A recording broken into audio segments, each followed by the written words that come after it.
Hello, everyone, and welcome to the LPL English broadcast. I am Dominic Seda, and joining me is a person who once played a jungle Nunu game without ganking once. It's Ryan FLICKR and more. How are you, Frosky? I won that game, too. That's all I want to say.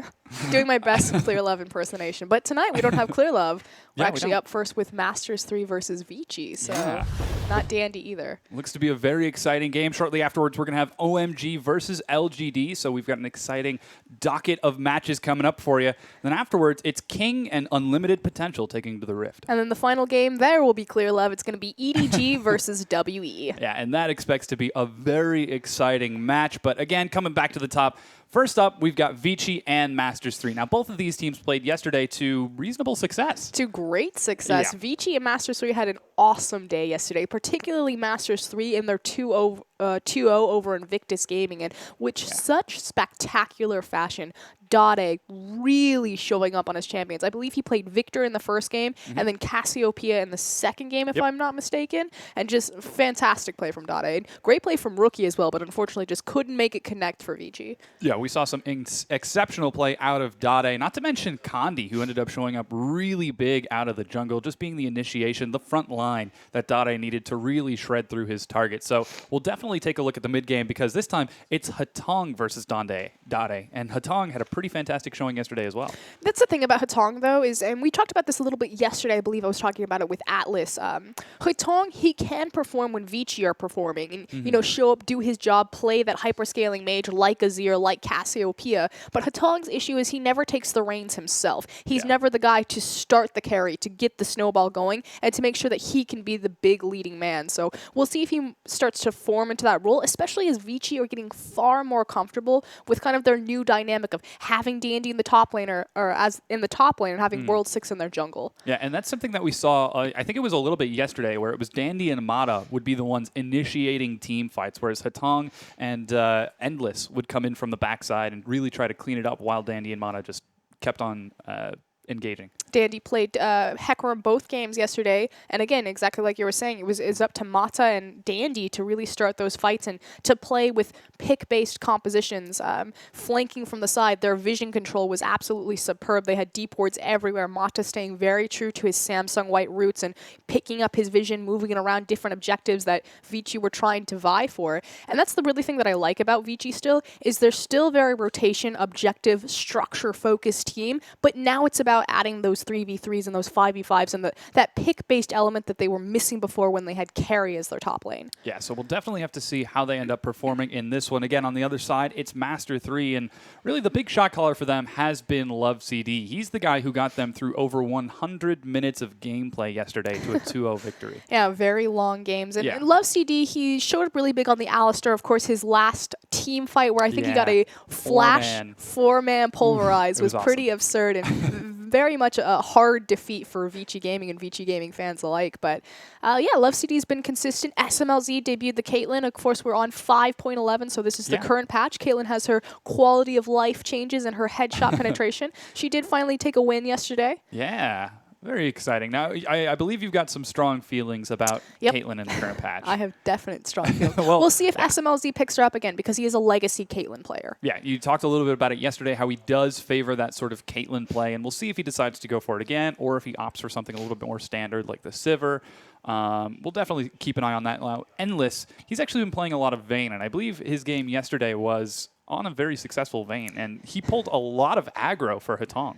Yeah, you think I have strong feelings about Caitlyn. We didn't hear about my feelings about Vayne. But yeah, Endless, he did finally get a victory on Vayne. I keep telling myself I gotta check the win rate for Vayne to see really where she is in the LPL. It's not very high, but one day I'll get the actual stat for it. We'll bring it up eventually. But again, we are loading into getting into Champ Select as soon as we can. So let's continue breaking this down. So Vici, they played exceptionally well yesterday. They went 2-0? Yes? I believe so, yeah. It was 2-0 against LGD. Yes, that's right.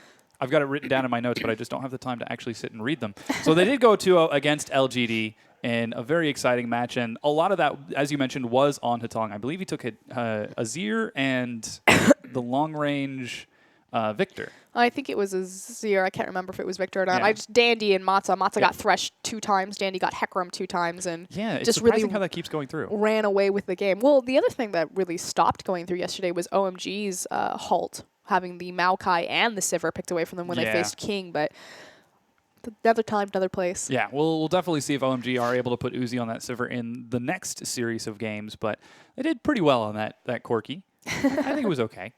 But again, that's not where we are. We're at Vici and Masters 3. And Vici, they had a pretty solid performance. I actually want to talk a little bit about World 6 and how he's fitting into the role of the team. So World 6 is the new jungler taking over, obviously, for Dandy. Now, we've seen some hit-and-miss performances. Yesterday, he debuted his Nunu, which, again, because he's brand new to the position, we really didn't know what his champion pool was going to look like. He debuted on Gragas, was fantastic. Yeah. And then he moved towards Sejuani when the Gragas was taken away or contested, and unfortunately just kind of floundered around and really couldn't make it connect with that Sejuani pick. Now, going back to Gragas, it's always looked good. His Rek'Sai was serviceable. The Nunu, he actually performed fairly well. But again, I wouldn't say that he's the carry for the team. He's definitely strong, and he's freeing up Dandy to be the true carry. Like, if I were going to wait where Vici are really strong, it's in the top lane, and it's in their support Armada. And Endless and Hatong, like we said, can show up and can just be that, I mean, if my team's rolling forward, I can do my job. I can lay down the damage. I can pick up the quadra kill. I believe yesterday he got a triple kill, maybe close to a quadra. I think Endless stole the last 2 kills from him. Yeah, it was pretty close. I think it was a full house. But it's just nice that you have these two pieces like Mata and Dandy that can set the pace for the game, that can set up these really beautiful engagements with their vision control and their flanking abilities. And then you can count on Endless and Hatong to just do their job and to clean up the fights. Yeah, so it'll be really interesting to see how they end up playing it with that style again, because a lot of the emphasis has been on getting Dandy and Mata nice and forward, nice and aggressive, being able to find those vision-based flanks and positions that Endless and Hatong basically can't lose. That really seems like that's how they've been sort of maneuvering their team towards. Yeah, and it's, I mean, you said it exactly right. It's about the flanks, it's about the vision, and, you know, setting up so Vici, they have so much information that they never choose a bad fight. Yeah, and on the other side, they are going up against Masters 3, who, as we mentioned, had an enormous long set yesterday. Masters 3, they've got a bit of a different style. Really, it seems like it's all on the back of Dandy. Dade. Dade. Dandy's on the other team. It's going to be fun with the Dade and the Dandy. Dade Dandy. Yeah, so the issue with Masters 3 and the thing that's kind of been their overarching narrative for the course of the split so far has been consistency. Who is going to consistently show up and be the carry for Masters 3? We talk about time and time again. They have these big star name players like Looper, like Dade. Again, world champions, OG and title holders. But it's just kind of a hit and miss, maybe a wash from Dade one game, a wash from Looper. We're actually going to start with Vici Gaming, their lineup on the screen. But Dade showed up yesterday. We'll see if he shows up today. Yeah, we definitely will. Once again, it's Dandy in the top. Look at all those MVP points, 558, and there goes the Hecarim. Not one, not two, but 3 times in a row. Clearly a high priority pick.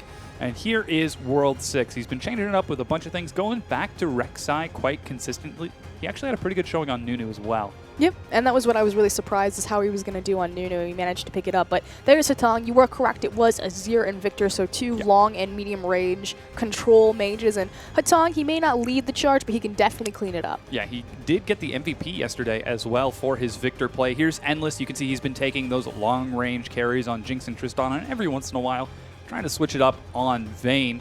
And last up, it's Mata. He took Samsung White Thresh in both games. Of course Only he Mata. did. Yeah. Of course he did. The only person who could do that and get away with it is Mata. So that's Vici Gaming. They're going to be on the blue side, so that means they'll have first pick. And I'm a bit curious to see what they're going to end up banning against Master 3. How do they shut down Master 3? I really think it's about focusing. You got some target bans. You could look towards Ryze for the top lane because I don't think it's not really a Dandy champion. Excuse me. So we talk about how Dandy, I mean, his rotation from the jungle to the top lane hasn't been that punishing, simply because right now they share a lot of similar pools, junglers and top laners, and likewise you can roll the smite up there as well. So Dandy can effectively continue to do his jungle thing from the top lane. He just plays 2 different roles at once.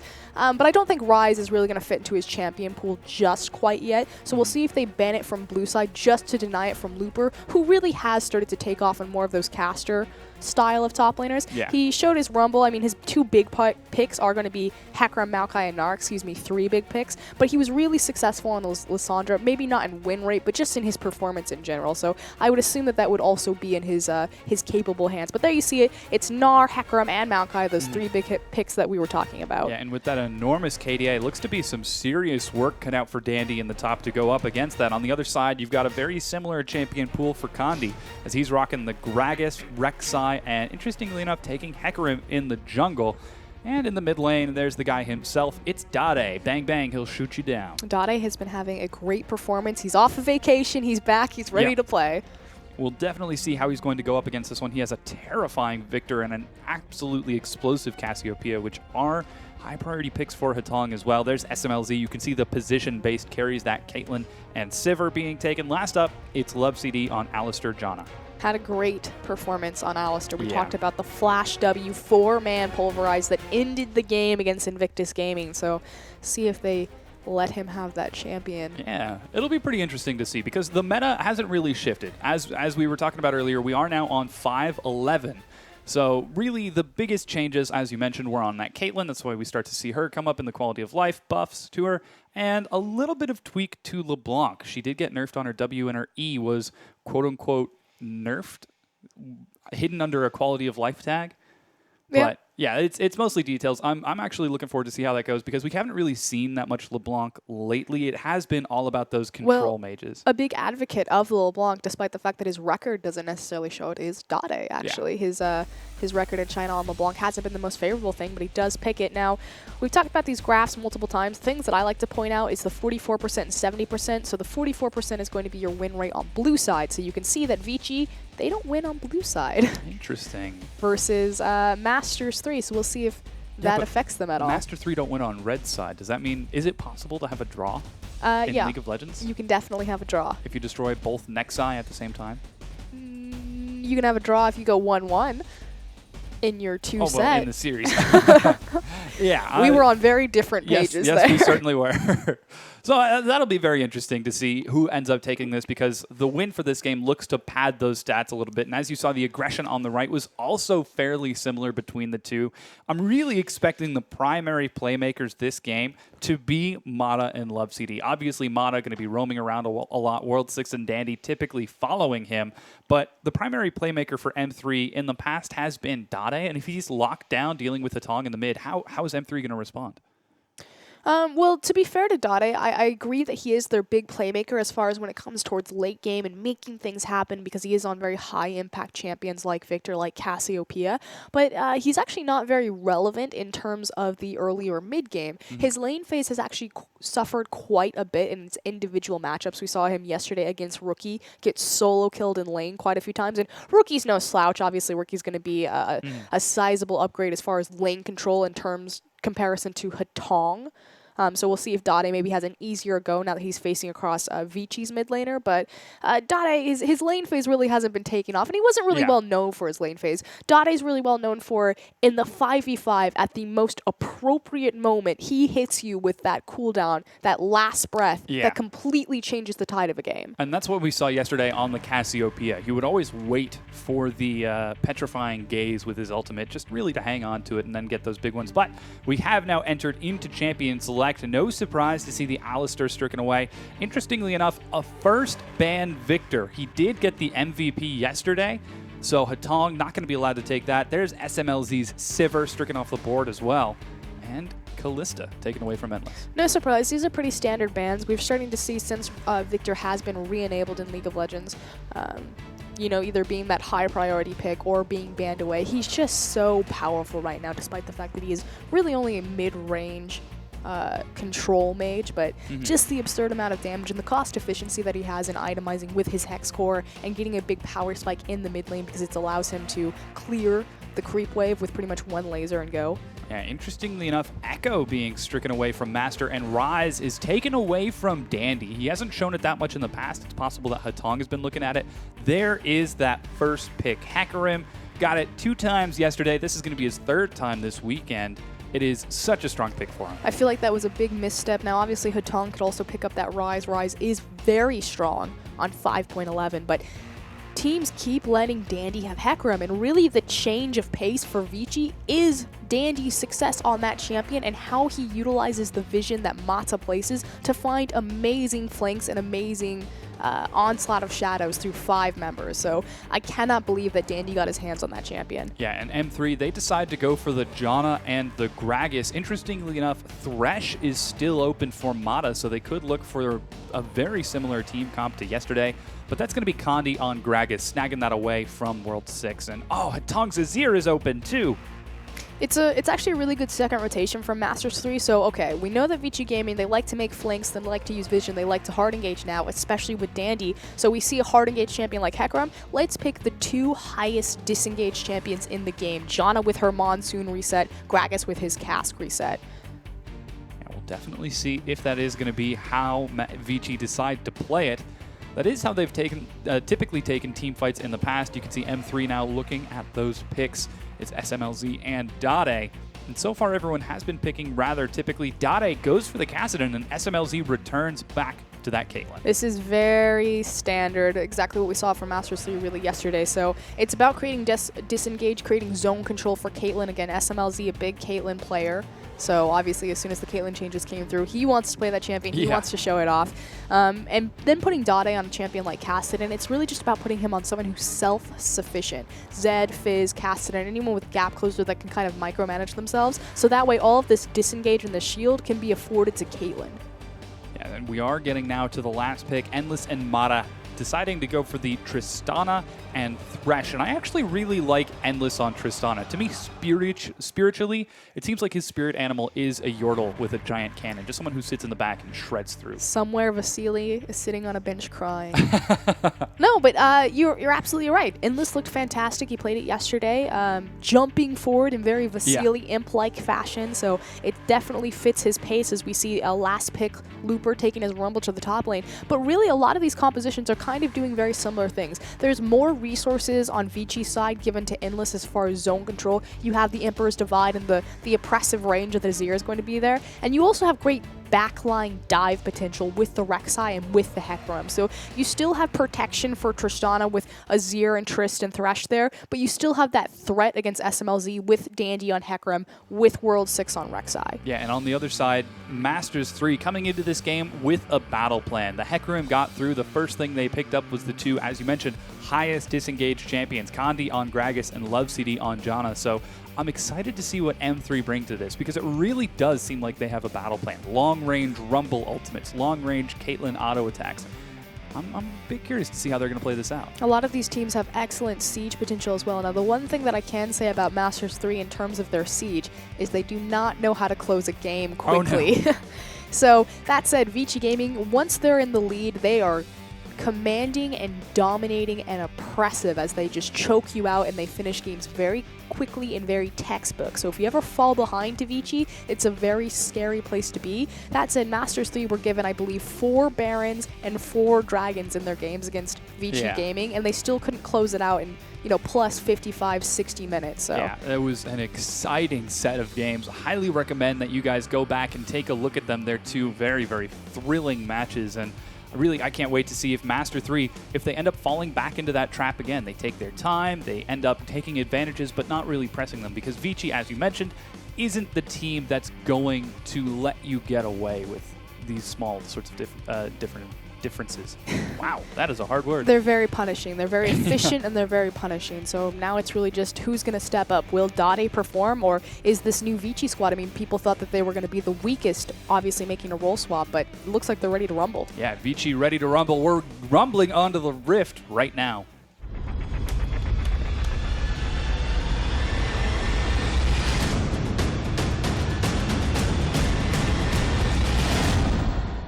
And we're on the Rift, and everyone is, in fact, ready to rumble. Hatong and Dandy taking a bit of trading as Condi is running away as well. And, wow, Dade is going aggressive onto Condi. It's okay. There's a rumble in the game. There is, yes. That's what I was going for. There's just so many layers.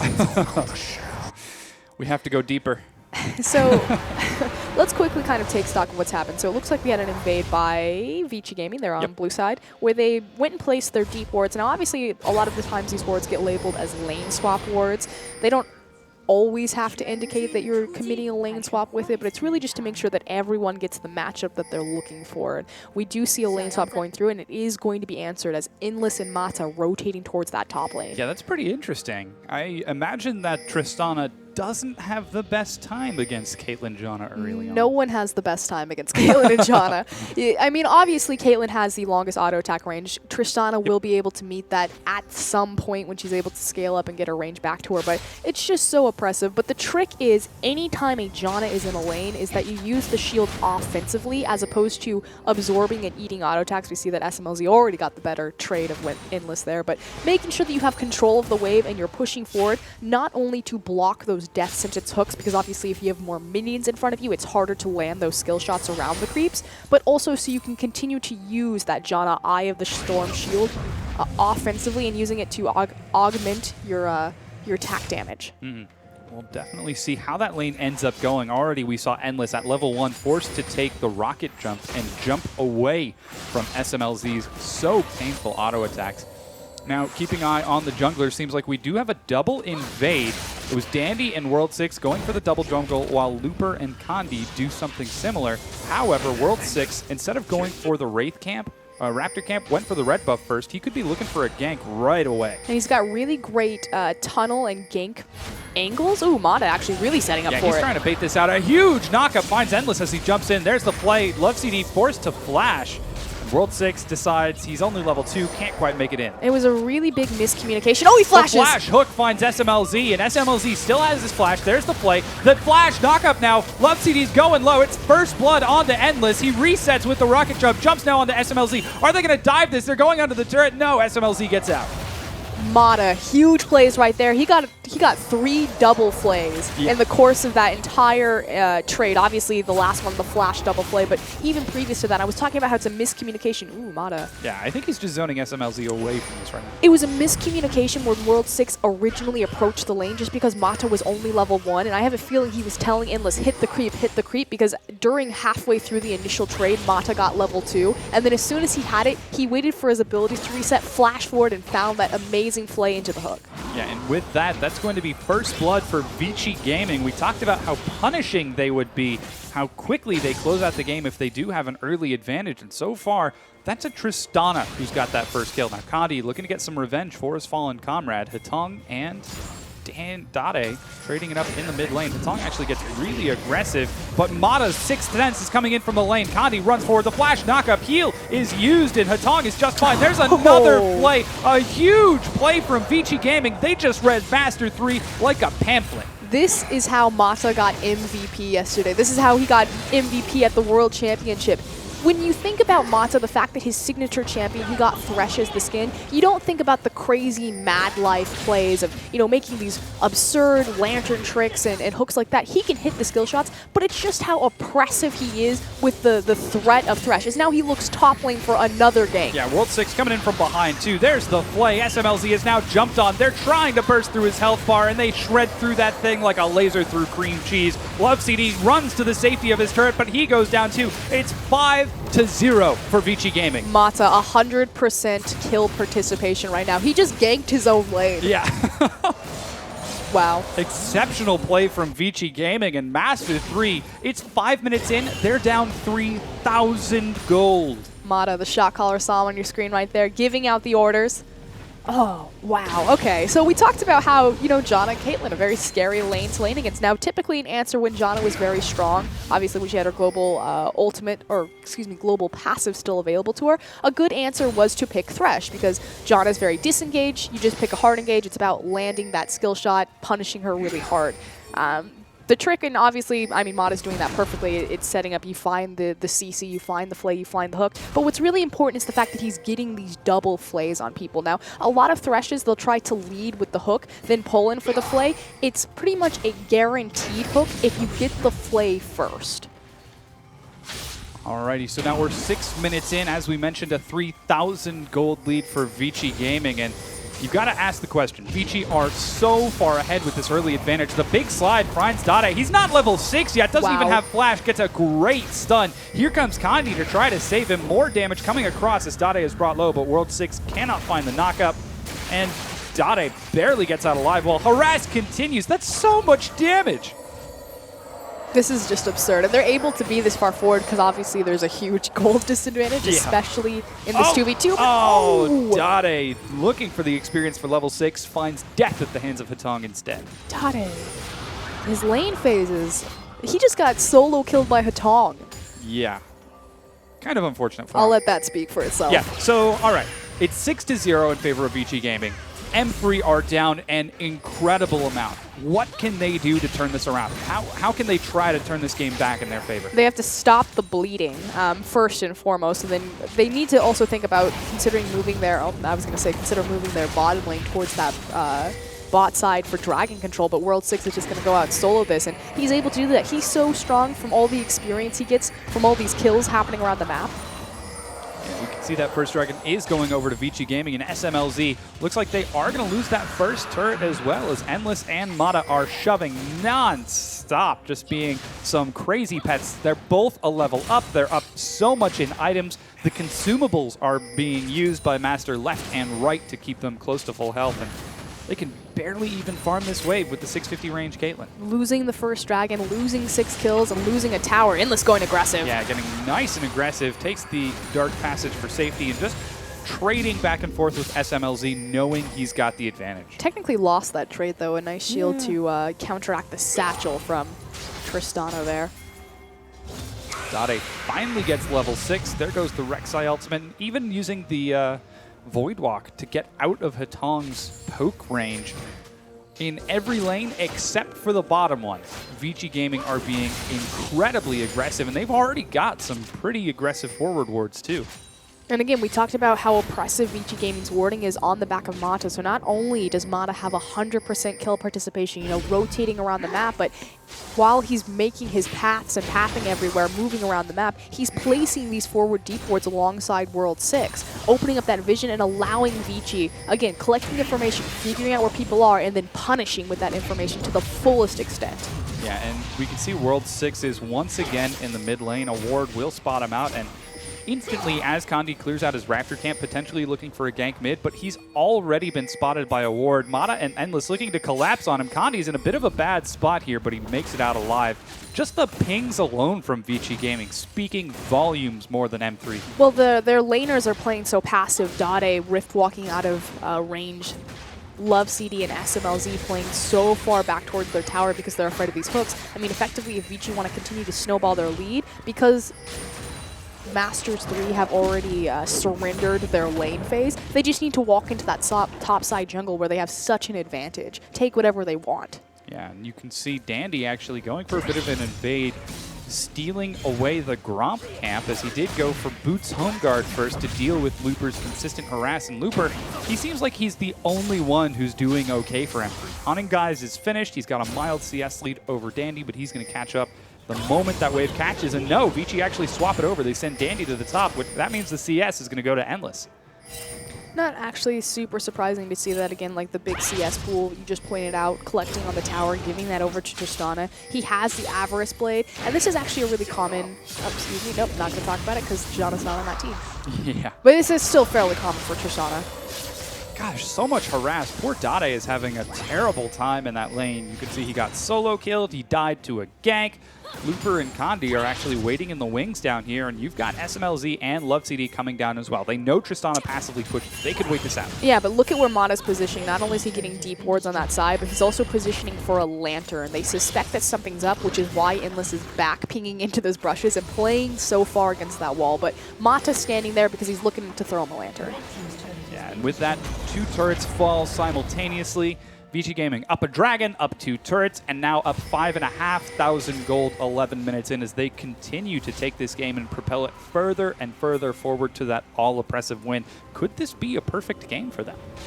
I mean, it's happened in the past. I'll go all the way back to Spring Split when Vici Gaming faced True was the last place team at the time, Energy Pacemaker, but they closed out a game in, I believe, 19 minutes and 40 seconds. Ooh. And just a brutal rotation of different towers and pressure points. And that looks to be the exact same game that they're playing now as Endless and Mata rotate mid. Ooh, the hook finds Kandi. He's going to take a bit of harass from Endless, but the wave clear so far is keeping that turret standing. Will Kandi and Dade be able to keep that tier 2 standing? as Vici, as you mentioned, looking for the aggressive rotations. Dragon's up in 2 minutes, but they've got their eyes on a bigger prize.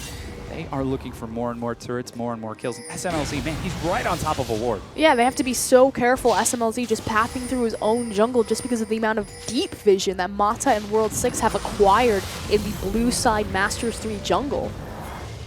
The siege is broken. Vici Gaming not having the best time of the siege just yet, as Endless still relatively low level, doesn't have the long range to break turrets outside the poke of Masters 3.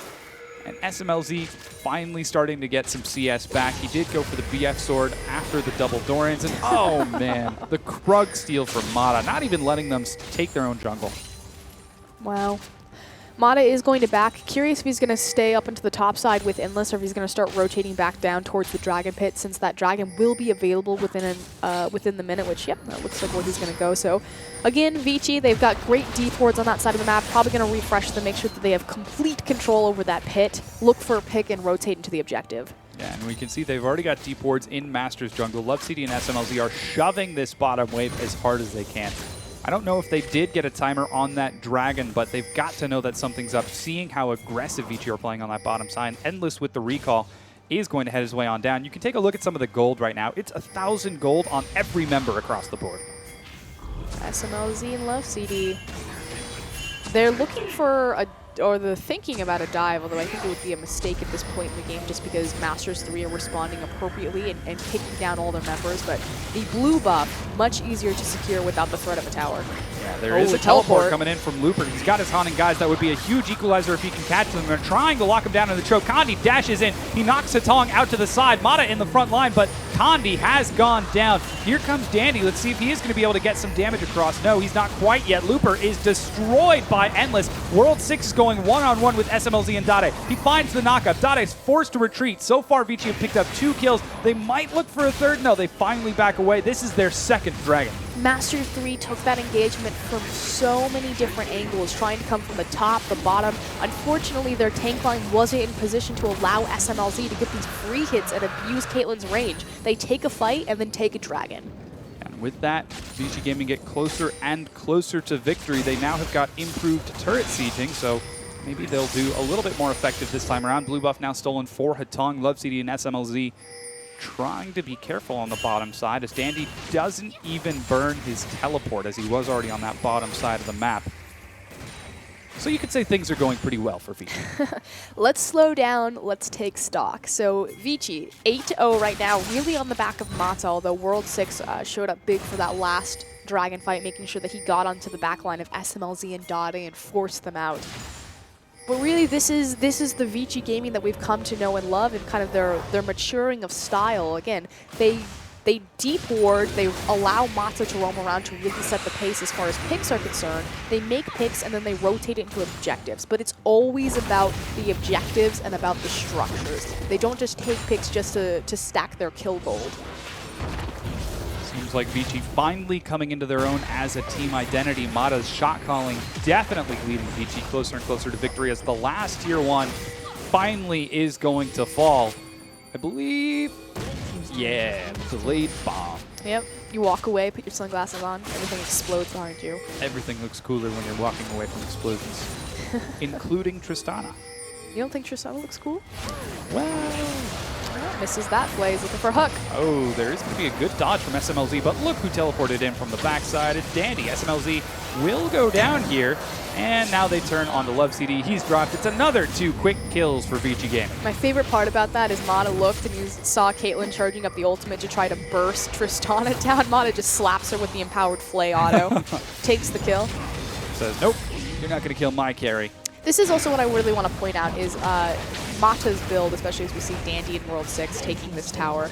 He went Mobies into an upgraded Sightstone, so this is the Ruby Sightstone. And again, you're not placing more wards because you can only have 3 vision wards on the map, but it allows you more charges. And why this is important to Mata's play style is because very Samsung White-esque, and this is what he's really moved over into Vici Gaming's identity, Mata and Vici walk into an area where they want an objective, say a tower or a dragon. They drop as many wards that is needed so they can make these picks with Mata's hooks, then they immediately move to another section of the map and they just place more wards. And by having the Ruby Sightstone, it means that it's less back time for Mata and more ward placing time. Kandi's caught out in his own jungle and gets obliterated by World 6, Hatong, and Mata. Poor guy didn't have any vision on the other side of the pit. He was just looking for the Raptor camp.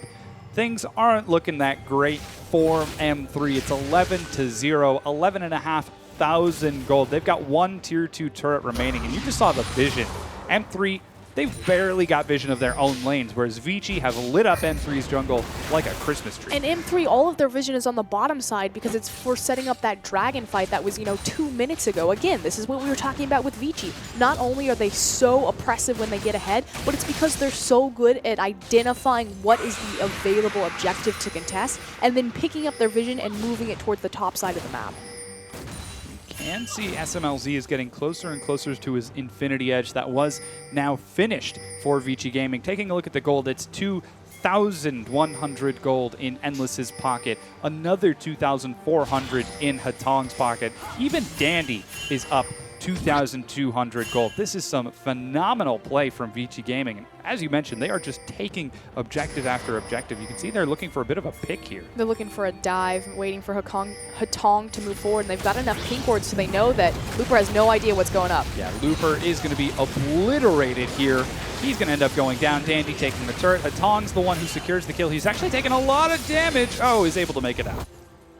Endless has to be careful, though. In response, Masters 3 just trying to find something on the map. They were looking on collapsing on that bottom lane. They won't find Endless. Great job again, World Ward signaling that he was getting collapsed on, but it should be a tower. Ooh, modifying Zade misses the death sentence, but there's so much damage. Endless is doing some serious work with the early Infinity Edge, and he's actually going to have to jump away here as M3, they go for that bottom tier 1, but at what cost? They're losing the top tier 2. They lost the top tier 2. Now they're losing the top inhibitor. Vici are unstoppable right now. This is going to be a 19-minute inhib tower if they're able to break this. We'll see if Looper can, and yeah, the turret goes down. Hatong shoves that thing so fast, the inhib tower is gone. And Dandy shows himself on the bottom side of the map, trying to stop the recall of SMLZ and Love CD. He does succeed, but man, this is Vici looking so strong. Those early kills snowballed everything so excellently, and it was all off of that early lane swap and the great play from World 6 and Mata. This is over a 10k gold lead at 20 minutes in the game. Yeah. Masters 3 don't even have a chance to surrender yet. Yeah, things aren't looking that hot for Masters 3. You can see they're trying to stall it out as much as they can. They can't even clear the wards in time. As Mata says, aha, Ruby Sightstone plus additional wards, deal with that. And SMLZ says, oh, I only have BF sort of thing. I know, Tristana, Eye-Edge, Zeal, completed boots, to SMLZ, boots, double Dorans, and the pieces of his Infinity Edge. Yeah. Things aren't looking that great for Masters 3. This is disaster for Masters 3. We got to start thinking, Masters 3, they came into this with a clear battle plan. They banned away Dandy, they banned away Hatong's Victor. They said, all right, what can we do to really sort of deal with Dandy's Hecarim? But it wasn't Dandy's Hecarim that was the problem. Their whole comp was built around disengage and that dive, but it was Endless and Mata who ended up taking off. And the ward doesn't see him. Oh, that's so unfortunate. That's pretty cute. Another free dragon will be going over to Vici, though. And you're absolutely right. I mean, Dandy did get his Hecarim, and that was kind of a big question mark. And obviously, it's really hard to target ban from purple side just because there are so many power picks available in the meta right now. Champions like Ryze, like Victor, things like that. But I'm curious if it's worth, giving power picks like Victor, like Ryze to Hatong versus trying to really target out the true carries of Vici Gaming in Mata and Dandy. Although World 6, like you said, I mean, really this game was snowballed off his and Mata's back. So right now, this new Vici has so many carry threats. Flash Essence goes wide. That's the first kill. Mata reported feeder for Vici Gaming, but Masters 3 are putting up a valiant fight. It is not enough as they are being slaughtered left and right. Their health bars are going so low. The flash knockup. Dandy gets a kill onto Looper. Love CD goes down. Dade is down. This is going to be an ace as Kandi falls as well. 21 minutes in, 17-1. The ace is secured. Are they going for the Baron? They are. The surrender vote comes out, and Vici Gaming destroy Master 3 in game number 1. 17-1. Mata's the only guy that gives up a kill, but you see it on his face. Hashtag worth, guys. Yeah. Oh, wow. Yeah, and you can see Masters 3 now not looking too thrilled. That's Dade's normal face. Yeah. Okay, so Dade's like, all right. What a night and day performance, though. Masters 3, I mean, they didn't look amazing yesterday, although it was very convincing to see them take the 2-0 over Invictus. Very entertaining set, very long-winded set. But Masters 3, showed so much indecision in closing out games. They didn't get a chance to breathe or think this game. Vici took it by the reins and just rammed it into the ground. Absolutely. Poor Masters 3. After the long, drawn-out matches of yesterday, you've got to wonder if maybe they're just a little bit drained or exhausted, because those were two very long, very intense matches. And they seem to come into this game at a completely different pace than Vici Gaming. They were ready for the slow, methodical, objective, thought-based game, but Vici Gaming just took it to them. I'm actually really glad that you brought that up, because there was a lane swap yesterday when SMLZ had his Caitlyn. Again, he's a big Caitlyn player, and they actually lost a majority of the early game to Invictus Gaming, because SMLZ decided to just play that really patient and elongated lane phase, while Invictus Gaming ran away with turrets and snowballing an advantage. Now, Masters 3 did come back in that game, but we said it before, and I'll say it again. No team is as punishing as Vici when they get ahead. They are so good at identifying exactly what objective to bounce to and to secure and how to push it down. Yeah, well, we'll see if Vici can push Master down for another game as we prepare for the next one. We're going to go ahead and take a quick break. Don't go anywhere. We'll be right back.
Hello, everyone, and welcome back to the LPL. Once again, I'm Seda. This is FLICKR, and we just saw Vici versus Masters 3. Is that what that was? Yeah, that's what we're going to call it. Vici took the game in 21 minutes in a 17-1 domination. Devastating. And we said it before, but we didn't know. I mean, obviously, we couldn't foresee what that was going to look like, but Vici, probably one of the most punishing teams if they ever get a lead on you because they're so good at identifying what objective is the next step in line and just immediately sieging it, setting up for it, prepping your waves, placing your vision, making your rotations, managing your side waves and your pressure points, and then just taking free towers, taking free dragons, and taking free picks that then leads to all of that. So that was... If Mata doesn't get MVP, I'd be shocked. Yeah, we can see some of the stats from those games. The overall gold was 15,000 gold in 21 minutes. I mean, it was amazing. And yeah, there's the Mata guy, 59% contribution. He's going to get 120 MVP points. And holy cow, I would be astonished if Masters 3 let that go through the ban phase again. Yeah, I was going to say, how you feel about Thresh bans? Yeah. I mean, there was the Alistar ban from Vici, and here are some of the highlight plays. The quick level 2 gank with World 6 backing it up. And then he finds a double flay right here on both Love CD and SMLZ, and just the forethought to Janna's going to be the one that we're going through, igniting Janna, pressing forward this, and he was just all over the map. You said it right here, calling this play, rotating to the middle of the map and getting involved on the back half. Another double flay. Yeah, huge play out of Mata, and World 6 communicating with him. We talked a little bit about how he was the new guy, but in the early game, those two guys weren't just on the same page, they were on the same letter throughout the whole thing. Like, imagine if two people are reading a book, but they're reading it so simultaneously that they're on the exact same letter as they go through. That's pretty much what it was. Yeah, no, I mean, you're absolutely right. It was this kind of a big question because Dandy was a big part of everything that made Mata great. You think about Mata revolutionizing the vision system back in Season 3 when it changed over, Season 4 when it changed over to the trinket system, and Mata kind of really leading the way on how that's handled for support, showcasing the Moby rush into 2 wards as opposed to a Sightstone rush. So he's been a leader, but Dandy was always...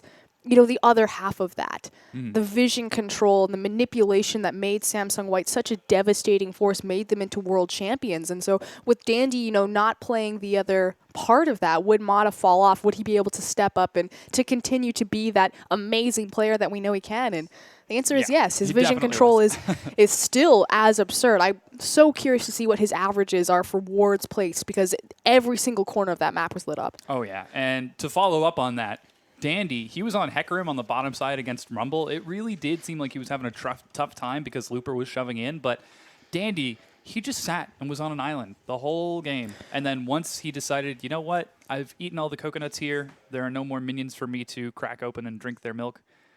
That's a coconut reference. I'm going to teleport in with some crazy team fight ganks and flanks from behind, and he just did some serious work too. Dandy has made a great transition from jungle to top lane. You're still probably losing one of the best junglers to ever play the game and not having Dandy there. But A lot of the champion pool overlaps. B, you're taking Smite into the top lane. I don't think he had it that time. I'm trying to recall what he had. He was on Hecarim. He probably had Smite. Oh, yeah, he did because he stole the Gromp. So it's not that big of a difference. But Dandy himself, he's a high mechanical player. He understands team fights really well and how to engage them from different angles. He understands very much how much he can tank up, how long he can be into a fight, so he leaves it with, just a sliver of HP. So it's not surprising to see him find success there. But what is surprising, like you said before, was really World 6 and just his impact on the map on these champions, being able to play such a devastating Gragas, finding great ganks on his Rek'Sai. Sejuani still, but she's falling out a little bit. There's still, Gragas, Rek'Sai, and Nunu. We'll definitely see what they decide to go with this time. Here you can see some of the Masters 3 players, and you got to wonder, what are they thinking? Here's Endless. I don't know what to think after that game. Yeah. How do you come back from that? Well, they are on blue side, so they get first ban, they get first pick. I would be astonished if they let Thresh go again. Absolutely astonished, because Mata was all over the place. Love CD on your screen right now. He is the shot caller for Masters 3, so... Yeah, I agree with you. I think Thresh is definitely... Either you have to pick it away, which they are on blue side this time around, so they could first rotation it, but there's just so many priority picks. They do get a lot more target ban focus from blue side because obviously, again, you have priority pick, whereas purple side is almost relegated to kind of covering your bases, Ryze, Echo, Victor, things like that. The other thing is Dandy's Hecarim. And yeah, Dandy wasn't the biggest impact that game. It was mostly about Rek'Sai and Thresh rotating around the map together, but Dandy's still able to show up on that champion. Yeah, and we are now getting into the pick and ban phase. There it is. First ban. Mata's Thresh being stricken away. Looper's Ryze shortly to follow thereafter. Hatong's Azir. Looks like Master learned rather quickly, and I just want to follow up a little bit more. Whoa, Hecarim actually banned away. They don't want to let Looper first pick that either. Dandy has also played Fizz. We'll see what kind of direction he goes with 2 top lanes already banned. Alistar going to be the last ban for Masters 3. No surprise right there. But I actually really like Masters 3 kind of difference coming into this one. Okay, get rid of the Azir, get rid of the Thresh. What do we go for? Get rid of things that can let Mata and Dandy make plays. And now it's first pick for Looper. Kalista the last ban. Uh-oh. You've got thoughts on this. I can already hear your thoughts in my head. If they first pick that Rek'Sai, that means Gragas is open for World 6. Yeah, there we go. Yeah. I'm glad that you can start to read my thoughts. I was like, letting World 6 on Gragas. He's only played it, I think, twice, maybe 2 or 3 times, but every single time. Like, Gragas is obviously a very strong champion, but World 6 was a phenomenal Gragas player. It's like head and shoulders above any other champion that he's showcased so far. But on the other side, immediately... Yeah, there's Endless Sivir and Victor secured for Hatong. He got MVP on it yesterday. He's getting a chance to show his stuff once again. And with Azir banned away, you've got to wonder, how is Dade going to play into this? He took Kassadin, who is relatively self-sufficient against Hatong's Azir. I'm going to make a prediction. Hit me with your prediction. I'm going to say Vlad. Vladimir, interesting. Yeah. And why Vladimir? Why does Vladimir fit into this? Your pool and how it interacts with A, Victor's Chaos Storm, and B, his gravitational field, whatever it's called, his force field. Interesting. And Dade, I mean, one of his champions is Vlad. It actually has one of his highest win rates out of any of the champions that he's debuted in the mid lane. He's played quite a few games on it. Interesting to see how Vici, despite knowing how impactful Mata is going to be, they're not prioritizing supports right now. They decided to go for... they have Nautilus. Yeah, the... Vici Gaming. Oh. They decided to go for the mid and AD carry first before getting Mata secured. And when, like you said, with that, Nautilus is picked up. Would Mata play a Bard? I don't think so. He keeps returning to that Annie. That seems far more likely. Well, you have to think about it. Annie's just so much more one-dimensional and straightforward in how she goes about setting up a fight. Drop Tibbers fight on this, whereas Bard is very much more about kite communication. It is still a bilingual team because you have 2 Koreans and 3 Chinese members onto it. And not that Mata couldn't play Bard, but it's much harder, a lot more organization. And, Vici are still very brand new to how they're going about team fighting and things like that. So I think Annie makes a lot more sense, giving your high-impact player like Mata high-impact... champions. Yeah. Makes sense, yeah. On the other hand, Masters 3, looking at those last 2 picks, it's going to be Looper in the top lane and Dade in the mid. And with that, they're going to secure Gnar. Last pick for Vici is Dandy to deal with that, and on Dade, they're going to end up taking Echo into that Victor. I really wanted the Vladimir, but he's going to go to the Echo. I think Echo works the same way, because the moment you hit level 6, you've got a panic button. Once you find yourself in a bad spot, you just kind of eject. That's what I say whenever I play Echo. Echo's really good at eating up resources from the enemy mid laners that he faces. Obviously, if Victor dumps his whole combo or every single ability on top of Dade, not only is he expending a ton of mana, but obviously big, long cooldowns, which Echo can then just press R and reset all of that. But Victor's cooldown on his laser and just kind of how he really plays out in lane is being more of a, poke, poke, poke, all engage. Quick trades with his Q sometimes. So we'll see. Echo does have a pretty strong level 1 through 3. That said, it's a melee versus a ranged champion, so don't know if that's going to pay off in quite the same context. We'll see where Dade decides to go, but his lane phase has been struggling. Yeah, it definitely has, and he's taking a very strong laner into Hatong. Here you can see the junglers Kandi in World 6 going on the exact same ones. This time, it's Hatong on his MVP-worthy Victor into Dade's Echo. And I'm a bit curious to see how this one's going to play out, because SMLZ, once again, he's on Caitlyn. He's on that long range, I'm going to poke you down to death. He's got to support Nautilus, but he's up against Sivir Annie. How's that going to end up playing out? We'll see if they actually 2v2 against each other, or if they look for a lane swap. Now, again, a lane swap was attempted to initiate last game, but Vici caught it out and rotated anyway. Yep. So we'll see if that's the same case this time. I mean, really, Caitlyn and Sivir are going to do very similar things in terms of a 2v1 scenario if they do get the separate lane swap and it's just siege towers. And as I say that, the last time SMLZ did it, he froze the wave, and again, they lost that big tower advantage early to Invictus Gaming, and you just can't do that against Vici. You can never give them a step in the right direction. Yeah, especially when you've got Endless on that Sivir, somebody who's going to clear waves super fast, get them under the turret, and just knock down turrets so very quickly. So I'm a bit curious to see how things are going to swap up. We're loading onto the Rift right now.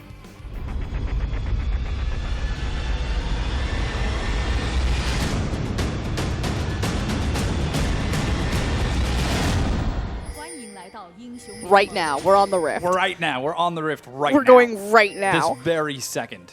I hope you're ready, because it seems like Master, they were not ready in game number 1, and Vici Gaming pulled an Illidan on them and definitely went raid boss all over M3. They were not prepared. There were so many... Oh, hold on. Oh, man. SMLZ is not prepared once again. Forced a flash right away. Why would you stand there?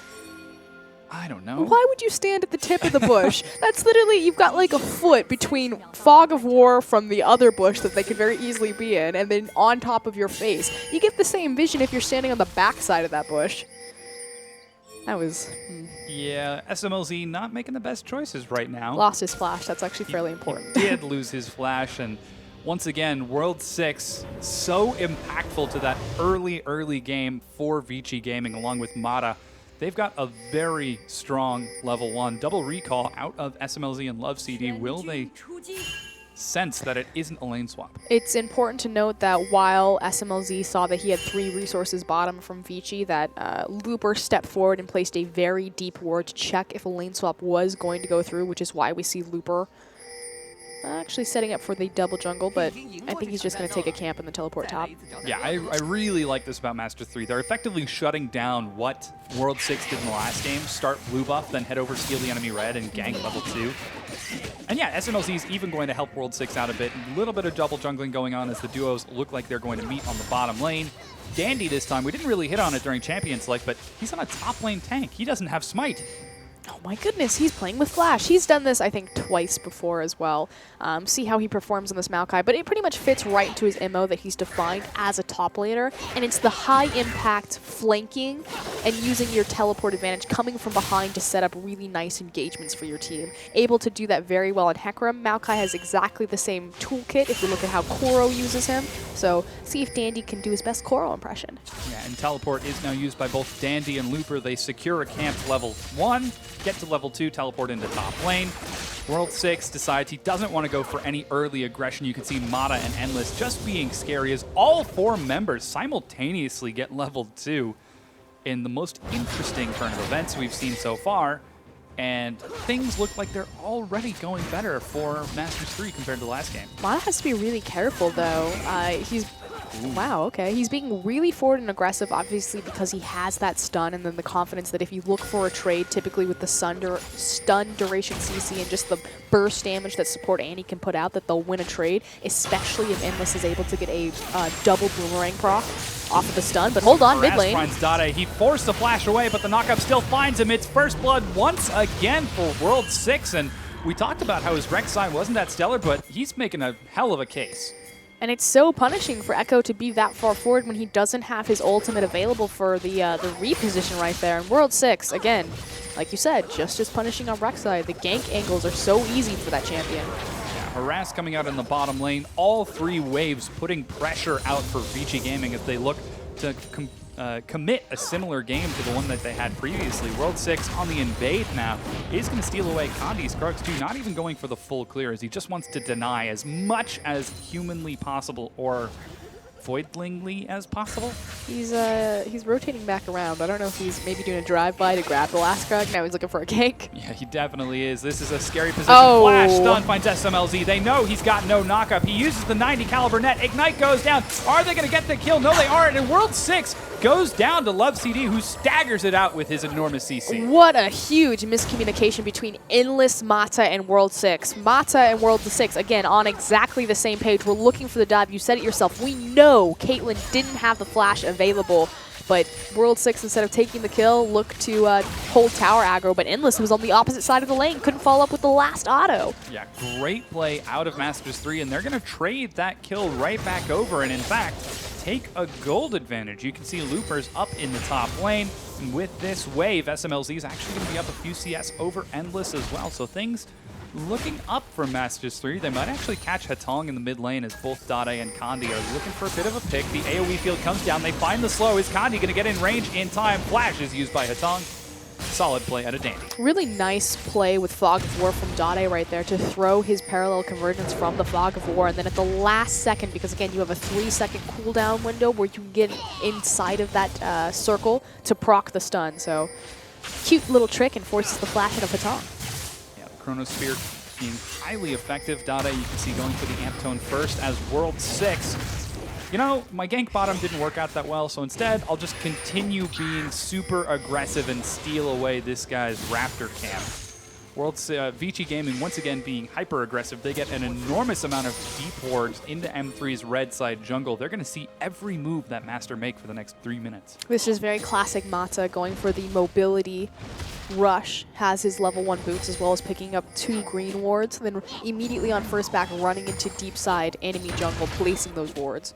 Yeah, and they saw both Love CD and Kandi, so they know that this is a gank 3v3. Mata's going to take a bit of harass. World 6 gets caught in the snare, takes a bit of a knock-up. He's brought low, but he's able to get out just fine.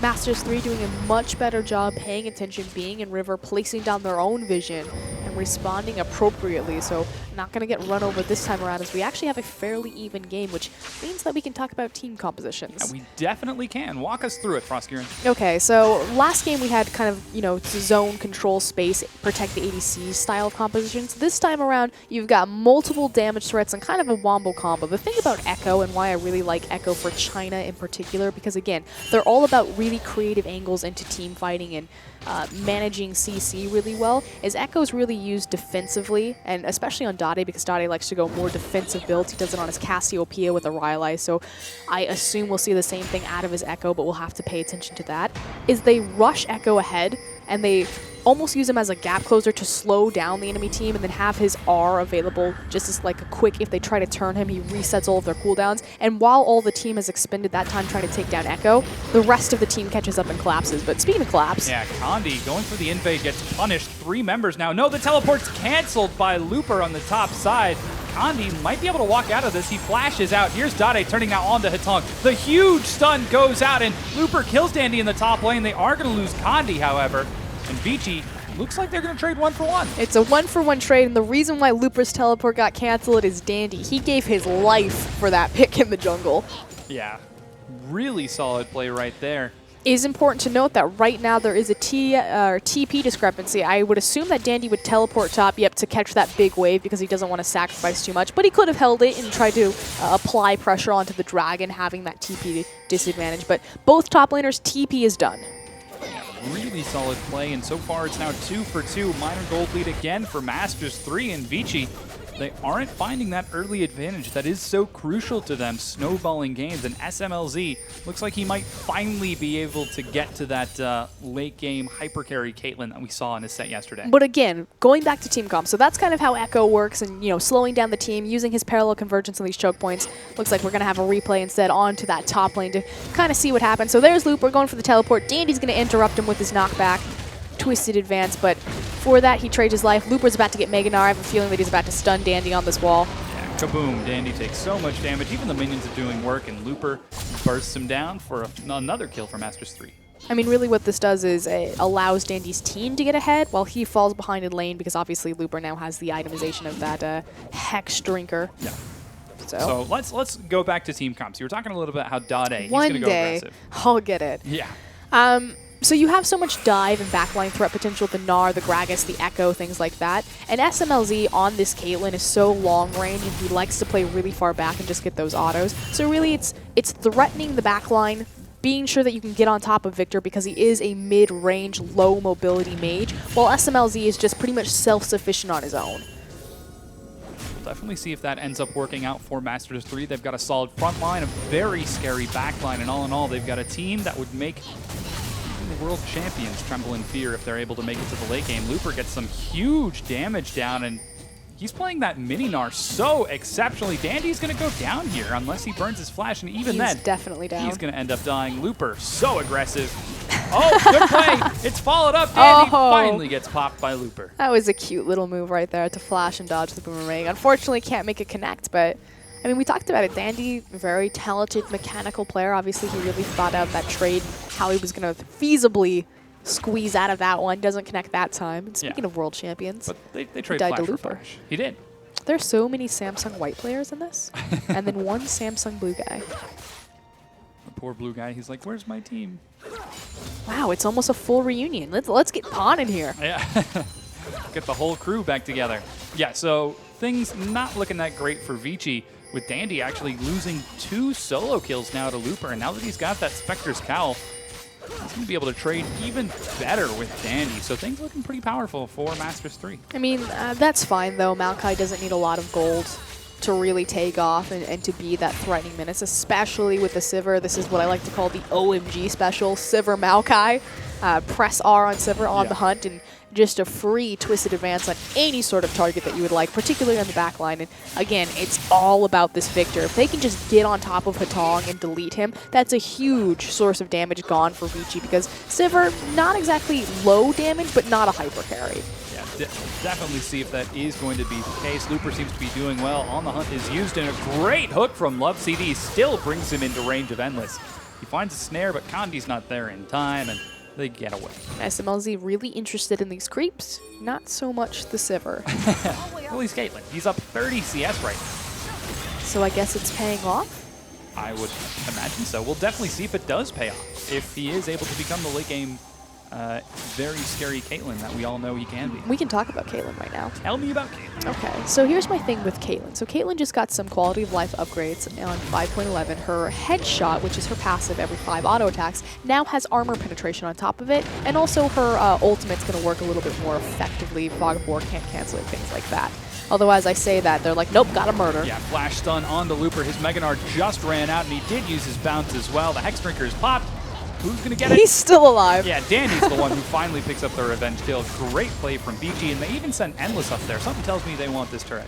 Yeah, but in response, that's a pretty easy Dragon Call for Masters 3, especially because Looper has his teleport, so if they should need him, he can be down on that side of the map. So Tower for a Dragon as well as Looper, not the worst trade in the world. Yeah, BG looking to get a little bit explosive. Meanwhile, SMLZ shoves that wave in bottom. Hatong looks like he might take a bit of harass from Dade. Nope, gets out of range in time. And Dade clears this wave so fast. I love how Echo clears waves. It's actually really satisfying. But back to Caitlyn as Masters 3 pick up this jungle, although that smite was missed. 17 health. Caitlyn, she's going to push, she's going to siege. Obviously, she has really long range as well as great wave manipulation with her hilt over Peacemaker because it's able to go through. I can never get a break. Yeah, Dandy is going to be the target now. Looper even teleporting in as well. Let's see if he gets the kill. He's not going to. It's Love CD who secures it, but Masters 3, they're not going to trade just a turret and a kill. They get a turret of their own, a dragon, and a kill. So, Masters 3 up in the ante. Great play from them. We'll see if they also secure this blue buff. They are in position forward for it, but they did lose a viable cooldown in that depth charge. Doesn't seem to matter much, though. Shoving forward now. It is secured. Kandi forced to use the smite to secure it. Dade was waiting in the wings as well, just in case a fight were to break out. And that was, in fact, all surviving 9 members on the map right there. And really kind of the big difference between this game and the last game is Mata's roam and how effective he's been on Thresh versus on Annie. So Masters 3 doing a great job slowing down Vici Gaming, making sure that Mata's not getting those roams off, finding those free kills, and taking their own pace, slow and steady. Yeah, slow and steady wins the race. At least it did during their last few games. Hatong not going to be caught in the Chronosphere as Dade looks to harass a bit. World 6 coming in for some aggression. And you can see things are looking pretty solid for Hatong. He is keeping even in CS, but he's 1-0-1 right now. He looks to be turning into the primary carry for his team. We'll see if he's going to be able to do it once again as Dade. He's been trying to recall for the past few waves now, but he has not been successful as it's just been shoved left, right, and center. Finally, he's going to sack a few creeps to complete the recall while Hatong continues to shove. And that's why Victor is so hard to deal with in lane. Once he gets his upgraded Hex Core and enough points into his laser, he can just freely back or clear the back creep line. Bit of aggression from VG in the top lane as they look to put pressure down. The barrel is actually tossed out. Chronosphere is only going to shield Dade.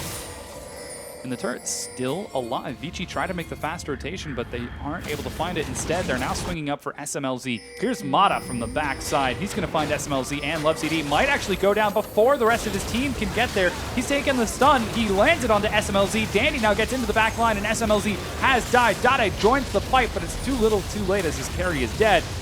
And they trade 1-for-1. Meanwhile, though, Looper in the bottom side has a very big wave. We'll see if he's able to trade the tower. If so, that is very much worth for Masters 3. Yeah, fight breaks out. They decide to turn on the LoveCD. A huge Chronosphere goes out, but it's only going to slow as Dade decides not to go on. He actually had to use the Chrono Break to get out of there.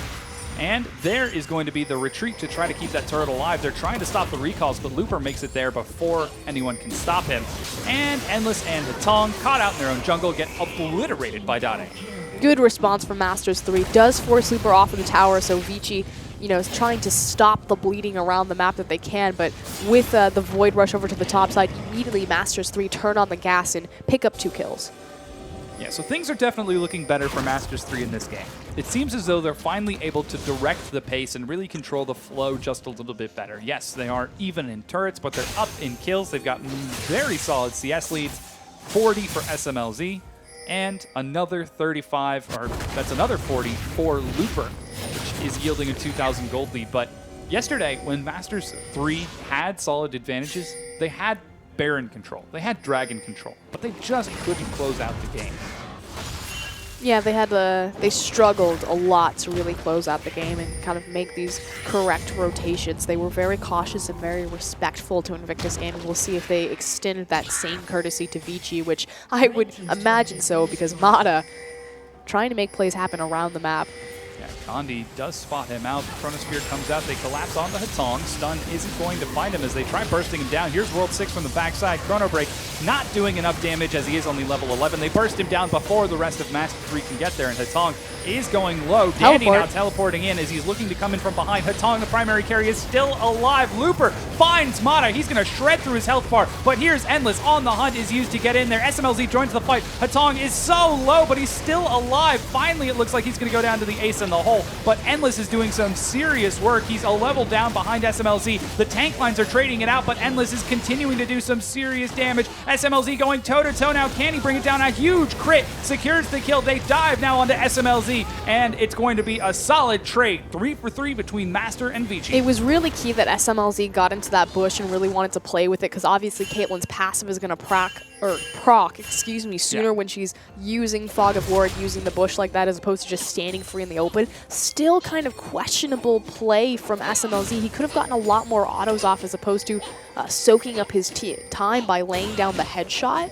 I think it's like a 2-second channel, so not the best use of cooldowns, but a solid performance and a much better performance from Masters 3 last game. Yeah, as was in fact a 4 for 3 in favor of Vici Gaming over the extended engage. And here's the breakdown of that. Hatong finds Dade, and then it's just complete chaos. Really good zone control from World 6 to realize that Dade could chrono shift back and make sure that he's in place to find the knockup. And then you just have this really wonky, very split fight. Both AD carries are very late to get to the fight. You see SMLZ and Endless there finally getting involved. And really, Vici, the fact that their core members are closer together and they're able to really play with their front line and peel for Endless, just a lot more direction. This is what we're talking about. So SMLZ, he had his headshot that he wasn't just getting these free hits off onto Looper and Condi. He finally looks for Endless here, but it's just really important that he gets inside of that bush, finds the crit for the headshot, but it's just so late that he's not able to really even get another proc with his headshot.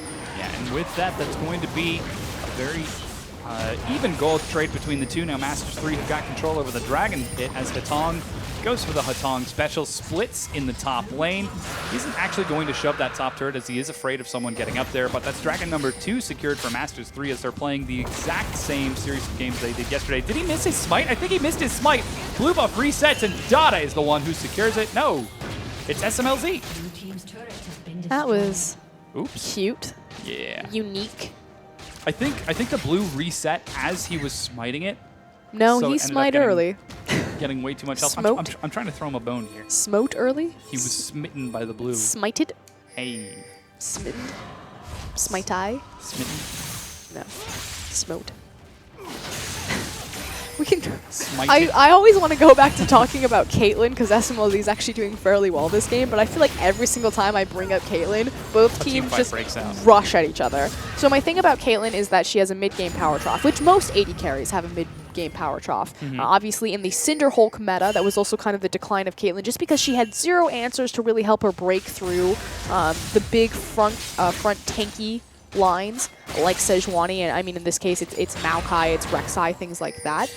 With the headshot changes, it does give a kind of a pseudo steroid or some way to deal with burning through health, but it's not like she has like an attack speed or anything like that. Now, as opposed to Sivir specifically, Sivir, like other AD carries that are going to look for that core of 3 items, the Last Whisper, the Zeal upgrade, and the BF upgrade, has an R button. So Sivir will go through a mid-game power trough as well in terms of just the damage output because she's waiting for her armor pen, again, because we are in the meta of Cinder Hulk and these big tanky front lines. But the difference is she gets to augment her team. She gets to press R and empower everyone else, whereas other AD carries don't get to do that. And that's what I really like about Sivir, in specific to kind of who do you pick, Sivir versus Caitlyn. As far as a 1v1 duel, Caitlyn's pretty much going to win and beat any AD carry. She's just got oppressive range. Her lane phase is god tier.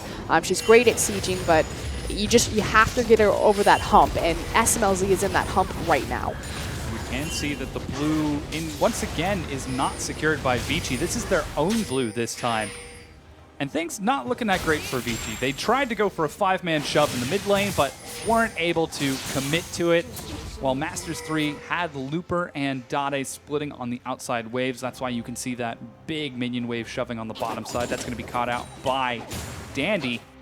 And now we're 21.5 minutes into the game.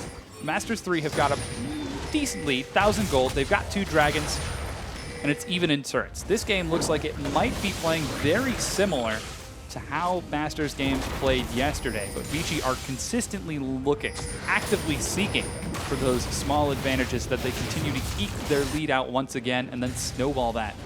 Well, I say snowball, more like avalanche that into victory.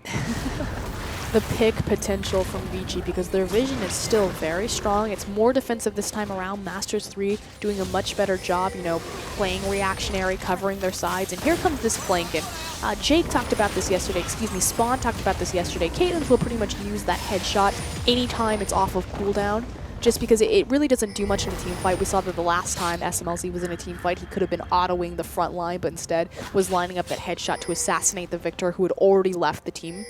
So anytime he has that up, he's probably going to burn it. Looks like he chose to burn it on Mata that time around, which, you know, kind of makes sense. Mata's been the big hinge on which Vici's success swings, finding these clutch engagements. Oh, looks like we could see a flank as Dandy teleports from the backside. Turret goes down, and it's complete chaos. They're diving onto Hatong. He's taken so much damage, but he's still alive. A huge slam from Gnar locks him against the wall, and Endless is just dishing out attack after attack. Dade's still alive, but the rest of his team is falling lower and lower. 2 members of Masters are dead for only Hatong. Now 3. They're trying to trade it over onto Endless. Looper gets onto him. He gets the kill, but he's going to go down. That's going to be a 4 for 2 in favor of Vici Gaming, and Looper, even in his dying throws, is almost able to kill Mata 1v3. Dandy was a little bit late, so it could have been much cleaner from Vici in terms of engagement. Again, kind of the difference between FLICKR. FLICKR would have gotten there a lot faster just because of his devastating charge, whereas Maokai, it took more time to rev up and get where his team needed me. But SMLZ absolutely deleted from that fight. I know Hatong fell shortly after, but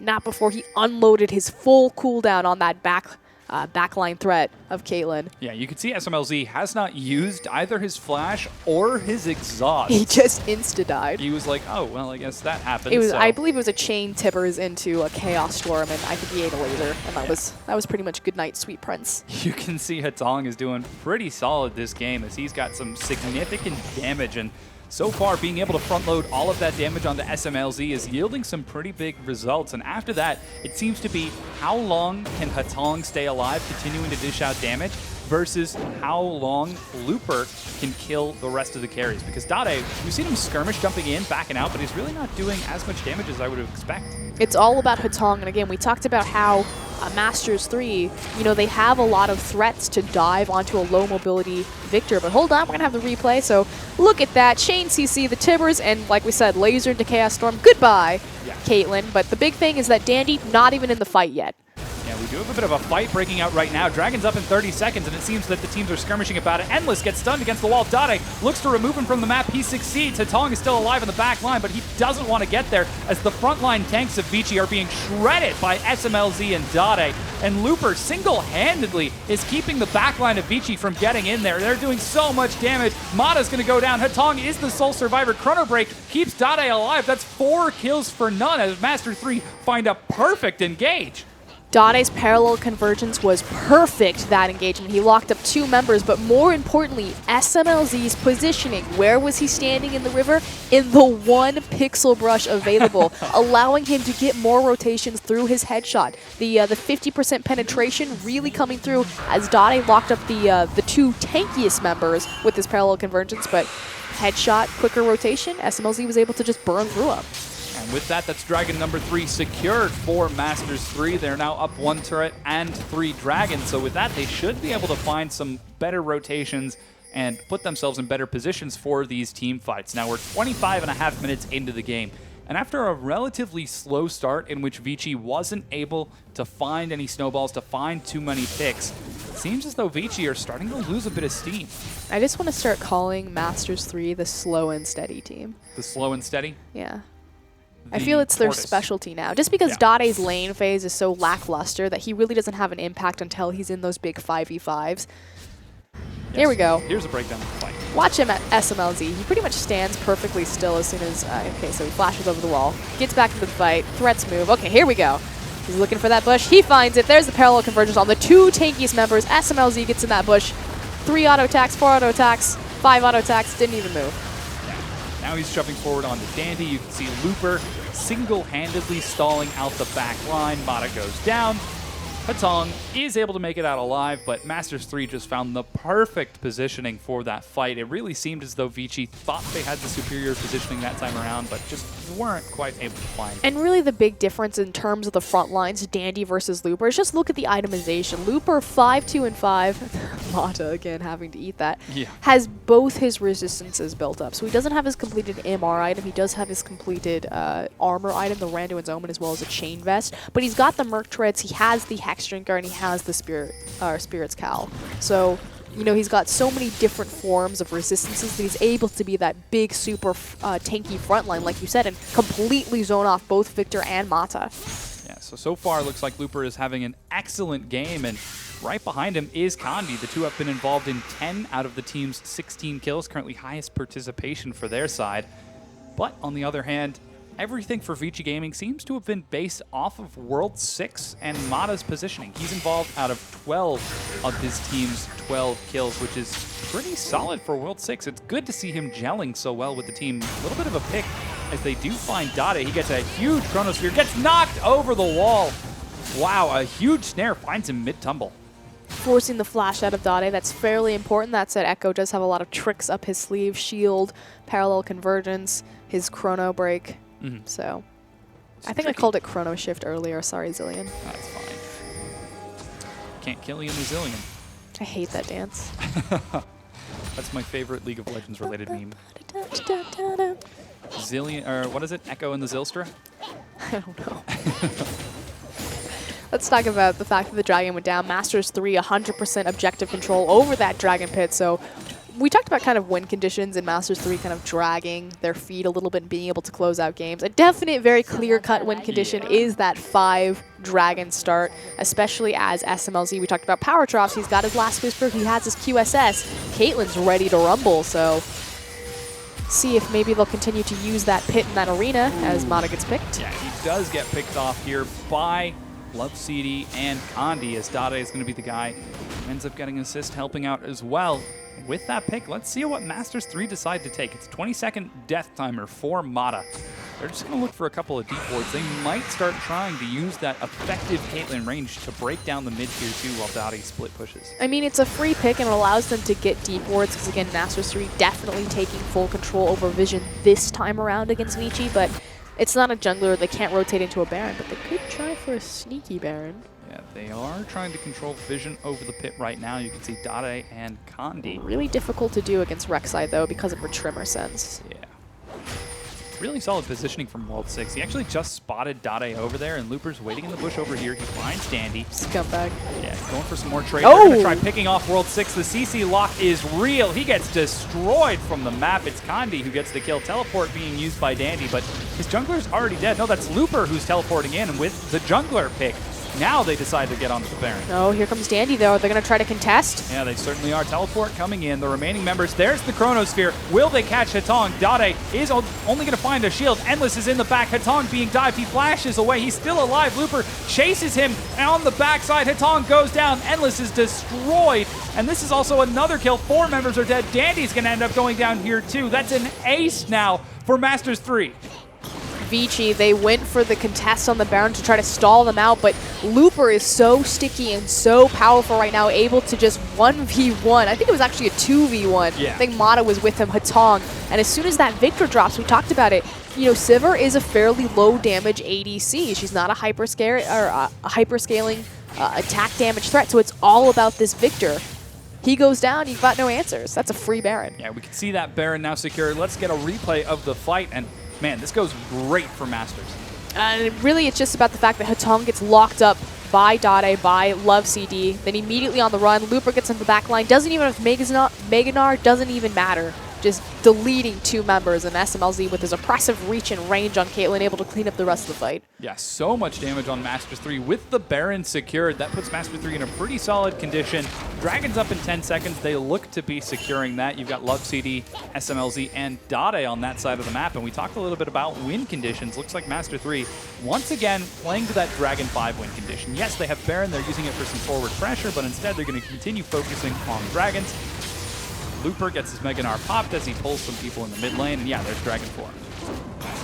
I really think the big difference and the fault in this game for Vici is the fact that Mata didn't go off, that he didn't get the successful roams that we saw in the first game and really start getting that snowball going. We said time and time again, yeah, Hatong, he's on these very powerful champions like Victor. I mean, in this composition, he's pretty much the only hope that Vici have, but Hatong himself has never shown up to be the primary hard carry for his team. He can pick up all the kills and he can do his job if everything's going right for Vici, but Mata not able to lead the way in Masters 3. Stalled out the game, slowed down Vici's pace, and are in the driver's seat. Yeah, they certainly are. You can see the siege now from Masters 3 as they get onto the bottom inhibitor turret. They're going to crack this thing down as SMLZ has got so much range. Every time he goes forward, the turret is slowly losing more and more of its health. The wave clear is pretty solid from Vici Gaming, so they're able to keep it standing for now, but Looper split push in the mid, takes down that mid tier 2 turret. There is not really that much of a wave for Master 3 on the top side. They're going to continue trying to break down this inhibitor. It's a very patient siege, obviously using Caitlyn's range. The wave clear is still fairly potent from Vici just because you have Sivir as well as Victor, so it's about how patient they can be and playing with multiple pressure points, bottom lane and mid lane. Looper pushing that one in. Yeah, Looper seems like he's getting some serious progress on that mid inhibitor turret. Well, SMLZ looks to follow it up. Dade, LFCD, and Kandi just waiting for someone to be out of position with the amazing amount of damage they do. Can really make this siege absolutely terrifying, and Vici are not having the best time defending this siege. It's a 10,000 gold lead for Master 3. They finally go forward. Looks like this is the time to do it. They're going to crack down the inhibitor turret. They might find World 6 here. He takes the stun from the Chronosphere, but the inhibitor falls. Vici decides to turn it into a fight. There's Dade. He drops the Zanyas first. He's way in the front line. Let's see if he's going to get a solid Chrono Break for some serious damage. Instead, he finds the Chronosphere, and Looper is just doing some serious work here. SMLZ in the back is completely untouched, shredding through the health bars of Vici Gaming, and this fight is going to be turned. Mata goes down. This could be 4 kills. It is 4 kills for only 2. The inhibitor goes down. Can Masters 3 end it? They're getting onto the Nexus turret now. They have 2 big tanks left. Oh, hold on, Dandy. Yeah, they're trying to, but SMLZ just doesn't have the attack speed. He gets knocked away. One Nexus turret is going to go down. It's 20 seconds before the rest of Vici can get back up. Dandy is trying his darndest to bring down M3's health bars, but they just can't do it. He's finally going to end up going down. They focus him. It's an ace for Vici Gaming, and they're going to back away. Smart decision, the cooldowns timers, or the death timers, were far too low right there, so Dandy did do his job. He kept Vici in the game, traded his life for that. But what a fantastic push from Masters 3. Complete control over the bottom side of the map, and should this come to a second Baron game, that is pretty much a free pressure point for Masters 3 to play. You know, you either save your base from bottom side because that inhibitor's down, or you give us the free Baron.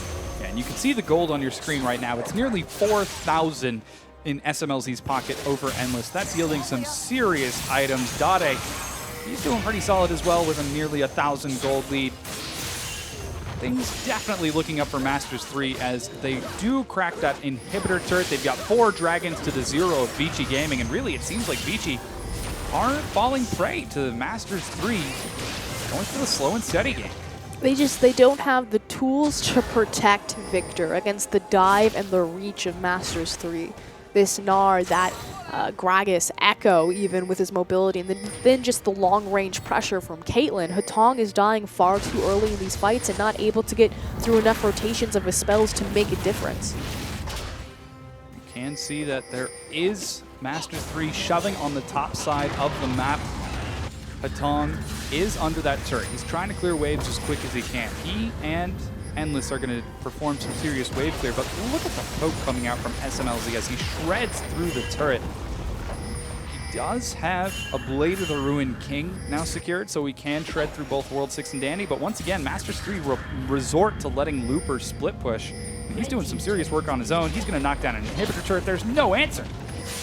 Dandy is in the base looking for a teleport. Here he comes. Oh, there's the answer. They decide to try to turn it into a fight. Dade gets right on in, and Endless, he ends up going low. Hatong is nowhere to be seen. He's going to try to flash out of the backside. Oh my god. There's a lot of damage coming across. Hatong is still alive. He's finally stunned under the wall as Looper gets under there. World 6 is going to drop. Hatong kiting as best he can, but Endless is dead. Mata is dead. World 6 is dead. Dandy is almost certainly dead as member by member falls. Vici Gaming secure the ace with a bear inhibitor going down. They could look to end the game. They've definitely ended the game. So it will be a 1-1 split between Masters 3 and Vici. And Masters' second game, completely different tempo and pace. That last team fight, Looper on this Gnar, coming up huge with a 4-man lockdown, but so many damage threats. Yeah, so many damage threats out of Masters 3, and finally, they were able to close out the game, but again, this goes back to the same problem. Slow and steady. They didn't themselves close out the game. It was Vici Gaming going for the aggressive dive. Yeah, no, I agree. I think Masters 3, they play a reactionary play style very well. They're not good at kind of identifying what they want and how to take it, but they're really good at playing defensively and reacting to you and getting the better in these elongated engagements. Again, especially on the back of Looper and his Gnar, he found a lot of sizable, really important stuns through the duration of that game. Looper's Gnar was an absolute terror. He was able to get it again today.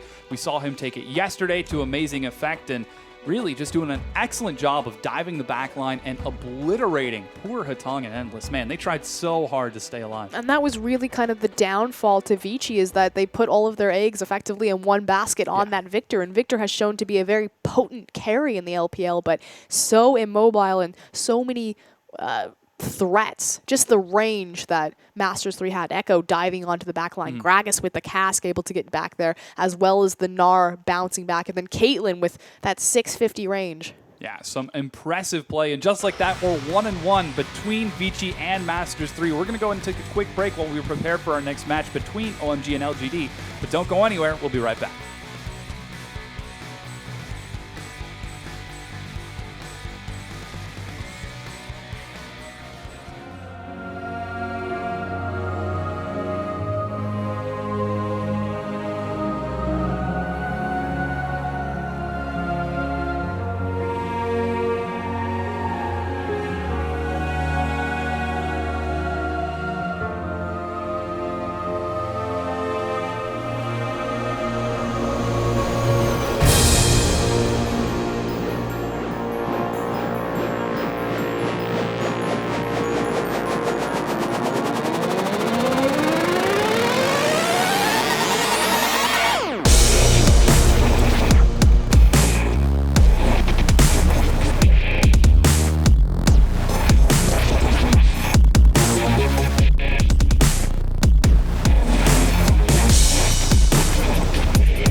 Hello, everyone, and welcome back to the LPL English broadcast. I am Dominic Seder-Romer. This is Ryan Froscure and more, and we're about to get into our second set of the day between LGD and OMG. But let's recap what just happened between Vici and M3. Well, the first game, Vici showed up in Vici fashion and were just oppressive about their lead, choked Masters 3 out in a 21-minute surrender. Yeah. Next game, Masters 3 stayed more true to their tempo of speed, played very reactionary, slowed Vici down, particularly Mata, not allowing him to roam, and controlled and closed out a game. Yeah, it was actually remarkably astonishing seeing World 6 try to be the primary carry to get good positioning for Hatong, but it just wasn't quite able to happen. And Masters 3, like we talked about during the game, slow and steady wins the race. Yeah, and that was pretty much exactly what happened to SMLZ on that Caitlyn. Again, her mid-game power chop is actually pretty punishing versus AD carries like Sivir because she doesn't have an ultimate to augment her team's performance. So as soon as he got over that hump, had his 3 items, the Last Whisper, Static Shiv, and Infinity Edge, went right back to murdering people. Yeah, there was so much damage, and you could see SMLZ's positioning in team fights was pretty phenomenal. Just as we mentioned, the fight in the river, sitting in the Pixel Brush, and the fight by Baron, sitting in the, what was the Banana Bush? I still call it the banana brush. Yeah, it's essentially the banana brush. There's also a pixel brush there. I think There we is. walked through it. But, I mean, it was just phenomenal placement. And Looper. Looper went off. I'd be surprised if Looper didn't get the MVP that time around, although there were a lot of consistent, very nice performances. Again, Masters 3, they ran a triple threat composition with Echo, Caitlyn, and Gnar from that top lane. So definitely had a lot of threats and a lot of tools to get onto the back line. Primarily Hatong on that Victor shut him down, so he couldn't be the big impact for Vici. And that was kind of the thing that we were talking about. You know, Hatong, his scores look great when everything's going ahead and able to do his job and go with the flow, but he's yet to really step up and to be that leader that Vici needed him to be. Yeah, he just wasn't quite able to find it. Here's the overview of that game. You can see Masters 3 playing exceptionally well, a 32-14 overall kill game, and a whopping 26,000 gold by the time they got to the Nexus. And the MVP this time, it goes to Looper in the top. Yeah, no surprises right there. We said it and we'll say it again. You'll probably see some, I imagine, highlights go through your screen. Just massive Gnar ultimates on multiple members of Vici, always getting to that back line, 1v1ing Hatong a lot of times just by himself. So yeah, and it started off with that early laning phase, solo killing Dandy twice. And keep your eye on Looper. He's on the left side of the screen right now, just under that Annie. He is so strong, using the Mega Gnar to start the fight and just getting onto Hatong just like you said. he was also very abusive with his mini Gnar form, one of the most aggressive mini Gnars I think we have in the LPL, just constantly throwing out the boomerang and stepping forward, using his hyper very effectively. Yeah, all over the place. Looper playing so exceptionally well, but now we're going to get into our next game. It's OMG versus LGD, and yesterday, OMG went 1-1 with King, but LGD, they got 0-2'd.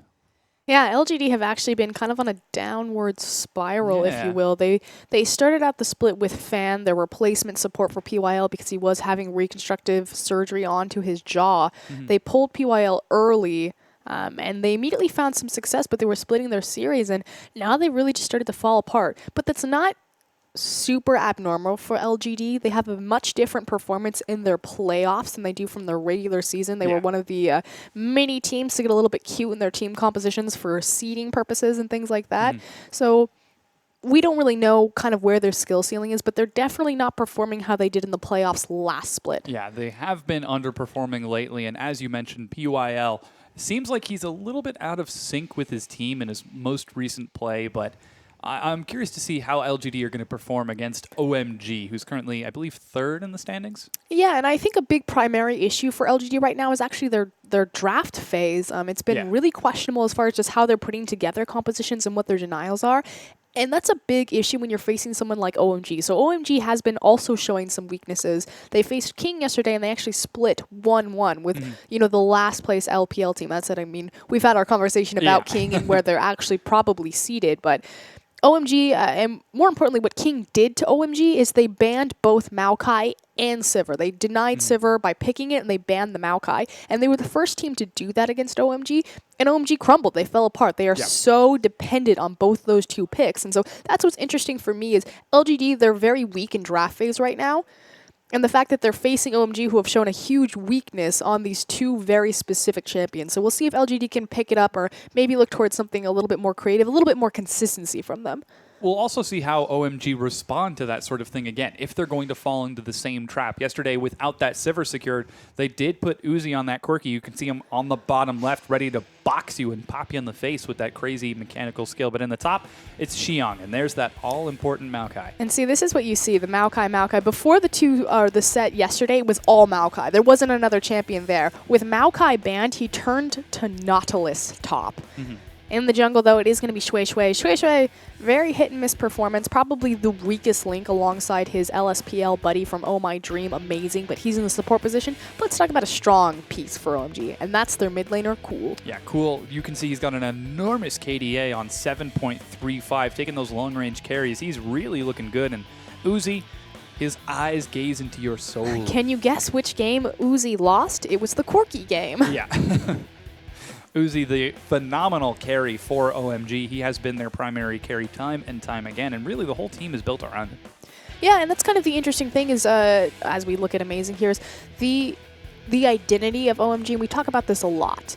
You know, a very famed team, they're almost like a dynasty in China at this point. When they came in, they were able to unseat WE, kind of a completely different style. They never had a really strong, hyper-scaling ADC. They had Sand previously before picking up Uzi. And so it's a very big change in dynamic. And obviously they ran Going, Loveling, Uzi, Cool, that big quadruple threat all-star team that just kind of spiraled out of control and got some of the worst results that OMG have seen historically as a team. Immediately Loveling and Going are benched. And Uzi now leading and taking up all the resources. But he's on Sivir, so it's still not... I mean, it's not Vayne, it's not Twitch, it's not what you would expect an Uzi team to look like, but it's still all about giving him the resources. But what I like is just you're seeing a maturing and an evolution of Uzi and his champion pool and really his playstyle and his identity as a player inside OMG. So yeah, it's very pseudo Starhorn Royal Club in terms of where you're giving your gold.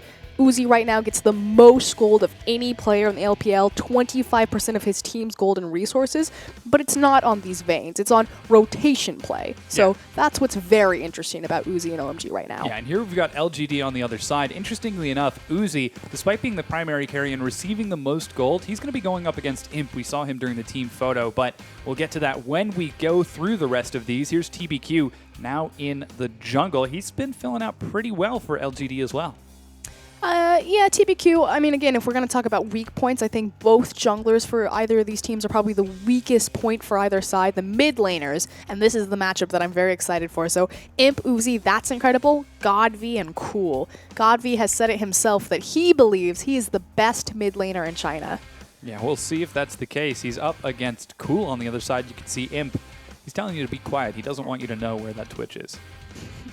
You can see he did take it lately, and he actually took it with the Samsung He played White his skin, too, skin, yeah, he did. which is pretty cool. And there's PYO. He's looking super handsome. And he's the captain, the shot caller, and the leader of LGD. And we'll see if he gets that Alistar, because that is just a devastating pickup for him. Yeah, we'll definitely have to keep an eye on whether or not that's the case. The rest of LGD feeling pretty happy right now. You can see the roster conversing about what they're going to do coming into this pick ban phase, because again, they're up against OMG, and we saw how their team crumbles when they don't get those priority picks. So with OMG on the blue side for game number 1, you got to kind of wonder what's going to get through with so many strong picks in the meta right now. What's going to get through? What's going to be banned? What are the main targets? And this is actually really a really important week for OMG, because not only did they face King yesterday, I mean, that's, you know, kind of hit and miss, but facing LGD today, one of the top teams in LPL, and facing EDG tomorrow. So this could be the defining week for OMG, where they really prove, hey, with this new roster, with Going and Leveling on the bench, we can still play at the highest level, and we can lead the LPL. Yeah, and you can see things looking very good for OMG so far. They are 9-6 against LGD in the past. You can see all across the board, they are superior. More wins on blue, more wins on red, higher gold distribution, better aggression, even better jungle control. So looks like OMG are going to be the favorites going into this. But as you mentioned, LGD, they've got a high ceiling. We haven't seen it yet. Could this be the chance for them to show what they're made of?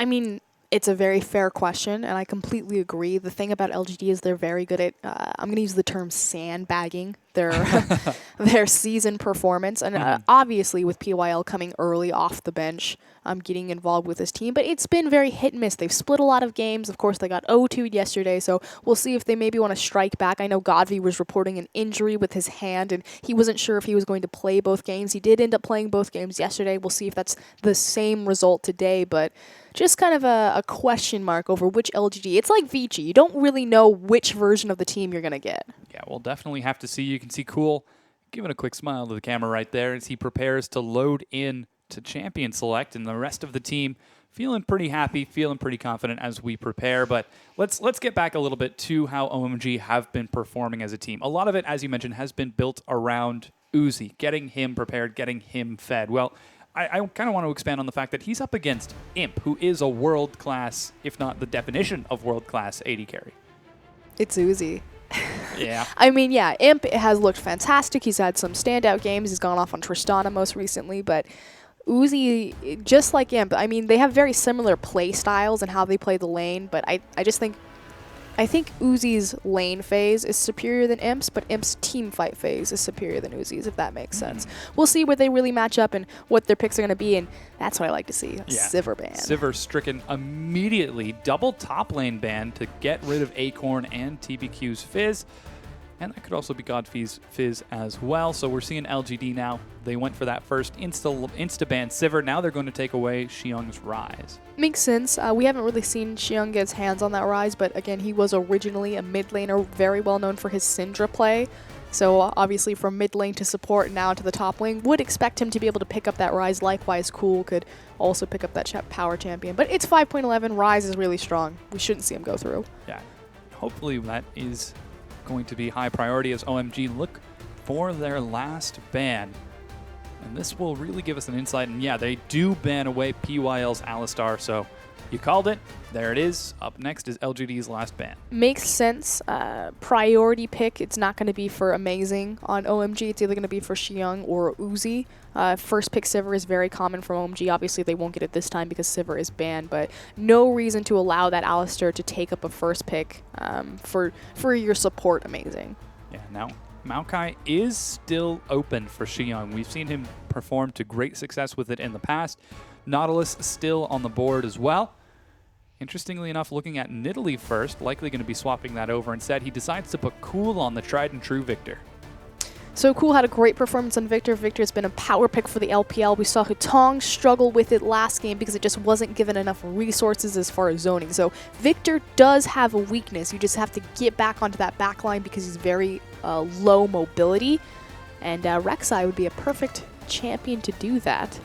Yeah, Gragas is still available as well. We've really seen people who can dive into the backline and get onto Victor punish him the most. So knowing that LGD, they've got the aggressive AD carry. Imp, Maokai, they do know is still open, and yeah, they are going to be looking at Sejuani Maokai. No, it's Nautilus Maokai instead. This is a really good second rotation, so taking Maokai away, because obviously I guarantee if Maokai hadn't been taken, OMG would have second rotated it. Obviously, Victor just has higher priority. Again, Xiong's not their big star player. It's Uzi, Sivir first pick, Sivir is banned. Cool, Victor first pick.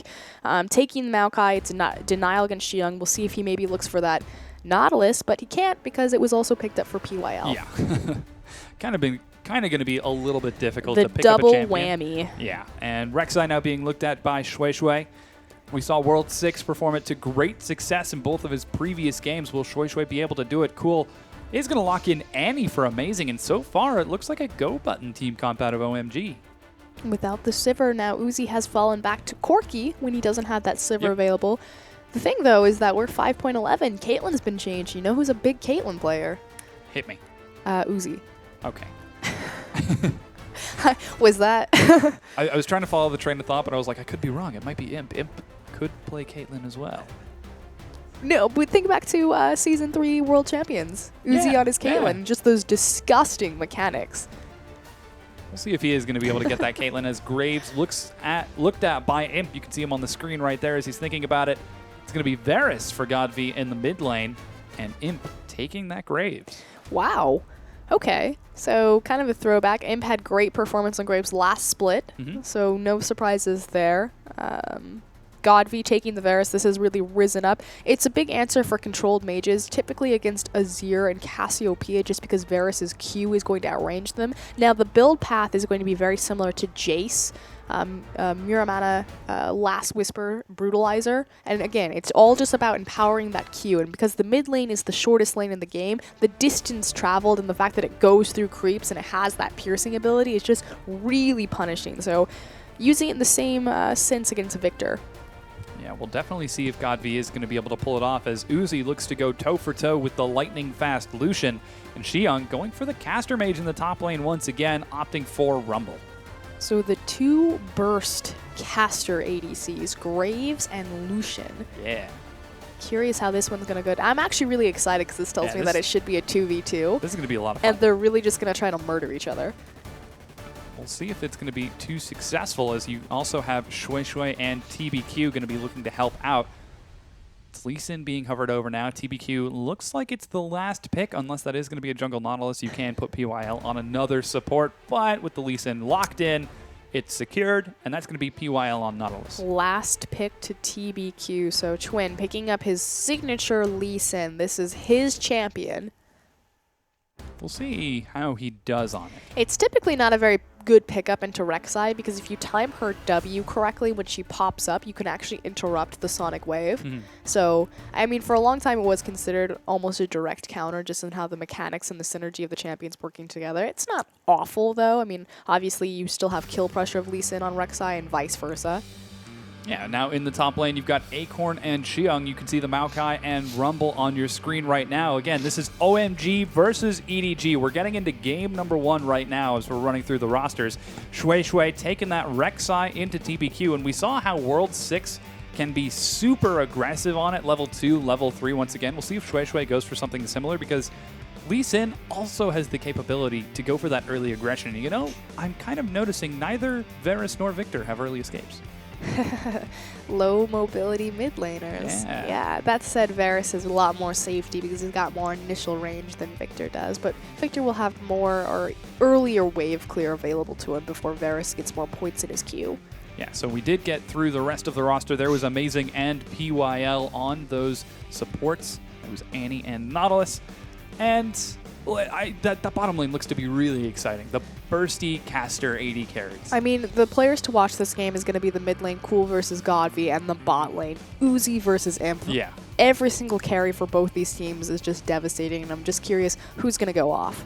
And we'll definitely have to find out as we're getting into the Rift right now.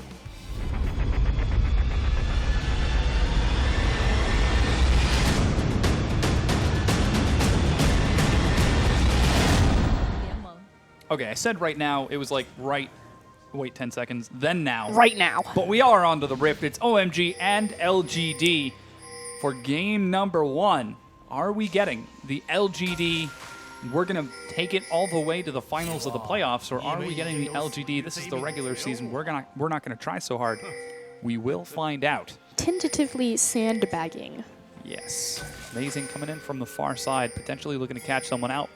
Good trinket ward. Yeah, it looks like so far everybody's being nice and defensive. Let's talk about what we expect to happen right now. So this is OMG. Where are they going to play? They're going to play to the bottom side. They're going to gank Uzi's lane over and over and over again. Now, in the past, when he's on Sivir, when he's on Corki, what they do is they take a snowballed advantage bot side and they rotate it around to free towers, push down very early towers as quickly as possible because it gives you global gold and gives them a ramp into a very quick mid game. And once they have a surplus gold lead on you from taking so many towers or having that advantage, then they look to team fight you. Yeah, we'll definitely see if they're going to be able to pull that off this time, as Cool on the not so very mobile Victor.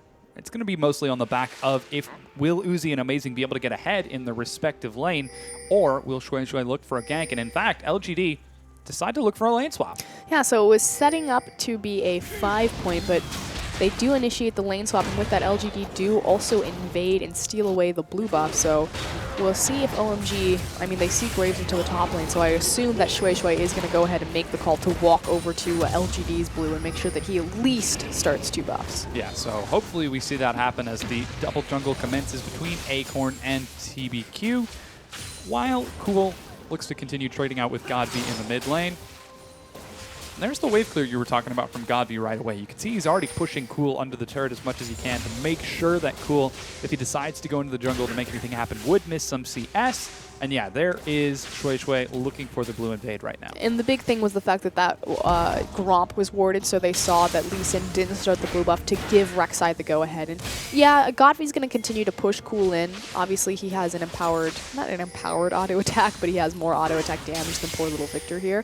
But as soon as Victor has his upgraded Hex score, again, that laser, he's going to be able to free clear the wave, and the advantage will shift very quickly. Yeah, and you can see Godby shoving as hard as he can to try to keep Cool down, but in fact it's Cool who's up in CS, and with the lane swap going on, that means we're going to see Xiong and Shui Shui continue to double jungle just a little bit longer. In fact, we haven't seen either of the solo laners make it into lane just yet, while the duos present a very scary challenge. You don't want to be caught out of position when one of these teams looks for a dive. So PYL already made an early back, and the first thing he picks up, it's not wards, it's actually boots, and he's running towards his duo in the jungle right now. So the big thing about lane swaps for LGD is it unlocks PYL to roam around the map as the captain, as the shot caller, and as the guy on these high impact champions like Alistar, Annie, this case Nautilus. The faster that he gets involved with his team in making plays, as he did look for a gank in that mid lane, the better LGD's chances are. Yeah, and with that, once again, the invade continues as LGD look to potentially collapse on that top tier 1 if anyone would have been there to defend it, but Xiong isn't taking any chances. He's going to be following Shui Shui throughout the entirety of the jungle so far. And things look to be off to a relatively slow start. So far, Cool and Godby have been on an island, while the same thing has been happening between Uzi and Imp. However, OMG have got their duo on the bottom side, which gives them more dragon pressure, which means that this is going to be a free objective for them on the bottom, or excuse me, on the bottom side, on the top side of the map. So they're not going for a 4v0 fast push. What they're trying to do is bounce the wave. So they're trying to deny as much CS and experience into that tower before they let it fall, which is fairly smart, but they lose the initial advantage.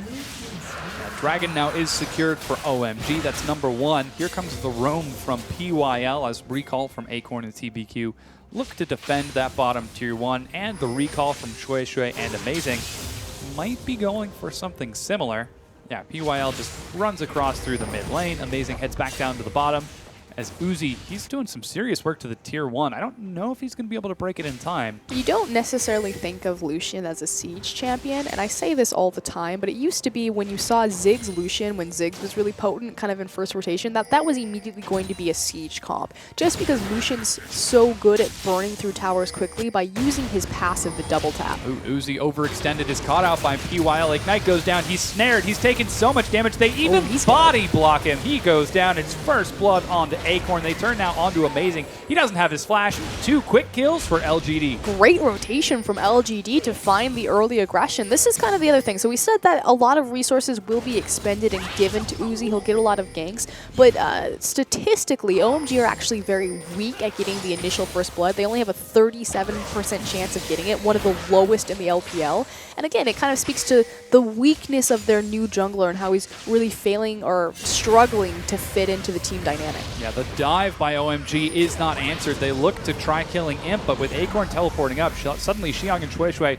are in a bad spot. Xiong is actually forced to take the long way out as he gets zoned away by Acorn. And so far, things look to be going in LGD's way. This might just be the team that took second place in the playoffs of the LPL last play. We're seeing them. Uh-oh. Cool into some trouble. Yeah, TBQ finds Cool, going for the dissonance first. There goes the cleanse, but it's chased now by TBQ. He takes a turret hit and then has to jump away. Really good. I want to talk about his angle into lane right there. So a lot of Lee Sins will try to lead with the Sonic Wave, but making sure that he got an easy Sonic Wave by walking into melee range and laying down the slow and getting that out. So great job from TBQ. Doesn't find the kill, but certainly forces out one of the summoner spells in that cleanse. Yeah, with that cleanse gone, that means that the level 6 return from Godby is actually pretty scary and cool. He's at reasonably low health right now.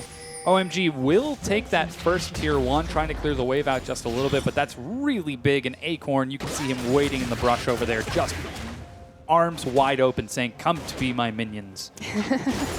That said, this is fairly common from OMG. They may have a low first blood percentage, but they have a very high first tower percentage. They're all about that rotation. The question is now, since Uzi's on Lucian as opposed to Sivir or Corki, where he's going to go next, and if OMG will retain to their MO and start rotating him across the map, or maybe keep him into that bottom lane and look for a duel. Yeah, we'll definitely have to see as LGD actually opt for a recall themselves. Imp looks like he might be headed back up to the top, but no, PYL goes bottom. And LGD already predicting it. They've got their mind set out for OMG. They had the timer on that tier 1, and with the recall, they're going to send their duo bottom. Things slowing down a little bit. I mean, it's not Imp and Imp getting solo EXP into the bot lane. He is, we always talk about how Uzi's lane phase is very dominating and how he always seems to find a CS lead. Imp is also one of those carries that always seems to find a CS lead on his opponent, and he actually has one right now. And it's going to get even bigger now that he just walked to that big bottom wave. Yeah, you can see he's trying to stall it out as best he can as Acorn looks to head top and meet Xiong in the 1v1, while the blue is now handed over to Godvi on that Varus. He secures it and looks to continue putting out harass with that tier and the double longsword. And yeah, there's the upgraded Hex Core for Cool as he receives his own blue as well. So you're exactly right. Things have slowed down a little bit. But let's start to set the stage. How are team fights going to work for these teams? Obviously, they both seem to be 80 carry focused, except for LGD also relying on Godvi a little bit, and Cool is filling the same role on that Victor. How are these fights going to work out? I feel like LGD picked their champions not necessarily for their collective synergy, but just for their individual lane matchups, if that makes sense. Graves, Nautilus, obviously a very strong lane, and Imp just really likes playing Graves. Varus is very much a poke style of champion, and Victor offers that, but Victor's also going to offer a lot more AoE damage, where Varus is going to offer more AoE control with his ultimate, and just kind of almost as Nidalee and Jace would sit back and get multiple rotations through that queue. So as far as team fights, it's Uzi's going to be very self-sufficient on his relentless pursuit, and it's really going to be about Cool putting out the sustained damage with his Chaos Storm and his lasers.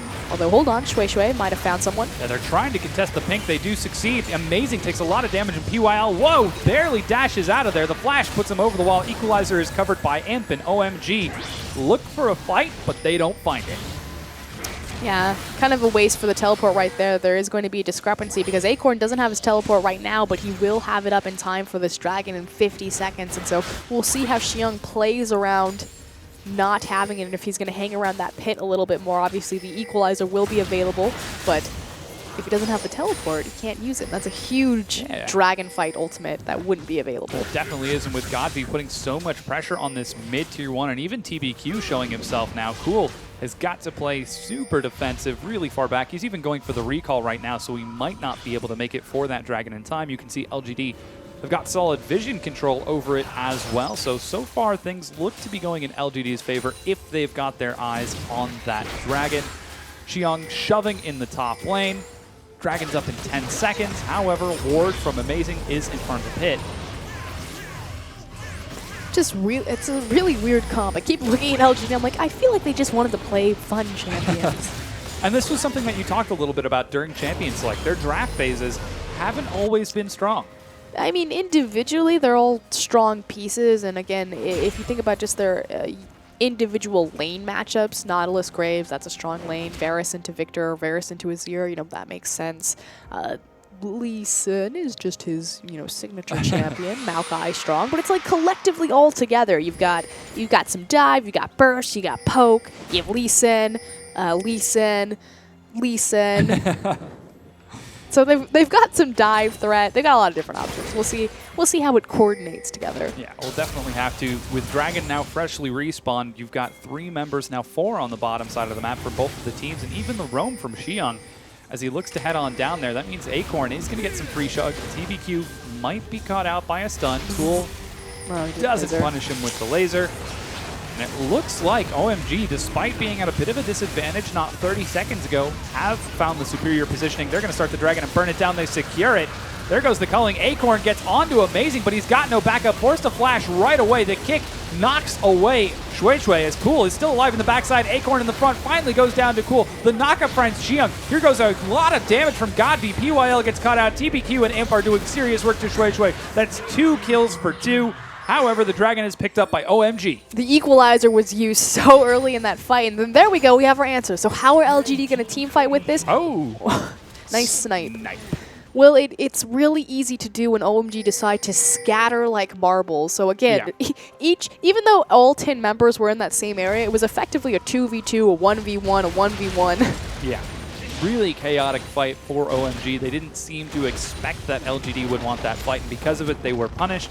They do secure their second Dragon, however, which means taking this turret isn't quite as easy for LGD Imp, but you can see he's even trying to stagger the wave a little bit, so he should be able to take this turret down as he zones Uzi away from all of those tasty, tasty minions. He's not going to get it, though. He's not going to get a true reset. Yeah. It's unfortunate. Well, he still was able to deny some gold over to Uzi, and in the end, that is resulting a pretty solid CS lead. I was going to say, Imp winning out. Even though it was, a lane swap initially, he has the CS lead on Uzi. Not many people get to say that. In fact, Kid had a very unfortunate matchup against Uzi where Uzi bodied him with an 80 CS discrepancy. So yeah, we're not quite seeing discrepancies that large, as we're now 13.5 minutes into the game, and LGD putting up a good, really solid team fight after that. Once again, slowing things down. I think it was more so, not to take anything away from LGD, obviously individually their pieces worked really well, but I really feel like it was OMG fumbling the team fight versus LGD executing it well. Not staying together, not using their cooldowns as well as they could have. So we'll see if they maybe tighten things up. The other big issue is that we talked about how Uzi is their big centerpiece right now and kind of their new identity, and they like to gank his lane, they like to give him early resources. He effectively got none of that this game, and this is what we see, LGD taking the lead. Yeah, and with that, that's going to put Imp in a pretty happy position. Here's a replay of the snipe. Oh flash? My gosh, Flash? there's no way. He's going to flash. That's so much range. Boom! Bah, is that Godby? He did that blind. Oh my gosh, what a shot. How did he know? There was I'm assuming if that ward was still there, he had the Krug warded, so he would have seen at least Victor walk into that bush, and then he just had to guess. Can you imagine just the bravery to burn your flash on a blind bush shot? Potential kill. Well, I mean, it's Godby. He did it, he pulled it off, and you can see his flash still on cooldown because of it. OMG with a quick swing to the top lane. Look to continue that objective-focused game. They bring 4 members and a minion wave, put some pressure onto that top tier 1. 3 members of LGD look to contest. Even Cool is coming up there as well. My favorite is when TBQ walks into a lane, throws Sonic Wave, doesn't connect. And then just walks out. He looks around, he's like, no one saw that, right? No, we saw. And then goes back to the Krug. Yeah, OMG are so focused on taking this top tier 1. Imp is getting so much time on the bottom lane to just farm it out. You can see he's even playing taunts to keep himself occupied. He knows there's not going to be that much. Dive? Yeah, they There's might. The Tibbers. Stun comes down onto Acorn. Equalizer is dropped as well. They're blowing so much damage. He's still alive, but has to walk through the Equalizer. Amazing goes down, but they trade a kill right back over. Xiyoung is taking some serious damage from the turret. The hook finds Uzi. It's still being tanked up by Xiyoung so excellently. The aggro is juggled. TBQ again misses the Sonic Wave. Kind of decent juggling from OMG right there. That said, trying to burn through the Maokai, probably the tankiest member on the team, had his ultimate through the entire duration of that. So they end up trading 1 for 1. It will mean the tower for OMG, so they squeak slightly ahead on that exchange. But I mean, what they're trading is the CS from him, but hold on. Uh-oh, Godby could be caught out here as Shui Shui looks to collapse with Uzi. There goes the Chain of Corruption. Cleanse is clearing it instantly, and Godby with no flash dies. Picking the Victor to have it cleansed as opposed to Rek'Sai so we could at least stall one of them. Beautiful play from Cool and Shui Shui there. Yeah, really solid having that ward there. And just like that, the top tier 1 goes down. OMG get what they want, and they even find a kill onto Godby in the mid lane. Well, this is the big issue with Varus. So yeah, when he's standing in front of his tower, his range on his Q is so oppressive, as we saw his sneaky flash play over the Dragon Pit. But if he's kind of out in the river or out wandering around, that's still a very low mobility ADC. It's super easy to walk up on top of him and just body him. Yeah, and with that, it's going to be his first death of the game so far. The wave being caught by PYL and TBQ. We all know how important it is to make sure your supports have CS. And Godby finally makes it back out. Imp is still down there. He stopped playing taunts now, so at least there's that. He's found something to keep himself occupied. He's playing his own variation, his own mini game. 30 CS on Uzi right now. How high can he get it? I don't know. We'll definitely find out. I was excited for trying. the Uzi Imp 2v2. I didn't They've get it. completely avoided it. Well, there's still game 2 where we might see it happen. I want the duel. We definitely might still get it in team fights because you did talk about how Imp is excellent in team fights. Yeah, but LGD are not excellent team fights right now. This is one of the weirdest. We talked about their champion picks and their compositions are just a little bit bizarre. And yeah, it's working for them because, again, there was just such a scattered team fight from OMG that they were able to effectively play their lanes just in a grouped up area. So we'll see if maybe if OMG kind of stack their AoE, get their equalizer onto a Chaos Storm, into a Gatling gun, if maybe things go more their way. Now, Dragon has just respawned, and after stalling out the laning phase, LGD look to finally set up a fight as all 5 members are here. Xiong is in the top lane, shoving up to that tier 2, but he's got his teleport and his equalizer. So while Godby catches the wave in the mid, the rest of LGD try to burn through this Dragon. Looks like they're going to succeed, and OMG can't quite find anything to make up for it. Really risky to check into that area with all the vision that LGD have, and that's really on the back of Varus. So if you think that Varus is acting very similar to Nidalee, to Jace laying down that poke, it makes sieging objectives and controlling objectives fairly easy for him. As long as you get to the area first and lay down your vision, and with that, it looks like they're also going to get a free tower. Yeah, the teleport comes in from Xiong as he looks to defend it.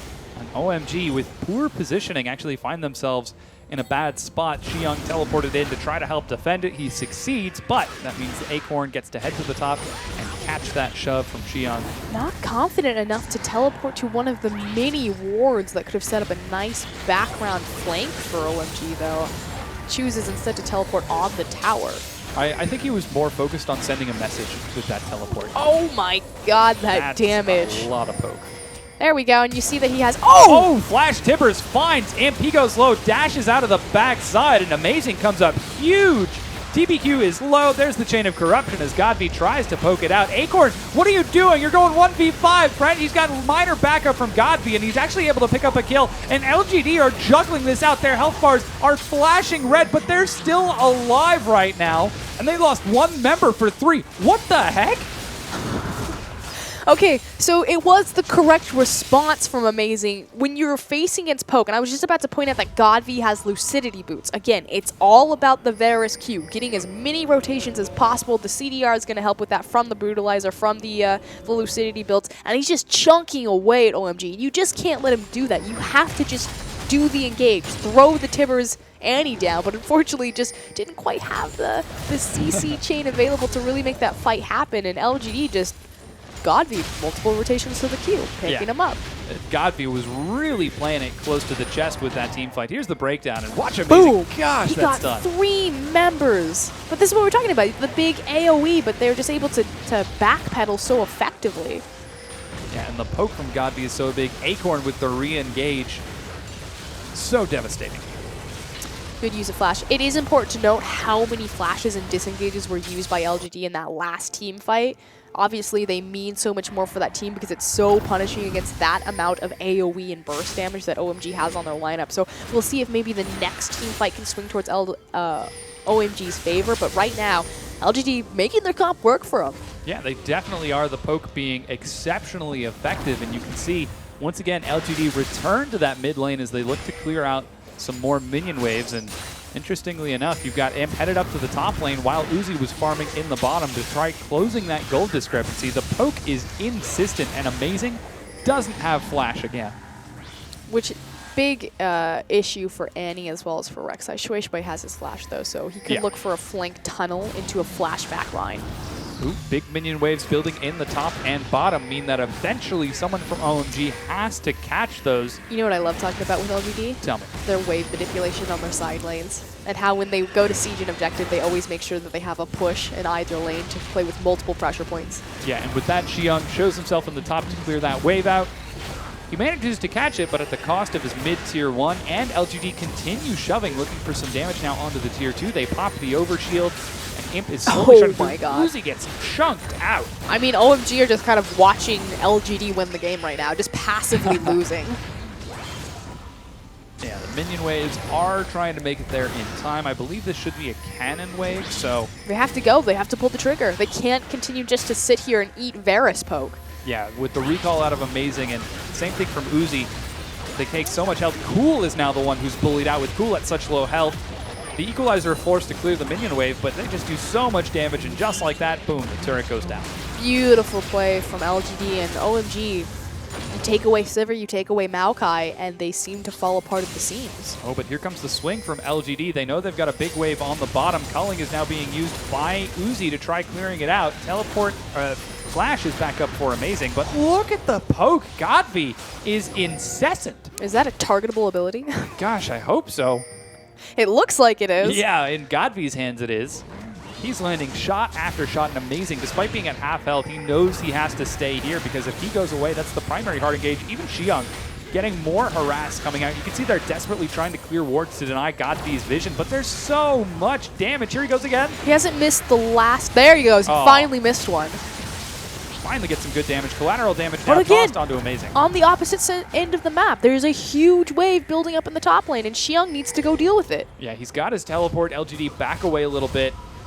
Bit of a missed timing window there, as that is going to be caught out by Xiong. Dragon's now up in a minute, and that looks like LGD are preparing for it. And it's so devastating with this Varus. I'm not even saying LGD's comp, because again, I'm still a question mark on that one. I'm still feeling that one out. But the Varus, it doesn't even matter. This is a one-man army just throwing down the Varus poke that there's just, doesn't matter what his team is. He could have like 6 karmas. Yeah, and OMG going for the more zone control, stun, mid-control, mage style composition.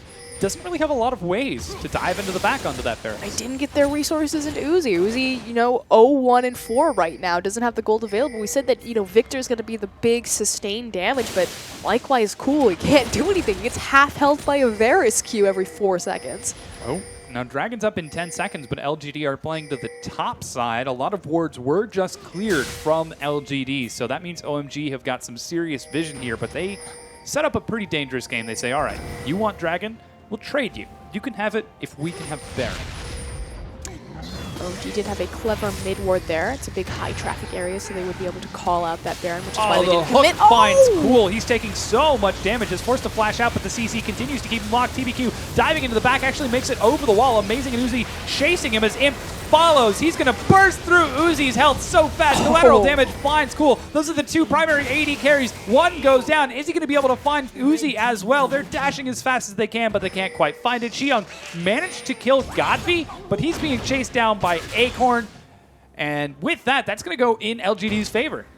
Barely, though. And this is Barely. the thing that I want to point out, going back again to LGD's composition. They have a massive gold lead right now. But again, it comes to a big 5v5, and it's not a true front-to-back fight. It's these small skirmishes just kind of in the same area. But, I mean, OMG, with that gold discrepancy, just because they have so much AoE stack, although Acorn might trade it, they almost come out even on that fight. But with it, LGD do a great job. They say, okay, we came out slightly ahead, and they translate it into an objective and secure that dragon. Yeah, and with that dragon secured, that brings it 2-2 in terms of dragons. And you talked about that gold lead. It's 7,000 in favor of LGD. They've got a CS lead in every single lane. You can see a 1,600 gold lead for Acorn, the top laner. And in the mid lane, that's a 2,200 gold lead for Godby as he's landing so much harass. Really, the person who's closest is Uzi. He's finally caught up in CS to Imp, as LGD were looking for team plays instead of getting Imp fed. But He just magically gets CS. yeah, I don't know where he managed to pull that through. There's a lot of jokes in the community for teams. OMG made the joke when Uzi got onto the team that he eats everything. I believe going on his Weibo, when Uzi showed up, he's like, I went downstairs to get something to eat, and there was nothing there, and then I realized, oh, Uzi must be here. Yes. So I think it's the same thing with CS. He just eats everything. He's a vacuum, just hoovering that whole wave up so quickly. I wanted TPQ to do it. I wanted him to proc the Sonic. Yeah. That's the Lee syndrome. You land the Q, then you have to follow go. it. It's the same thing with Rengar Ultimate. No, he's had a good performance, getting a lot of picks. When you use Thrill of the Hunt, you have to jump on someone, even if they're in 5 members of the enemy team. I hear the salt of your solo queue coming through. little bit of a bitter connotation right there. But again, this is LGD versus OMG, and things are looking up for LGD. Things are looking at Baron right now for LGD. They are playing really confidently. Xiyoung is catching the wave on the bottom side. Acorn just recalled. He has teleport. They could be looking for a pick right here. Home guard brings him back, and nope, he goes right back on the fountain as he's looking for the teleport. Setting up a lot of their vision. If they do get a pick here or lay down some nasty poke, they could very easily transition this into a Baron. So LGD definitely identifying what they want to play for. And there we go. Here this starts again. Varus has the blue buff. Godby is doing so much damage. He's now got a BF sword on top of all of that penetration. So those arrows are going to hurt. Split push now coming out from Acorn as he looks to shove up in the mid. It's going to be a 1-4 split while TBQ prevents any sort of rotation as he waits on the side. The moment someone tries to get out of position, he's going to punish them. Xiyoung, the sole hope for OMG. He's not taking any poke right now. He's going to try shoving that wave back up. Does have his teleport available. Big key ultimates for the next team fight. Can OMG lay down consistent AoE CC lock, or will Godby get down enough poke where they just bully OMG off the objective? Yeah, and oh man, Imp is doing some serious damage. Even blowing the collateral damage finds 4 members. Shui gets poked out as well. Without the overshield, he's got to back away, and this tier 2 turret is going down. They just... using the collateral damage as a poking tool, knowing that they're here for the structure objective, they're not looking for a dive, they're just looking to be a nuisance. And OMG, they're just so scattered. They won't pull the trigger. That's what they need with their hard engage composition. Amazing had his flash up, had the tippers available. You just need to flash stun. Not quite finding it as Amazing isn't ready to pull the trigger, and so far LGD are increasing their gold lead mile by mile. It's brilliant because it forces one of the weakest members of OMG to be the key and the catalyst to success for them. So Xiyoung and Amazing are going to be the primary tools for initiating, unless I mean pretty much Shui, Xiyoung, and Amazing. Their 2 big carries are Uzi and Cool, but it's up to the 3 supporting members to really set Uzi and Cool up for victory, and that really hasn't been the case in any of OMG's games so far. It looks like a fight breaks out. All 5 members of OMG are here. A huge knockup goes out, but there's the equalizer. They find Imp and Godby on the backside. So much damage onto Uzi. He's bursted down and is running for his life. He goes down. TPQ picks up the kill with the Cinder Hulk. Shui looking for the flank onto Imp. He can't quite find it. And Cool goes down here, and member by member of OMG gets shut down as LGD just take this game and blow it wide open. 10k gold lead. Again, LGD not fighting a 5v5, fighting from so many different angles, laying down the Varus poke before Godby really commits and flashes in to clean up the back half of that fight. But that's the gold lead speaking for itself. This Varus is huge, and Godby, he said, I'm the best mid laner in China. Right now, he's sticking it to Cool. Shui looking for the steal. He drops the ward over the wall. He doesn't quite make it over in time. Instead, he makes it just in time for his death. That was close, though. It was time. Yeah, my heart stopped. I was waiting for it. Yeah, didn't find the steal. Shui goes down. That's going to be an unofficial ace for LGD, losing only 1 member of their team. With that, they secure Baron. Dragon's now up in a minute. And LGD, if their poke was scary before, imagine how it's going to be now that they've got a Baron buff. And LGD are very good with the Baron because, again, their side wave management. This is the thing that I also want to point out again. Uzi just cleared the top wave, but it was fairly large. When LGD approach a Baron, when they approach a team fight or any sort of objective, they always make sure to take the time to get their wave slow pushing. Acorn is a huge part of that. Godby is another big piece, but it's really oppressive of LGD and makes them a joy to watch. But here we go. This is the pick. So many cooldowns blown on PYL.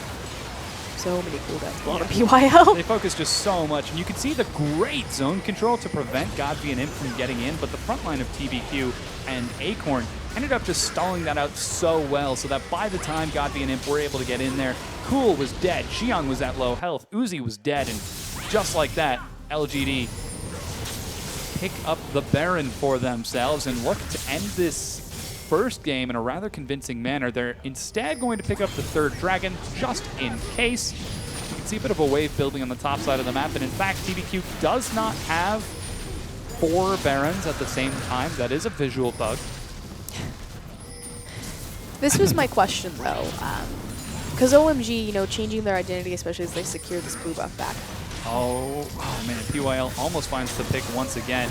He actually goes for the depth charge. He's going to find Cool. A huge equalizer right on top of PYL. He's the only person taking it. And Acorn goes 1v5 and gets a kill. What the heck was that damage? LGD chasing down Amazing. TBQ looks for the insect play. Is he going to be able to find it? The flash now onto Uzi. He decides to settle instead for Shui Shui. Cool goes down. Amazing is already dead.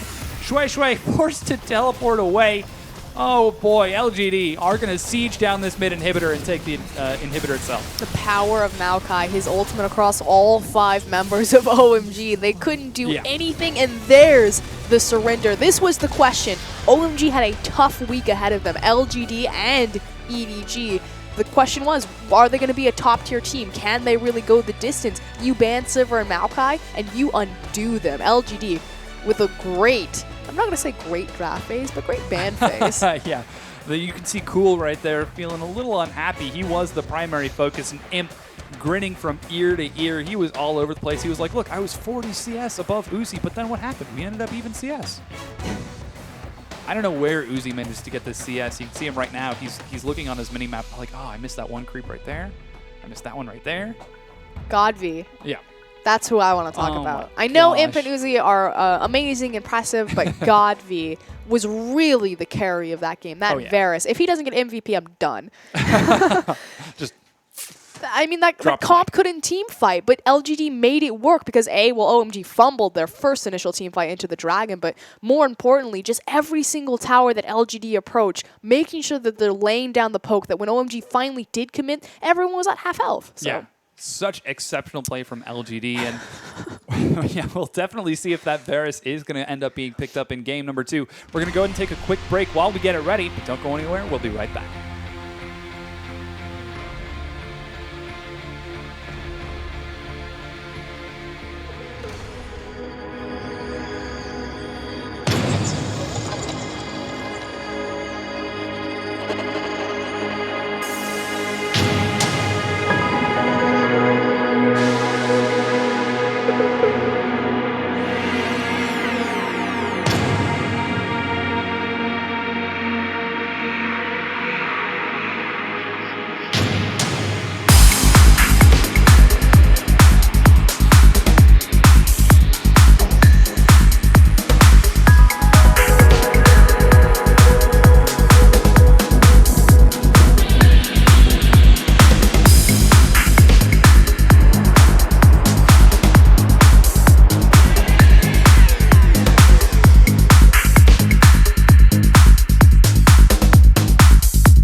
Welcome back to the LPL. I am Dominic Sater-Romer. This is Ryan Froscura and more, and you just saw some of the highlights between our last game between OMG and LGD. I mean, all I saw was Godby. Yeah, that arrow snipe you saw from over the wall, poor Cool was like, yes, I can finally recall. I made it out of the team fight. I wonder what I should buy. Flashes the Dragon Wall, too. Yeah. It was so good. Such a confident flash, because that puts him so far out of position if he doesn't get the kill. Well. Amazing, amazing play. And speaking of amazing, we talked a lot about how Godby had some serious poke. The only way that OMG could really contest it was by aggressively flash stunning, and he only did it once that last game. Yeah, I completely agree. I think OMG's #1 problem is that their three newest members, Shi-Young, Amazing, and Shui had all of the engage, and that's what needed to happen. OMG's needed to find the hard engage, and when it's on your newest members, your weakest links, disaster struck them. But LGD and King have now proven that if you take away that Maokai, if you take away that Sivir, that OMG have a definite Achilles heel. But yes, I don't have to leave now. Godby getting that MVP there. You can see he's earning a massive 160 points for that impressive game. And, I mean, Godby was just all over the place with these hooks. This fight looked really scattered in the beginning, but LGD just turned it so well. The poke onto Cool. Oh, man. Just absurd. He hit so many of these skill shots. I think he maybe missed 2 the entire game. Just absurd amounts of damage. This is going to be that sick dragon flash play that he gets on the back half of this. Here we go. Yeah, the camera's got to pan up just a little bit. It's in the dark. He doesn't even see it either. Yeah, it's completely blind. And flashes. Shot through the heart, and you're to blame. Darling, you gave Godby Varus a bad name. All right, so there is going to be a swap out for LGD. Hey, it's Flame. They're going to send Flame into the top lane. Princess Flame. They all have princess nicknames. Do you know this? Oh, yeah, I think you were telling me about this. Yeah, we can't say some of them on air. Which tells you the type of humor that LGD have, which makes me appreciate them as a team. Yes, so there you can see Flame. He had some really solid stats on Gnar in the past, and he plays a little bit of a different style than Acorn. Yeah, and that's what's really unique about with all of these extended rosters and subbing players out. You know, Amazing J, Koro, of course, Acorn and Flame are the original. Yeah. Even when they play the same champions, Rumble, Gnar, the way that they play them is very different, and the way that they interact with TBQ in particular is also very different. So watch for that. Flame is much more about he gets his advantages on his own, being very bullying and very aggressive on his Gnar. It forces people back and then forces them to use their TP to pick up the CS. And then with that TP discrepancy, he'll then make a play bottom, whereas Acorn will more rely on TBQ to get a gank and snowball him and then use that TP discrepancy on the bottom side of the map. It ends up in the same thing. They get kills for free and they help out Imp and PYL, but how they go about it is very different. Yeah, we'll definitely see how the teams interact. And we were talking a little bit about the draft phase before we were getting into this next game, and we can see what the people draft for this next one. LGD on the blue side this time around, they sort of drafted champions that are individually skilled at and that win their lanes. Yeah, that's a very fair way to put that, because that composition was all over the place, but it didn't matter because so were the team fights. It was effectively 2v2, 1v1, 3v3. Everyone was doing their own thing. Worked out for them. Godby, like I said, it was Varus, and it could have been anything for his surrounding teammates. He was a one-man army. We'll see if he gets that champion again. And the thing is Varus isn't really considered a high-priority pick. It's considered a soft counter to those control mages just because his range is so oppressive at laying down that poke, at shooting through the minions that, Azir, Victor, Cassiopeia, they just can't reach him to make a successful trade. And if you're continually landing those Qs and you just completely outrange the other champions, I mean, you get really frustrated. And again, that was the downfall to OMG. They just needed to pull the trigger, but Amazing was their primary trigger on that Flash Annie, and frankly, weakest member of OMG, so... Yeah, just wasn't quite able to find the engage. He found it once, and that was almost the best engage for Acorn. I think that actually was the best fight they had that entire game. Yep. And that begs the question then.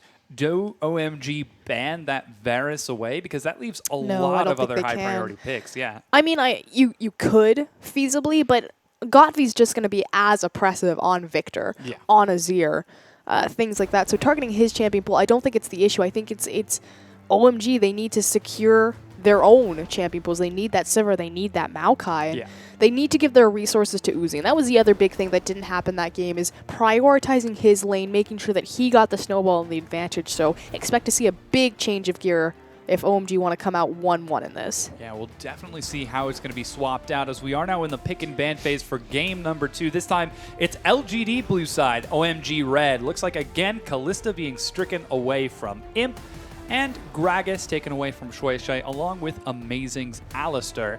So far, OMG aren't changing anything up. Will they let Flame get his Gnar? Will they let him get his Hecarim? Interestingly enough, they don't want TBQ on that Rek'Sai. This is actually really curious. So Nunu probably going to be prioritizing this jungle, but TBQ's fine with, you know, picking up another Lee Sin like that. It's his big comfort champion, and he kind of really struggled initially when the meta shifted over into Cinderhulk. Yeah. LGD looked to early lane swaps to kind of shore up TBQ's weaknesses and hide him in the jungle, especially when he was on that Sejuani pick. So see which direction he goes now that Gragas and Rek'Sai are taken off the board. The thing that I'm actually really surprised about is LGD banning Alistar from blue side, because PYL is such a key component of their success, although it was really the Godfrey show last game. But normally it's PYL leading the charge, especially on that Alistar pick. Yeah, so that is going to be the Rise last ban for Xiang. Tells me of Victor. Yeah, Victor definitely is a possibility for Godfrey. We'll have to see if it's first pick, because I would be very confident. There's the Maokai stricken away from Flame, and LGD now waiting on that first pick. Sivir or... Yep, I was going to say Sivir or Victor. Yeah, Sivir being looked at right now. Hecarim still on the board as well. I'd be very surprised not to see that. You can see there is the princess reference that we were talking about. It's Princess Flame. Yeah. Except he's frozen. He's the Ice Queen in the top lane. Let it go. I don't know. That, I think you just won. Yeah. I did that song in karaoke the other night, too. I know, I heard. Yeah, unfortunately. On the other side, OMG, pretty standard rotation. So we asked what was TBQ going to look for now that Rek'Sai and Gragas were taken away. He's not a big Sejuani player. Plays Nunu. It's not the best. He goes back to his old favorite. Again, Lee Sin is his signature pick. And of course, you cannot let Sivir's team have Hecarim. So you have to take it away. That's such a scary combination. The Sivir plus Hecarim. Devastating charge into Onslaught of Shadows, and then you've got Sivir to clean up. It's so scary. TBQ looks like he is going to go back to that Cinderhulk Sejuani, as it does seem like he's finally started to find his stride in the Cinderhulk juggle. They take away Rek'Sai, they take away Gragas, they take away his Lee Sin, and he's back on Sejuani. Yes. I mean, it works. They hide him really well. They do. I would be shocked if LGD didn't look for a lane swap, because that's pretty much been their MO every single time TBQ does pick up that Sejuani. He's decent in the team fights, obviously able to land that Glacial Prism. Works really well in conjunction with Sivir, so... Interestingly enough, we haven't seen any mid laners picked up just yet. They might be holding on to Cool for that last pick, as it looks like it's going to be Corki Annie locked in for OMG. And they did take Corki in game number 2 yesterday to... I wouldn't exactly call it success. This is so interesting from Uzi, the fact that he's not looking towards his main. Again, just kind of this maturing, this evolution of his champion pool and his style and how he fits in OMG. He can't get the Sivir. I mean, last game he looked for Lucian, but this time going back to what he usually picks up, which is Corki. Yeah, now we do have Rumble currently being hovered over for Flame. Remember, he's going up into the top against Xiang's Rek'Sai, and it does look like OMG want to save that counter pick for Cool. You can see he's that fifth spot still open. Fifth spot available, and it's going to be Victor locked in for Godfrey. That made it all the way to the 1, 2, 3, 4th draft phase. Yeah, I'm actually really curious to see what Cool's response is going to be. Instantly locks Echo. Oh boy, that's a choice. That's a choice and a half. No, I'm pretty sure that's just one choice. Okay. I mean, it could have been a choice and a half if it were a flex pick, but you don't really take Lee Sin into the mid lane Let's look at these team comps. Yes. So we have a Press-R Murder Train composition from LGD coming through, where they're going to throw the Equalizer on top of you, the Glacial Prison, then you're going to eat all of that AoE damage with the ricochets, as well as the lasers and the Chaos Storm, and murder everywhere. On the other side, OMG this time around, they've got a ton of backline dive. And you know who that worked really well for? It was an earlier set. Vici. It worked well. there was a long pause where we stared into each other's eyes. No, Victor, very low mobility, so if you're able to do a lot of backline dive like Echo, or Dade's Echo, you remember now, they dove back onto Victor Hatong, they just deleted him from the map. So see if OMG are able to find the same success here, because again, that's kind of the #1 thing with Sivir. She's a little bit low damage. They do have a triple threat composition that Rumble is in the top lane, but it's very easy to itemize against double AP in the mid and the top lane. So OMG do have a lot of options about how they want to approach this in terms of team fights. It is a bit of a step in a different direction for them, because they have been prioritizing Uzi all of this time, but now they've got Hekarim to get into the backline. They've got Cool to get into the backline. Even Shui Shui a little bit on that Lee Sin. So the question is, how are they going to play this out once again? Do they continue to prioritize Uzi with this sort of team comp?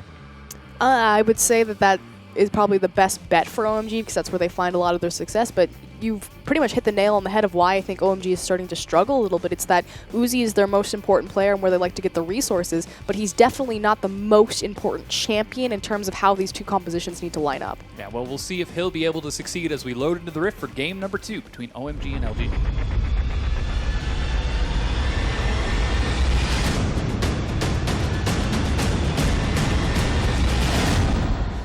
And we're loaded in now. It's LGD and OMG. You can see LGD took game number 1. They're on the blue side this time around, and OMG going for something a little bit different this time around. Looks like Xiong going for the Crystalline Flask start. Might still be starting off with camps. Typically, you would only get the Crystalline Flask in the beginning and then smite it out. I'm interested to see what he decides to do. And Flame going for the Dorian Shield to be defensive. And let's keep an eye, like you said, if there is going to be a lane swap. As right now, Imp and PYL are pulling back.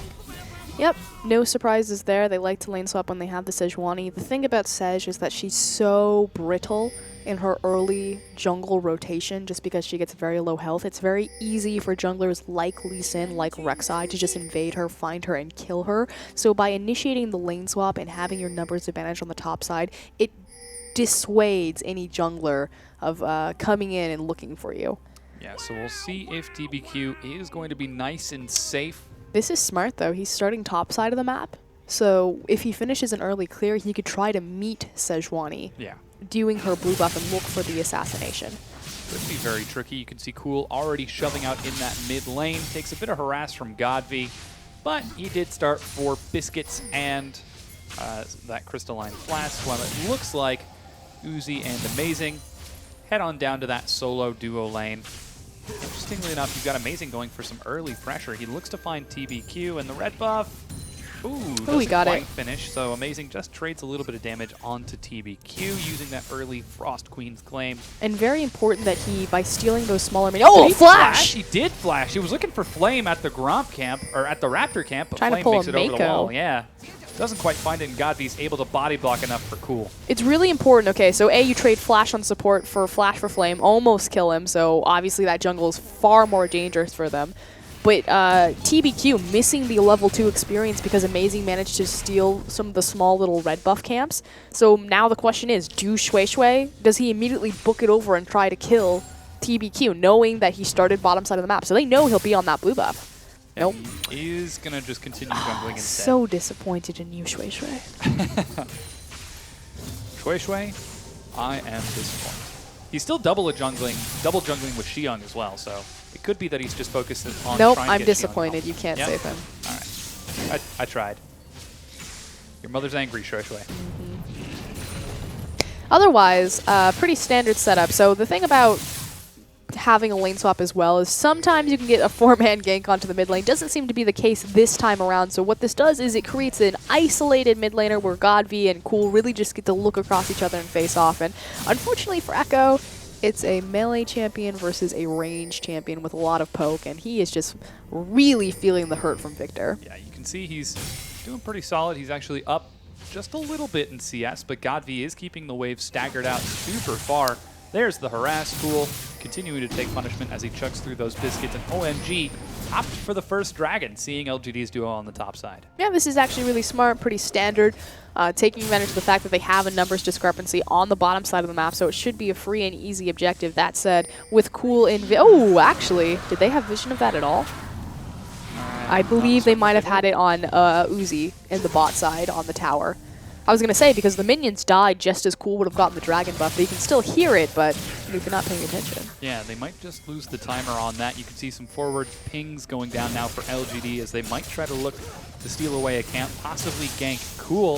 Godby finds some more harass. The flash doesn't land for TBQ. Cool, the ignite goes down. He could die here. It is. It's first blood for Godby. Godby flashing forward. We talked about how the mid lane sometimes is isolated, sometimes there's 4 people running, and this time it was 3. Double flash ends Cool. So yeah, really solid play. And once again, LGD, despite losing a lot of early pressure in the jungle, more than make up for it by picking up that first And blood. this is really the power of LGD as a star-studded lineup in comparison to OMG. So OMG finds success when all of their resources go bottom on Uzi, but LGD have so much flexibility. You know, you can get Godby rolling, you can get Flamer Acorn rolling, Imp can carry on his own. So that's just really the power of a lot of these really stacked LPL rosters, is there's so many different options and flexibility on who can pick up the mantle and carry the game. Yeah, so Godby was the primary carry in the previous game. Let's see if he's able to do it again in this one, as the Krug is successfully smited by Xiang. Smote? Smoted? I don't know what it is. Smited. He smoted. The past tense of smite. I'm just going to say that whenever. What really bothers me is when people say that they were petted. The past tense Petted? of pet. No, I pet my cat. Yeah, Petted the cat? No. that's the same. It's a completely different topic, but it just always grinds my gears. Here's a gank. Here comes PYL. The death sentence goes wide, even tossing out the dark passage for TBQ. Doesn't quite find it. You can see Cool keeping his cool in that mid lane. He's getting a lot of pressure right now, as it seems like OMG are responding pretty well, but LGD trying to keep Cool down as much as they can. That said, Uzi has been freed up to start rotating around the map. We'll see if he goes back to the bottom side, maybe in the mid, or possibly to that top is where I'd expect him, but now in the mid lane. Yeah, Chronosphere comes out. Godby doesn't have his flash. He takes a bit of damage here. TBQ gets onto Amazing. It's 2 versus 3, and they're actually coming ahead in damage. Teleport comes in. They're going to burn through Shui's health. He goes down. Godby, the second kill for LGD. OMG trying to force something in the mid lane, but a nice teleport and just Godby so much damage on this Victor right now. It's so cost efficient to the amount of AP that you get for the Hex Core. He is so powerful, easily turning that gank around. And fortunately, OMG, again, trying to make something happen around the map, but it's just not connecting. Yeah, and just like that, LGD once again with a pretty decent gold lead in this game. As you can see, Godby doing so much harass to Cool. He finally gets level 6, takes that chrono break for his eject button, and it seems like he's not having that much fun. Now, Uzi has been swapped up to the top. PYL's up there to try to catch this wave, but Imp with an untimely recall is not going to make it in time, and Uzi gets some free damage on the tier 2.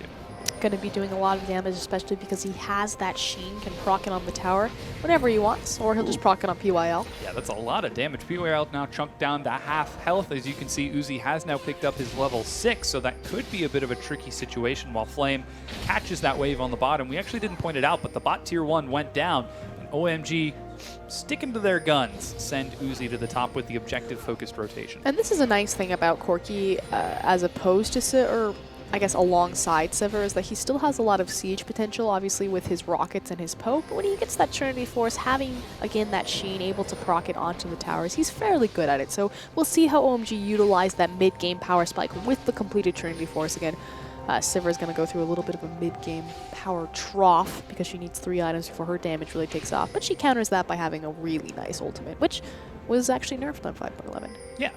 We haven't seen too much effect from it happen just yet. Nope, but they don't care. yeah. Play Sivir every day, all day. Seems like LGD are pretty content with that. They are setting up some defensive wards. You can see Shui was headed up top to look for a gank, but instead he decides to go for a recall while Flame continues to trade with Xiang. With the early level 6 and a wave building into his favor, he does have a mild CS lead over Xiang. Mild?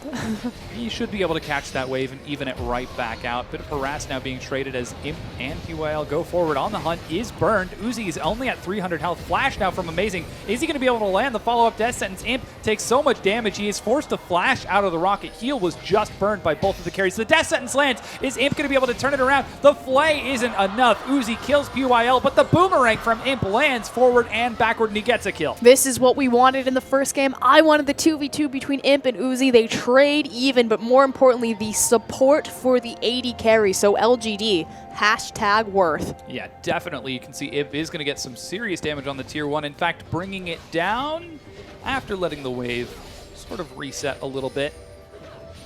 And things looking up for LGD once again. Man, these guys are putting on a really good show. Where have they been all season?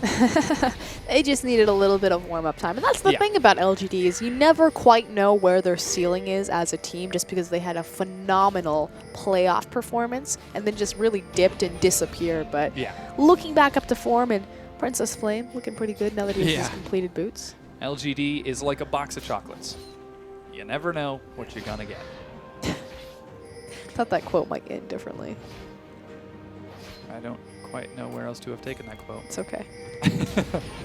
So we're 10 minutes in right now. LGD are back up by 1,000 gold. Now Dragon is respawning once again. OMG took that first one completely uncontested. I think PYL does see it respawn, but the Scuttle Crab was taken in a timely manner by OMG. They are going to try contesting this blue here. You can see Cool trading now with Godby, even dropping the Ignite, uses the Chrono Break to get out of there, and Godby is caught out of position. He goes down. Really good collapse from OMG right there. I do want to point out Godby's quick little sidestep to make sure that he didn't get locked up by the parallel convergence. These two mid laners, such a high mechanical ceiling just on their own 1v1 basis. But again, fantastic collapse from OMG, and that pick gives them the free dragon, or if TBQ can steal it. Yeah, he's got his flash and should be able to dash over the wall if he's going up against Got the dark passage. Let's see if he goes for it. 1,700 health. The death sentence finds Shui. He locks it down. Doesn't secure the dragon. Who's going to get it? Oh, it's going to be amazing who gets it, but they get the kill onto Shui. So well timed right there from PYL, though, because he not only did he throw his dark passage, so obviously TBQ had an out when he decided to charge in, but he locked up the jungler of all people. Oh, no, and now they've got amazing. He is going down. PYL with another kill. My favorite part about that was both junglers failing the smite, though. Yeah, I know. Yeah, we'll have to see if Xiong is going to be able to make up for the difference of Shui and TBQ, because unfortunately Flame does not have smite. And yeah, 11.5 minutes in, the gold lead now is up to 17,000. That's a 1,700 gold. 1,700. It's up 17,000 gold. We've seen a game like that. I don't even think that's possible. I will remember you, Masters 3. Through passive gold gain. No, pretty standard. It should be noted and very important, though, that the both bot lanes have, again, matched up on the bottom side of the map. So OMG weren't able to succeed. Obviously, Uzi and Amazing are down there because they were just vying for the dragon, which did go over to them thanks to Amazing's quick work on Annie Smite. Annie Smite confirmed. Annie Smite confirmed. New meta. How about that Runeglaive, though? I don't look at Annie Runeglaive? upcoming patches because I like to stay relevant on the patch that I'm casting. So I make a point not to read ahead so I don't confuse things. Clever, clever. More Harass continues to find Cool in the mid lane as Godby is being as incessant as ever. Looks for some support from Amazing and Shui, but instead they're just going to clear wards and roam around from the side. But Godby, his gank sense is tingling. It should be. He's being camped. Yeah, he definitely is. But after LGD's early pressure to try camping Cool.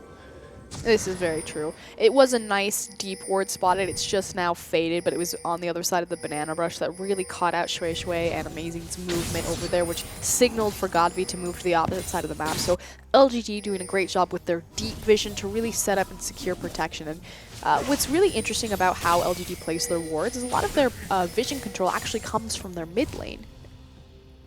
We can see Godby has got some decent control wards over that mid lane. Interestingly enough, Imp and PYL show themselves in the mid as they look to catch it out just a bit. That means Uzi is left free farming in the bottom.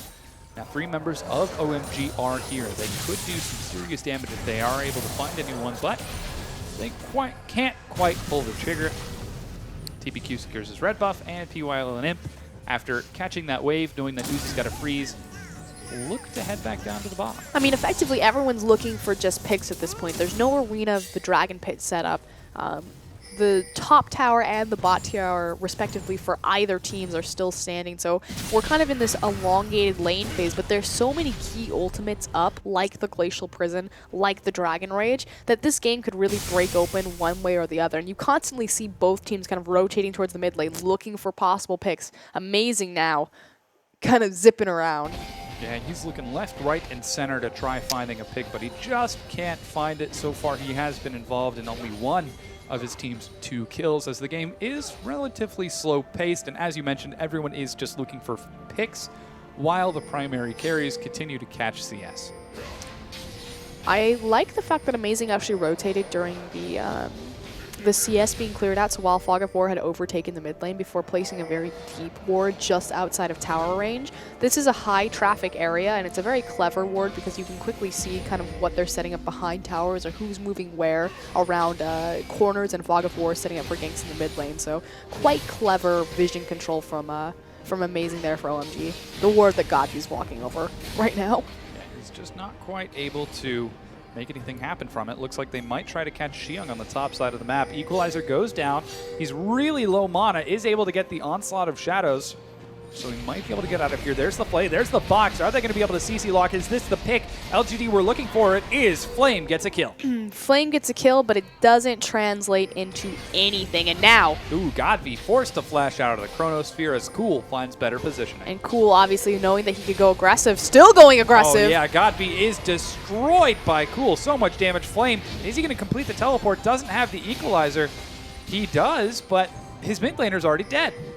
Well, they're looking for a counter engage. Yeah, they could find PYL here, kicking him right back into the back line. He's forced to flash out of here. Uzi has joined the battle. Finally, PYL goes down, but Shui Shui almost dropped because of it. It's now 1, now 2 kills. The needlessly large rod coming up so big for Flame. Here's the teleport now from Xiong, looking for revenge. They're going to find Flame. He's going to end up going down here. There's the onslaught of shadows. He turns now, isn't able to burn anyone down. So Flame picks up 2 kills. That said, Uzi went left untouched for the majority of that fight, just ripping through the back line since Rumble wasn't there to be that big frontline member. And as I call him that, like you said, has the needlessly large rod. So we wanted to point out the differences between Flame and Acorn, especially because Rumble is one of Acorn's signature champions, rushing that Zanya's Hourglass, but making sure that he itemizes the straight, flat AP first. The don't stand on the equalizer or you're dead. Don't stand in front of me or you're dead. Don't stand within 500 units of me. I can't top that. Any general direction. But Flame and Uzi, really the 2 primary carries of that last team fight. But again, so action happens, explodes around the map, but because there was no objective that either team was vying for, it doesn't translate into any sort of gold lead one way or the other. Looks like Xiong with that CS lead in lane is going to be able to finally crack down that top tier 1. Flame punishes him just a bit, but you can see the Cinder Hulk and Merc Treads paying dividends as Flame is quite able to bring him low. The minion wave once again on the bottom side is caught. You do have Godby and TBQ roaming down as well. Glacial Prison is about 30 seconds before it comes back up again, so they could look to set up a dive. But OMG, playing it safe, playing it defensive. No, there's no reason to overextend. Dragon is up. Flame is moseying down from the top side. Big, important ultimates. Obviously, the big thing is that Flame is only level 10 as opposed to level 11, so he doesn't have the second point into the equalizer. Yeah, he's missing out on some serious CS right now. You can see he's down about 26 behind Xiong. And Dragon's now just spawned. Both of the teams are jockeying for position, but no one's quite able to find it.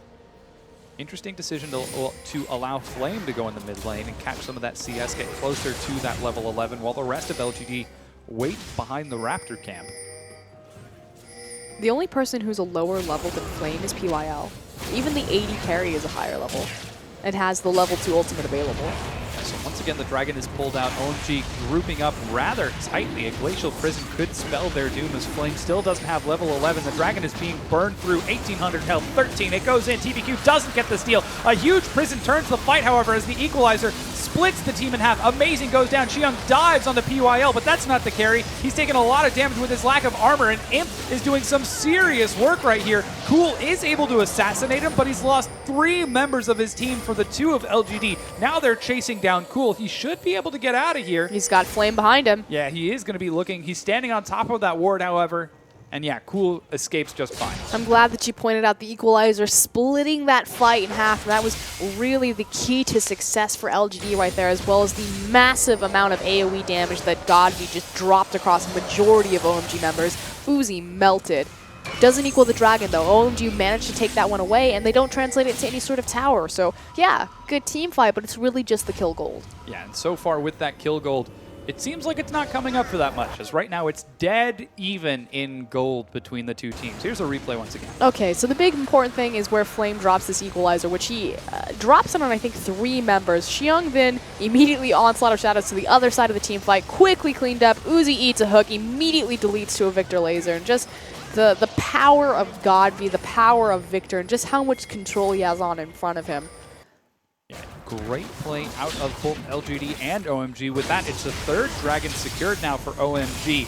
Trinity Force finished on Uzi. Morellonomicon now done for Cool, and he's got a needlessly large rod too, so we'll see what he decides to build that into. Some serious damage spikes are being hit now by OMG, and LGD are hot on their heels. Imagine if that was a level 11 equalizer. I feel like it was the Thunderdome trapping them in the Dragon Pit. They couldn't escape, and then it just allowed LG to clean up. 2 men enter, 1 man leaves. 2 men enter. Well, I guess, what was that? Like 4 men enter, 3 men leave. 3 men burn to death as they attempt to leave. Yeah. Yep. Unfortunately, they didn't have bungee cords to jump around on, so it wasn't as spectacular as the Thunderdome, but OMG find a rotation now in the mid lane. They managed to take down that last Tier 1 turret for LGD, and so far it looks like OMG are getting the better of LGD in Game 2. And it's primarily on their objective control. That said, another tower did just fall for LGD's favor, but OMG still with a slight lead, and more importantly, the Dragon control. So this has been the real difference between these 2 members, but in turn, they've sacrificed a lot of CS discrepancies across pretty much every lane. Yeah, we can see Imp once again in a CS lead over Uzi, despite a bit of a rougher laning phase. Flame was able to catch up with CS Cool with a good dodge there. He's got some fast reflexes. Love to see Kobe do the math on that one. I think he just wants to style. He's like, you know what? If Wild Turtle can flash out of a Malphite ultimate, I can dodge out of a death sentence. Especially because it has such a long wind-up animation. Oh, yeah. Yeah, and you can see Cool on the screen right now. He's doing pretty solid for OMG on that Echo. He's actually had a pretty good showing this game. This is a big thing about Cool. So OMG does have 2, we talked about kind of the star-studded lineup of LGD, and OMG really, they have 2 superstars. They've got their mid laner Cool, and they have their ADC Uzi. Yeah. And majority of their resources, again, Uzi gets the most or the highest percentage of gold of any player in LPL. He gets 25% of his team's gold. But Cool, a lot of games have live and died on his performance. He had a fantastic LeBlanc earlier in the split. His Ahri is well renowned. He's showing up on the Echo, so can't count them out yet, but it's not been the consistent thing that OMG fall back to on giving resources to Cool and allowing him to carry. Yeah, and on the other side, you can see Imp on your screen right now. He's having a pretty good showing on Sivir. Unfortunately, was assassinated by Cool in that last team fight, but his positioning has been stellar in these fights so far, and really, it has been Imp and Godby who have been the primary carries for LGD. I don't know, Flame showed up really big in that initial team fight with a needlessly large rod from his Darkness Hourglass, so we'll see. And it's always, it makes me laugh every single time that Acorn gets to play Kennen or Flame is playing Rumble, just because obviously it's the swap of their actual comfort picks and champions. That is PYL. Obviously he's wearing the mask because he had reconstructive jaw surgery. He looks very handsome now. I'm sure he does. Beautiful man. Unfortunately, you just have to imagine that he talks like this, like Bane, all the time. He's got a cute cat. Interesting. We've gone so deep that we're talking about LGD's cat. Yeah. But all right, let's get back to the League of Legends at hand.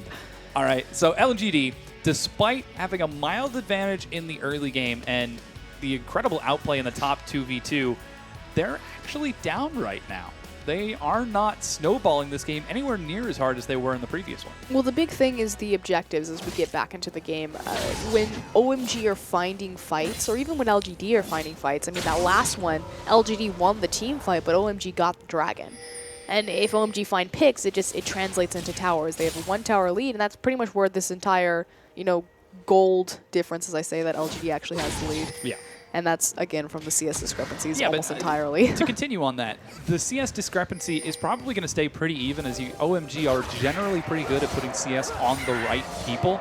LGD, as far as this game, really they seem to be having difficulty taking objectives. It's when OMG make a mistake that they are able to effectively take turrets and take dragons. And OMG this game haven't made anywhere near as many. And think about how they positioned that last team fight on the Dragon as an example. The fact that TBQ is looking more so for the steal on the Dragon as opposed to lining up a true Glacial Prison. Because they were bunched up for a long time on the front of that pit. He could have hit 4 members, but instead he saves it, he holds it, he throws it only after he's charged in because he's trying to catch Shui Shui off guard so he can get the better in the Smite War. Wasn't quite able to find it, as Shui Shui did secure it that time around, as compared to the previous time when he was unsuccessful. Now, Dragon's back up in a minute and a half. Time flies when you're playing League of Legends. Time flies when you're having fun. And this time, OMG looked to take it a little bit more convincingly. This would be Dragon number 4, and if they take it, that puts them on timer for a 30-minute Dragon 5, which would be huge. The stun, is forced to be flashed out of PYL. A great death sentence actually denies him. Here's the teleport coming in from Flame as well. They look to collapse. Amazing's like, where do I go? Where do I go? Well, you're going to the grave, friend. Zanyas is used by Flame as the fight breaks out full wholesale. Well, the LGD just can't quite find the way in. Good disengage there from Shui Shui to kind of cut losses. My favorite part was Imp running on the backside of that fight. I'm here, guys. I'm trying to help. I'm totally here. The death sentence being tossed out once again. Doesn't find anyone. Uzi, with sufficient wave clear, should keep that one standing. They get a pick. It doesn't mean anything. All of those viable cooldowns, though, valuable cooldowns, like the On the Hunt, will be available shortly, though. And if this Dragon stalls out just slightly longer than 40 seconds, they'll be sure to have all that up. So that's not going to be too high impact there. The flashes, however, weren't burned. Okay, just double check. Yeah, PYL did flash because he was almost caught out by Cool there. They're so afraid of that Echo stun, the Chronosphere. It's really hard to hit, but it feels so satisfying when you do. There's been a lot of different itemization on Echo for this mid lane. Cool opting for the Abyssal into the Morellos. We'll see what he goes with that needlessly large rod. I would like to see a Luden's Echo. We haven't seen a lot of it. I know, it's been really hit and miss. Dade, who was it Dade who did the Sheen first? Yeah. Rush? Yeah, he lost that game. Yeah, well. I still think that the best Echo that I've seen so far is Amy, who played it in the jungle. Yeah, I think a lot of success has really come from Echo in the jungle, although Cool and Rookie looked good. I mean, Cool, this is his second Echo mid-game competitively. Have looked good with it in the mid lane. Rookie, probably the most impressive mid lane Echo that we've seen so far. Although Korn was really hot as well. He is indeed. Now, the cooldowns have come up for that Glacial Prison. Is he hot? For the cooldown of the Glacial Prison. No, you're fine. Ice cold. Ice, baby. Watch this Glacial Prism. It's all about this ultimate. Yeah, we'll have to see. Death Sentence goes wide. Dragon is being secured. They're going to try burning through. The stun comes out. Xiong gets into the back line. Dragon is forgotten as the fight breaks out full. Oh my God. Huge equalizer, and the AoE stack shreds through OMG. Cool and Uzi are running for their lives as LGD line that up perfectly. Princess Flame just destroyed OMG's backline with that equalizer perfectly placed all over the Glacial Prison. That's the Dragon and possibly the Baron as LGD quickly run across this mid lane. They're running as fast as they can. Uzi gets level 14 from the passive experience gain, and here comes OMG's Cool as well. They're going to try burning through this so fast and shredding through the health. You can see they do so much damage, trading the aggro. Even Godby and Imp getting in there. Oh, Uzi's here. Yeah, Uzi and Cool looking for the steal. The Death Sentence finds Cool. There's the Chronosphere. Cool has a shield, but the Baron has been secured. They're going to try picking up these kills. Cool jumps out of the backside of the pit, and Uzi with the rocket kills Imp. PYL looks like he's going to go down. Cool trades it, and that's a quick 2 kills for Cool and Uzi. That said, it's still very important that they have Baron on at least 3 members, but if they can make it out alive, try to use the empowered backs. Oh my gosh, Godby is going to be caught here. Xiang even teleporting in as well. Godby's got no mana, he's got no help, he's got no backup, he's got no life as he goes down. That was pretty cute. Godby's like, no, not me. Sacrifice yourself, Tanks. No, but what I was saying is it's really important that LGD were going to make it out with 3 Barons so they could use the buff in either of the lanes. We're going to quickly see this team fight. And the only thing you need to know about this team fight is that equalizer. Oh that is across all 5 members of OMG. And not only, but it was perfectly CC'd with the Glacial Prison, with the Chaos Storm. They just melted. Yeah, that was a huge play from LGD in picking that up. They now secure the Baron, and they do have a 1,000 gold lead, but the Baron is only on 2 members. That's Flame and TBQ, as Godby, Imp, and PYL died to OMG's counterattack. Yeah, that's unfortunate. That means this push might be a little bit more difficult. Flame doesn't have his teleport either, which means he's probably going to be grouped up with his team. Yeah, there are forward pings to go down. Might they finally crack this mid-tier 1, 27, 28 minutes into the game? Cool needs to be really careful. Yeah, he drops the Chronosphere, looks to potentially turn a fight as his Chrono Break did just come up, but the Baroned Up Cannon minion does so much. Not quite as much as Imp has, however, because Imp drops that turret like a sack of bricks. So using, of course, their... I love the Chinese voice for Echo. That was so good. Using their Baroned Up minion, consolidating all the resources in the mid lane. We'll see if they look for a dive. They have every key ultimate up and available. The Equalizer, the Glacial Prison, the On the Hunt. Yeah, the Chronosphere goes out. Imp, ooh, good spell shield. Actually blocks the... slow? He blocks the slow, but takes the missile from Uzi. So all in all, a worth trade. Baron still up as they're waiting for wave after wave. They've got the bot tier 2 pushing. Potentially might find Xiang here. Chronosphere once again being dropped out. They find TBQ and PYL diving into them.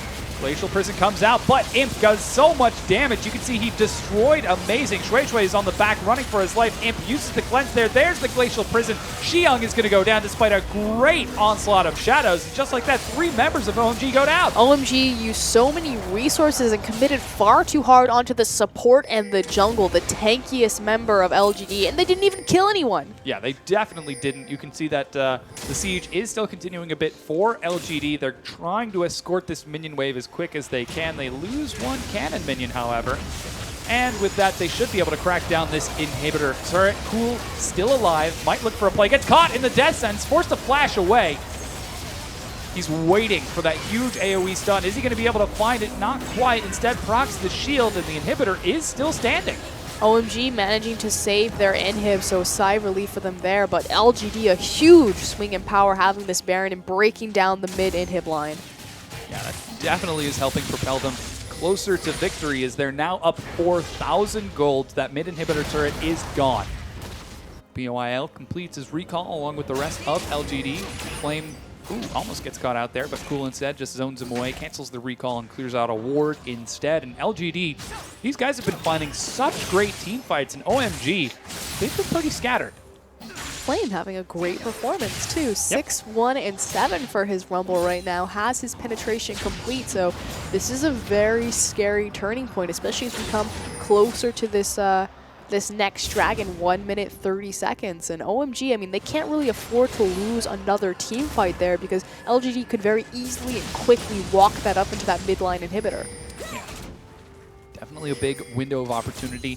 As you mentioned, dragon number 4 for OMG is going to be spawning in 1 minute. That dragon is so important, and they just haven't been able to secure it yet. As Cool and Uzi, primary damage sources, have been having a really difficult time. Actually, Cool has only died once so far after all of the pressure that was put on him in mid lane, so he's doing a pretty good job to keep his team alive. But the issue is, you know, giving Cool resources, making him the primary carry, can it translate to a victory for OMG, or do they really only have one formula to success? Camp Uzi, snowball game. Because so far, yeah, Cool's playing phenomenally. We said one of the stronger mid lane echoes that we've seen, trying to find his parallel convergence there. But 6, 1, and 4 just really unable to lead OMG to success. Yeah, you can see Xiong going for a bit of split push right now as he's so close to finishing off that Frozen Heart. Dragon's up in 20 seconds, Baron now in 2. Recall coming out of Flame. He's already got a Void Staff for the full penetration Rumble. He's going to finish it off for a Home Guard. And with Teleport available, he's going to stop Xiong from pushing that tier 2. The rest of LGD shove up in the mid. Knowing that Dragon's available, this is a huge play. This should be a free objective. OMG do have multiple wards littered throughout that river, however, so they will see this coming through. They're trying to make it there in time. There are Look at all so those many pings. pings going down. Yeah. Ping, ping, ping, ping, ping. LGD just looking for the target. Here comes the Chronosphere. Is Cool going to find it? Is he going to do it? Yeah, Nope. not quite. This is how I really like how Chinese teams are using Echo, because they're all about using terrain and setting up team fights and going at multiple angles. It's all about that parallel convergence that's really separating good Echoes from amazing Echoes. Almost find that steal. Doesn't quite find it. It is secured. There goes the on the hunt. Shui Shui walks right onto Imp, kicks him into Uzi. He's forced to flash from the backside. Here's Xiong chasing Imp around, but there's so much damage on LGD's side. They're just shredding through even the tank line. Amazing goes down. Shui Shui is dead. He flashes the wall now. There goes the Chronosphere for a slow. But again, it's only 2 members of OMG alive. Cool was on completely the wrong side of that fight. Literally did nothing for his team as LGD just stacking their AoE and just running through OMG. Yeah, with that, the mid inhibitor is going to go down. They escorted a wave up there as well. They could look for more.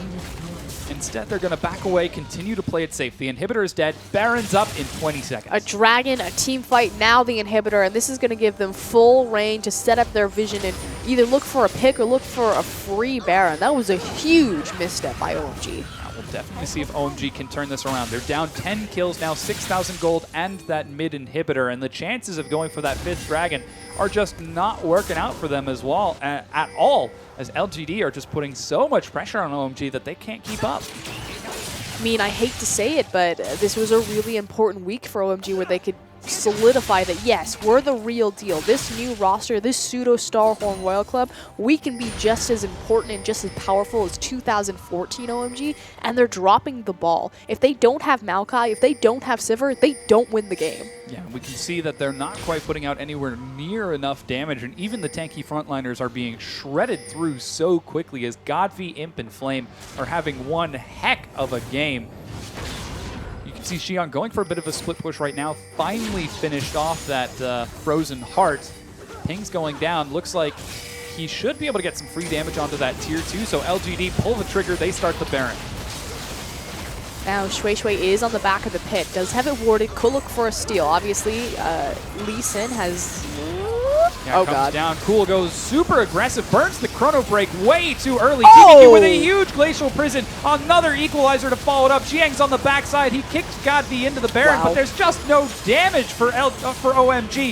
It's 3 members now dead. Flame with the Zanya stays alive, and Uzi, despite excellent poke and Cool, despite huge damage, just can't close it out. They slow and stop the Baron, however, so mission successful for OMG right there, but just, oh my, that damage, the AoE lockdown, the Glacial Prison into the Equalizer, such a wombo combo, and LGD hitting their ultimates perfectly. They didn't team fight last game, but they're doing it to perfection this time around. Yeah, it really seemed like Cool was a little bit desperate at the beginning of that fight, saying like, all right, they're at Baron, let's go in, let's go in, let's go in. Oh, you guys didn't go in, now I have to burn my ultimate. And without that, he had to play so far back, so defensive, that ended up hurting him. Now LGD are back on the Baron once again. 35 minutes in, they took Shui the Shui's first not one. in position. Yeah, they look now for the second one. Shui Shui running as fast as his little Lee Sen legs can carry him, but he can't quite make it in time.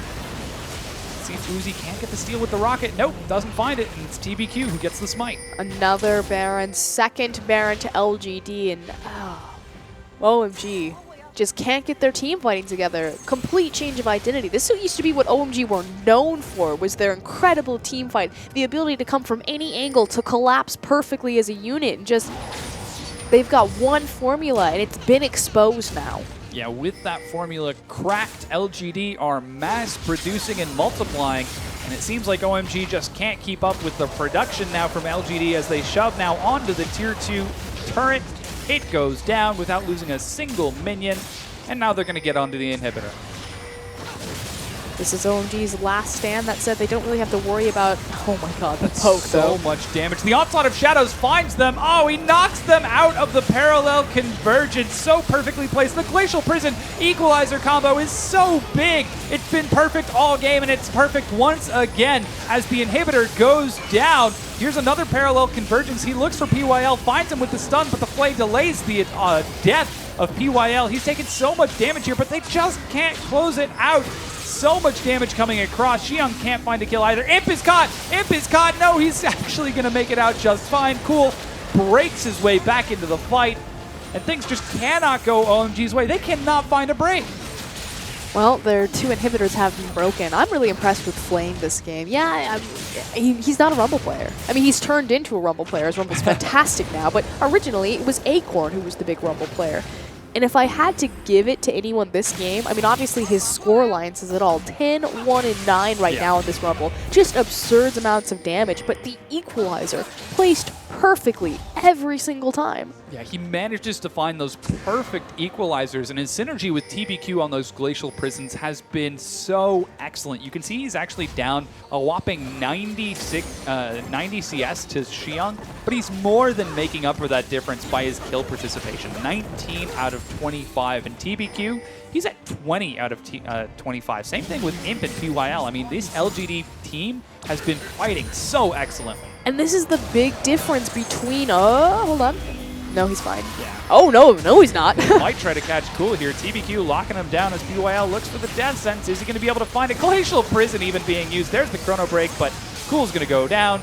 It's Godvi who picks up that huge stack of shutdown gold. They get onto the tier 2 turret. They might just be looking to end the game right here. The difference between LGD and OMG, LGD have so many more threats and options across their roster where, hey, I'm having a bad game, you can pick up the mantle, you can carry the game. OMG, if Uzi's not control, if he doesn't have the helm, they just go straight downhill. They certainly are. LGD now rushing forward onto the inhibitor now that the turret has fallen. They find the inhibitor undefended. The middle one did just respawn. Pings are going down to defend it, but instead LGD look for their 3rd dragon. Not going to push their luck. They just picked up a ton of global gold. Not only the shutdown on Cool, but also picking up 2 towers as well as the inhibitor with the dragon. They're going to go back. They're going to level up, spend all of that gold, and look to clean this one out. Fairly textbook. Yeah, this is LGD playing so excellently, and after a really slow early game, I don't know what happened, but like 30 minutes in, they were like, all right, let's win.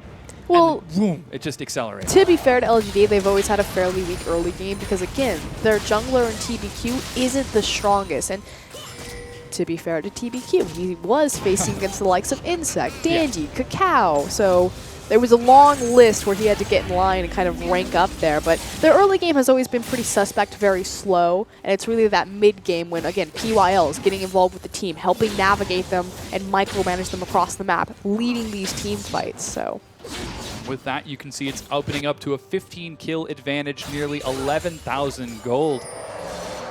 Looks like Cool getting a little bit cheeky as he recalls in LGD's jungle, but 2 inhibitors are down.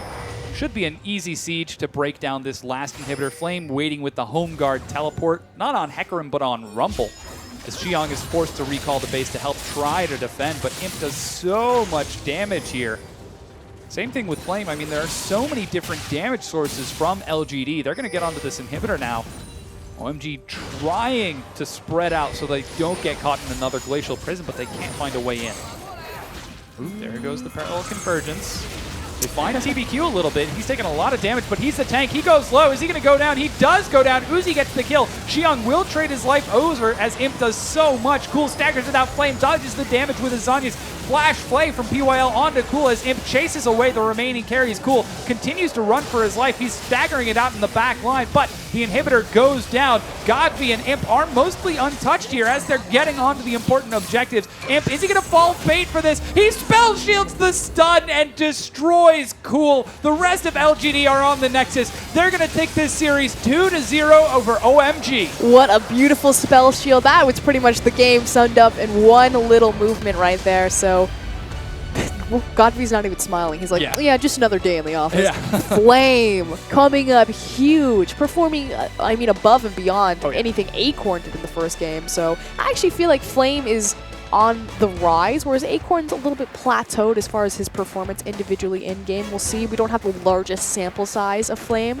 but well-deserved victory from LGD. They looked really shaky, very inconsistent, kind of some questionable draft phases, but the fact that their star-studded roster can carry from any position leads them to victory, and OMG, they've been exposed. That was a really impressive games from LGD, and despite OMG looking pretty strong in the early game for game number 2, they just weren't able to close it out and secure the victory. I mean, they tried. Goodness help them, they tried, but there's LGD. You can see them all bowing right now.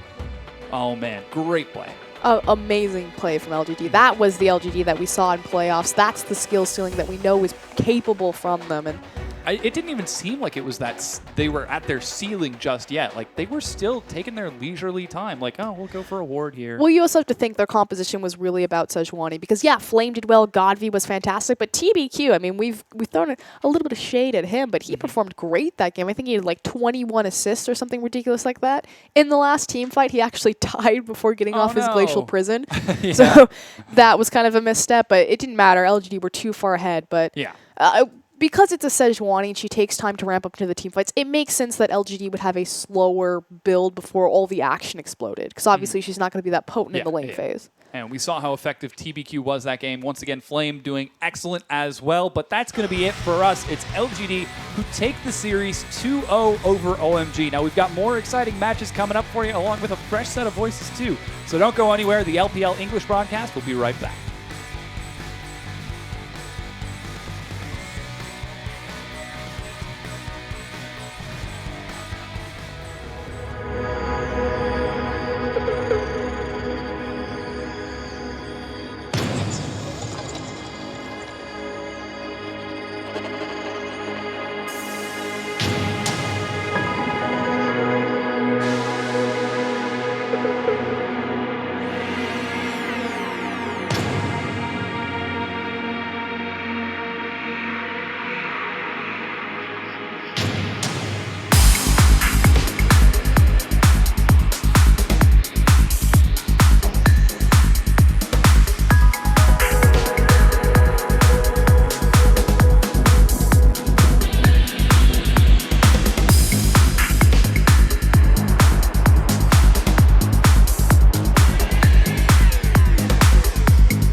Welcome back, ladies and gentlemen, to our English broadcast of the Chinese LPL. I am Max Atlas Anderson. This is Zach Rusty Pie. Man, that music was loud, but I'm super excited to get into the second half of tonight's LPL action. And let's take a slight look back at that LGD versus OMG series. LGD really pulling out all the stops, and they went 1-1 against King last night, but really looking like they weren't letting OMG in. Yeah, they looked a lot stronger this game, and FLICKR said at the end of the last game that they have so many options to carry the game through. They don't just rely on the one member of Uzi as the example in that last best-of-2 series.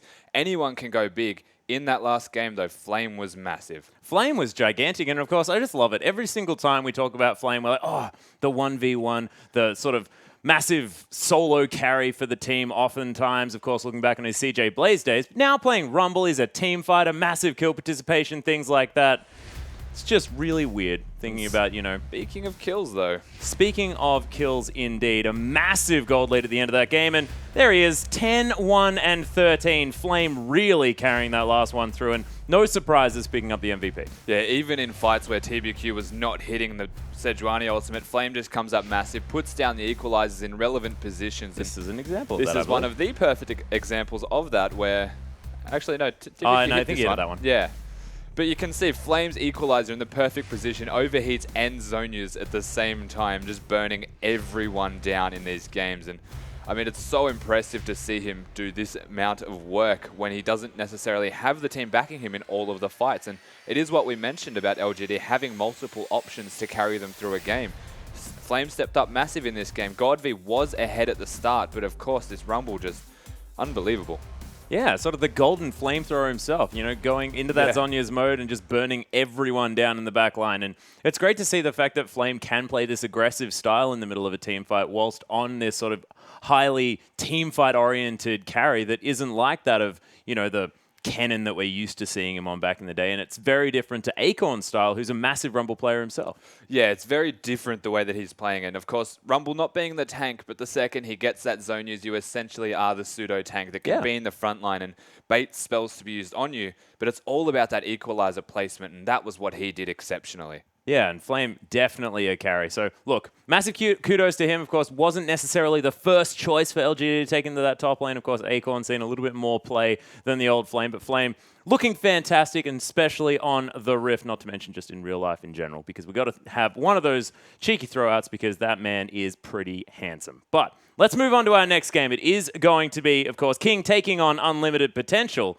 And Unlimited Potential, the EDG killers themselves. Yeah, what can you say about these guys? They started off quite shaky coming into this split of the LPL, and out of nowhere, they 2-0 EDG. They looked ridiculously good, and when you think of Unlimited Potential now, even before they went against EDG, they took a game off Xiaogu, who are second. Also, it's their team fighting. That is where they excel 100% of the time, and if they can take a game late, or if they can get to their strengths, which is the team fighting stages, they look unbeatable. Yeah, and their draft phase is also fantastic as well. I mean, Clearlove picks up the Evelyn, and they say, all right, we'll play Twisted Fate. We'll be able to see you wherever you are. You're not going to be able to flank us one part of the game or another. So really beautiful play from Champ Select onwards, actually, especially considering that series. But you mentioned it before. They had a shaky start, and we'll see whether Unlimited Potential had this sort of spark of brilliance or whether this is something that they've been able to build on, because I don't want to, have the dastardly pun, but these guys look like they have the potential to be one of the top teams. That's right. We don't know what they're going to be able to bring out coming forward from that EDG 2-0. We saw them go 1-1 against World Elite,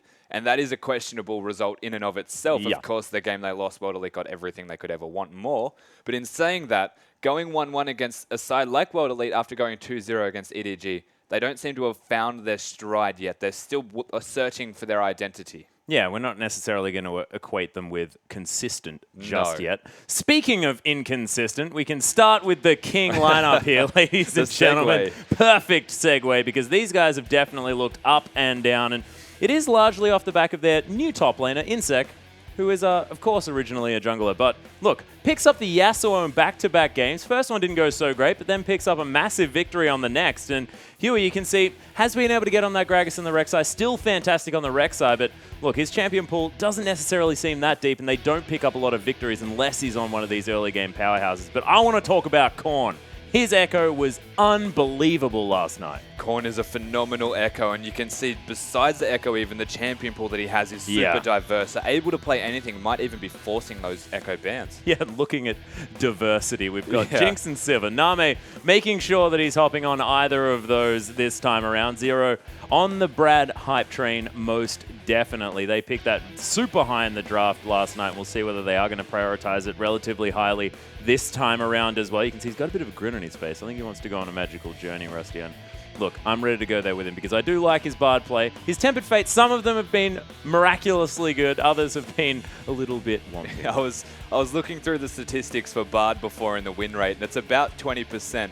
And I wasn't sure why, because I thought every Bard that I have seen has been amazing. Turns out King play a lot of it, and that might be a factor as to why their win rate is so low on Bard. Well, look, King play it, but they play it with Zero on the lineup. And since King managed to actually pick up both of their Koreans and they're back on the lineup, maybe in different roles if you're talking about Insect, but things have looked a whole lot better. They've gone 1-1 almost every single time since they've got back. And let's have a look at Unlimited Potential, because I just don't understand where they pull their victories from. But Long, this guy's huge in the top lane, plays these late game scaling tanks more often than not. Did start off with a lot of Gnar, but it's now the Fizz and Hecarim and looks great. And Amy, another one of the Echo players in the jungle, and I love watching this guy make plays from the jungle. Echo's one of the coolest jungle picks you could ever see. The gangster unique, and he's even got an Eve in there to boot. And while we're talking about unusual champion picks in specific roles, we have a look at Punish, who opted towards the Assassins for the most part, but now has 2 Twisted Fate games in his last 5. Yeah, and again, the Ashe here as well, that didn't see as much play as we may have expected, because she did get a lot stronger since her recent buff. Has been nerfed back just a little bit on this patch, I believe. And there's Heart praying for another good game here. And this guy is amazing. You give him anything with playmaking potential and he'll definitely get it done. Able to really make Sketch look good there in the bottom lane, and he roams around all the time, picks up the kills, and I just want to see his Thresh one more time. The last time I saw that, it was just absolutely amazing. His Thresh, his Bard, and even his Nautilus to a degree. He's just the rock of the team almost. Heart always performing mid, early, and late game stages. He just does so much for his team that if the rest of the side can get around him, we might see an exceptionally stronger mid stage of a game, and Unlimited Potential could bring out a new strategy even. But you can see all of the champions that they like to play, they most recently played, says to me definitely team fighting and skirmishes. Yeah, well, that's what this team's MO most definitely is, and with Punished on the lineup here as well. So not going to bring Zhao Yang in this time around, and we are going to have Punished. So, of course, the EDG killing lineup is definitely on your screen. So we'll see whether they can repeat that performance here against King, who may not necessarily be as powerful an opponent than the likes of EDG, but they've definitely looked better moving forward. And you can see here are some fancy graphs. Of course, UP is looking a little bit larger than King, mostly because they've managed to pick up a few more victories. The start of this split, just not exactly King's friend whatsoever. That's a good way to describe it. It's win rates, gank success percents, everything slightly more in favor of Unlimited Potential, solely on the fact that King have not won all that many games, but they are definitely on the rise, and this will be a very good test for them. Unlimited Potential hit or miss, and King seemingly getting better with each coming week. If they continue, if they manage to get a 2-0 against Unlimited Potential, perhaps, maybe we'll see King start their rise massively. Yeah, well, we'll see whether they can do that. One thing I want to touch on is the fact that Unlimited Potential seem to be picking up more of their victories on the red side, which sort of alludes to the fact that there's not sort of one carry for the team. There's not one player that they really want to make sure that they get a key pick for. It's when they have a few more options up their sleeve in order to get things done. So it does sort of speak to the fact that you think that Unlimited Potential, more of this team fighting squad, a squad that plays with a lot more cohesion rather than feeding one of their main carries, which is largely what King looks to do. They want to get a lot of that farm onto Name. Yeah, that's right. Name definitely the sole carry of the King lineup, but as you said, most of their wins coming from the red side, which is different compared to most of the other teams, in fact. They managed to prioritize, as you said, and as I've said multiple times now, team fighting. But in saying that, it's their drafting as well. They're very strong with their draft. They don't need that first pick because they've got so many other options available. Well, of course, UP are going to be starting on the red side as we hop into Champion Select here, and Twisted Fate going to be banned away from Punished. Played it twice in his last 3 games, so definitely understandable that they are going to be taking that away. Rise being banned away from either Insect or Korn. Of course, Korn notably the Rise player of old, and he's really hit his stride here in the mid lane. A lot of his favorite champions coming back into form. We're speaking about the likes of Fizz, of course, Rise there as well. Yeah. So, look, Korn has been playing fantastically. And we mentioned the fact that Name often the carry here for King, but it was all Korn in their victory last night. Yeah, definitely. It's nice to have a second threat in this team. And even Insect playing Yasuo, a third threat to a degree, just because I want to see him pick it carry again. I just want to see him do it again. It's I don't know whether it was like a strategy into OMG to say, oh, I'm just going to pick this guy every single time because I'm up against Xiaoyang, but see whether Lung has to deal with that one more time. Of course, FLICKR did mention quite a few times last night that Insect has just been spamming that champion in solo queue. Yeah, he's got about 20-odd games in the past week of exclusively Yasuo. Oh, King, what are you a doing? couple others mixed in between, but the Echo not what they're looking for right now. Yeah, not a first pick here. They're banning it away from Amy, of course, has showed a whole lot of success on that one in the jungle, but I guess Huey may not be that sort of comfortable having that as the flex pick for Korn in case something happens that he doesn't want to really take into the mid lane again. So it's interesting. Of course, UP would have had the counter pick anyway, so I just don't know. I just really liked Korn's Echo, and I wanted to come back. The Echo ban does say to me they're looking to prioritize another champion, of course. Maybe the Fizz is a Sivir's possible flex pick. The Sivir is also available. They've got a lot of options they can take. Caitlyn, even, as AD carry, seems to be quite nice into Sivir now. And then there's Insect, because Insect likes Yasuo, and that comes first. Yeah, well, I think he probably just wanted to have a bit of a hover. Of course, hovering a little bit of Lee Sin just recently as well. Does like to make sure that he's sort of talking to the fans with his picks there just for a moment. But it is going to be the Sivir. Very understandable. Name picking up a lot of his victories on that champion. And of course, if it's not Sivir, it's Jinx. And so far, the Jinx hasn't necessarily been netting them the win. So may as well hop over to the other one that you can actually pick up victories on. But that does leave two key picks up, and Alistair snuck through the ban phase. Alistair did just get through about a 60% ban rate as well, so managing to get that through the ranks here. A very good second pick for them because the Sivir is priority. And Amy actually, unlimited potential, banning away that Gragas, it does leave open the Rek'Sai as well. I expected them to pick up that Rek'Sai because of the Sivir priority with the Alistair. Instead, they've gone for that Victor and the mid strength and just having a powerful blow up anyone they like mid laner. Yeah, and if we're talking about comfort picks, that's 3 already for King. I mean, Insect, he loved to play Hecarim with Smite Teleport from the jungle. Yeah. He didn't even care. He wasn't even a top laner at that point. So, look, more than happy to pick that one up in the top lane. And Huey, we've mentioned the fact that he doesn't necessarily have the deepest champion pool, but he's got the one champion that he's been able to perform incredibly well. And I'm not going to talk about that Pentakill again because I tend to do it every single time. It was impressive, but irrespective of that, he still had a lot of his best performances on that champion. The answer, though, from Amy is going to be the Sejuani. And Sketch, that time is very low, and that's going to be a Draven. Doing his best Crystal impersonation, I would hope, and going to come up massive this game. But you're right, we've got the Rek'Sai and the Hecarim locked in here from King firstly. Comfort picks, that's what they want to do. Having the Gragas banned here does leave the Sejuani to Amy, and we have seen some good Sejuani games here. And the Draven being picked as the fourth option here, the AD carry Scat. Going to have a Draven, very interesting, into the Sivir, can 1v1 quite easily.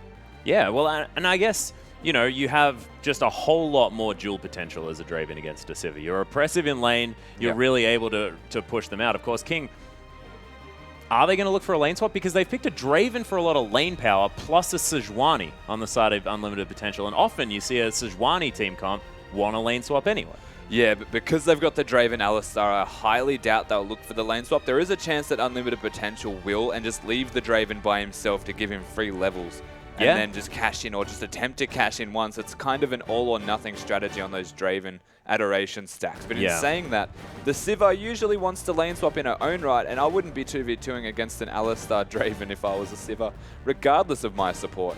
And speaking of supports here, we've got the Morgana locked in. We've got the LeBlanc as the last pick here, the mid laner for King. We're going to have Korn on one of his greats.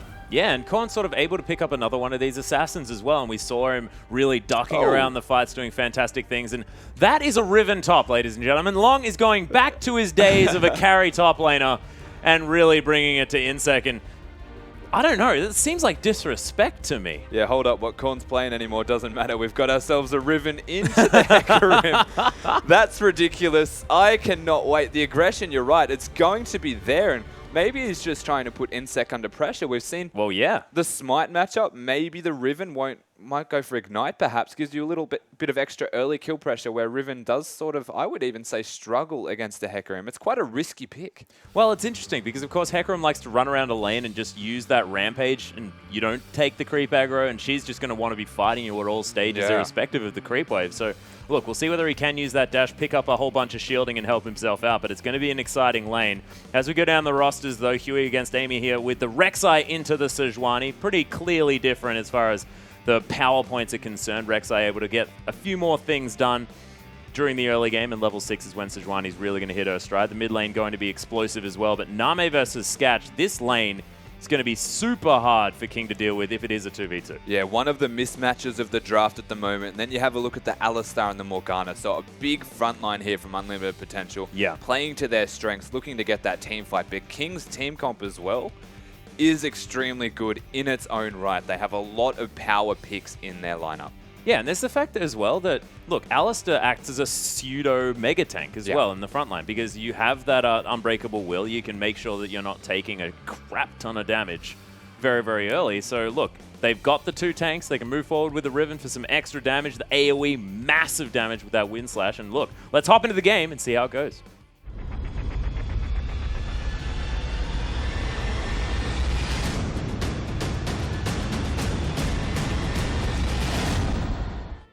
And here we are, ladies and gentlemen, King versus UP, our first game of this series. Of course, our 5th of the evening here for the LPL. If you've been here the whole time, thank you very much for all of your support, because, of course, you've been sitting down for about 4 hours.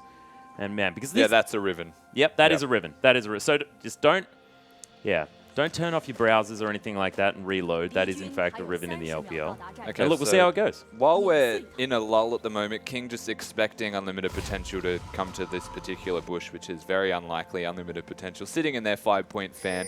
I want to point out, as we mentioned just before in the pregame, they've got that Alistar in the support. And that is a mega tank that comes from the support role, which alleviates the necessity for another tank in the top lane or in the jungle. And now they've picked up the Sejuani as well in the second rotation.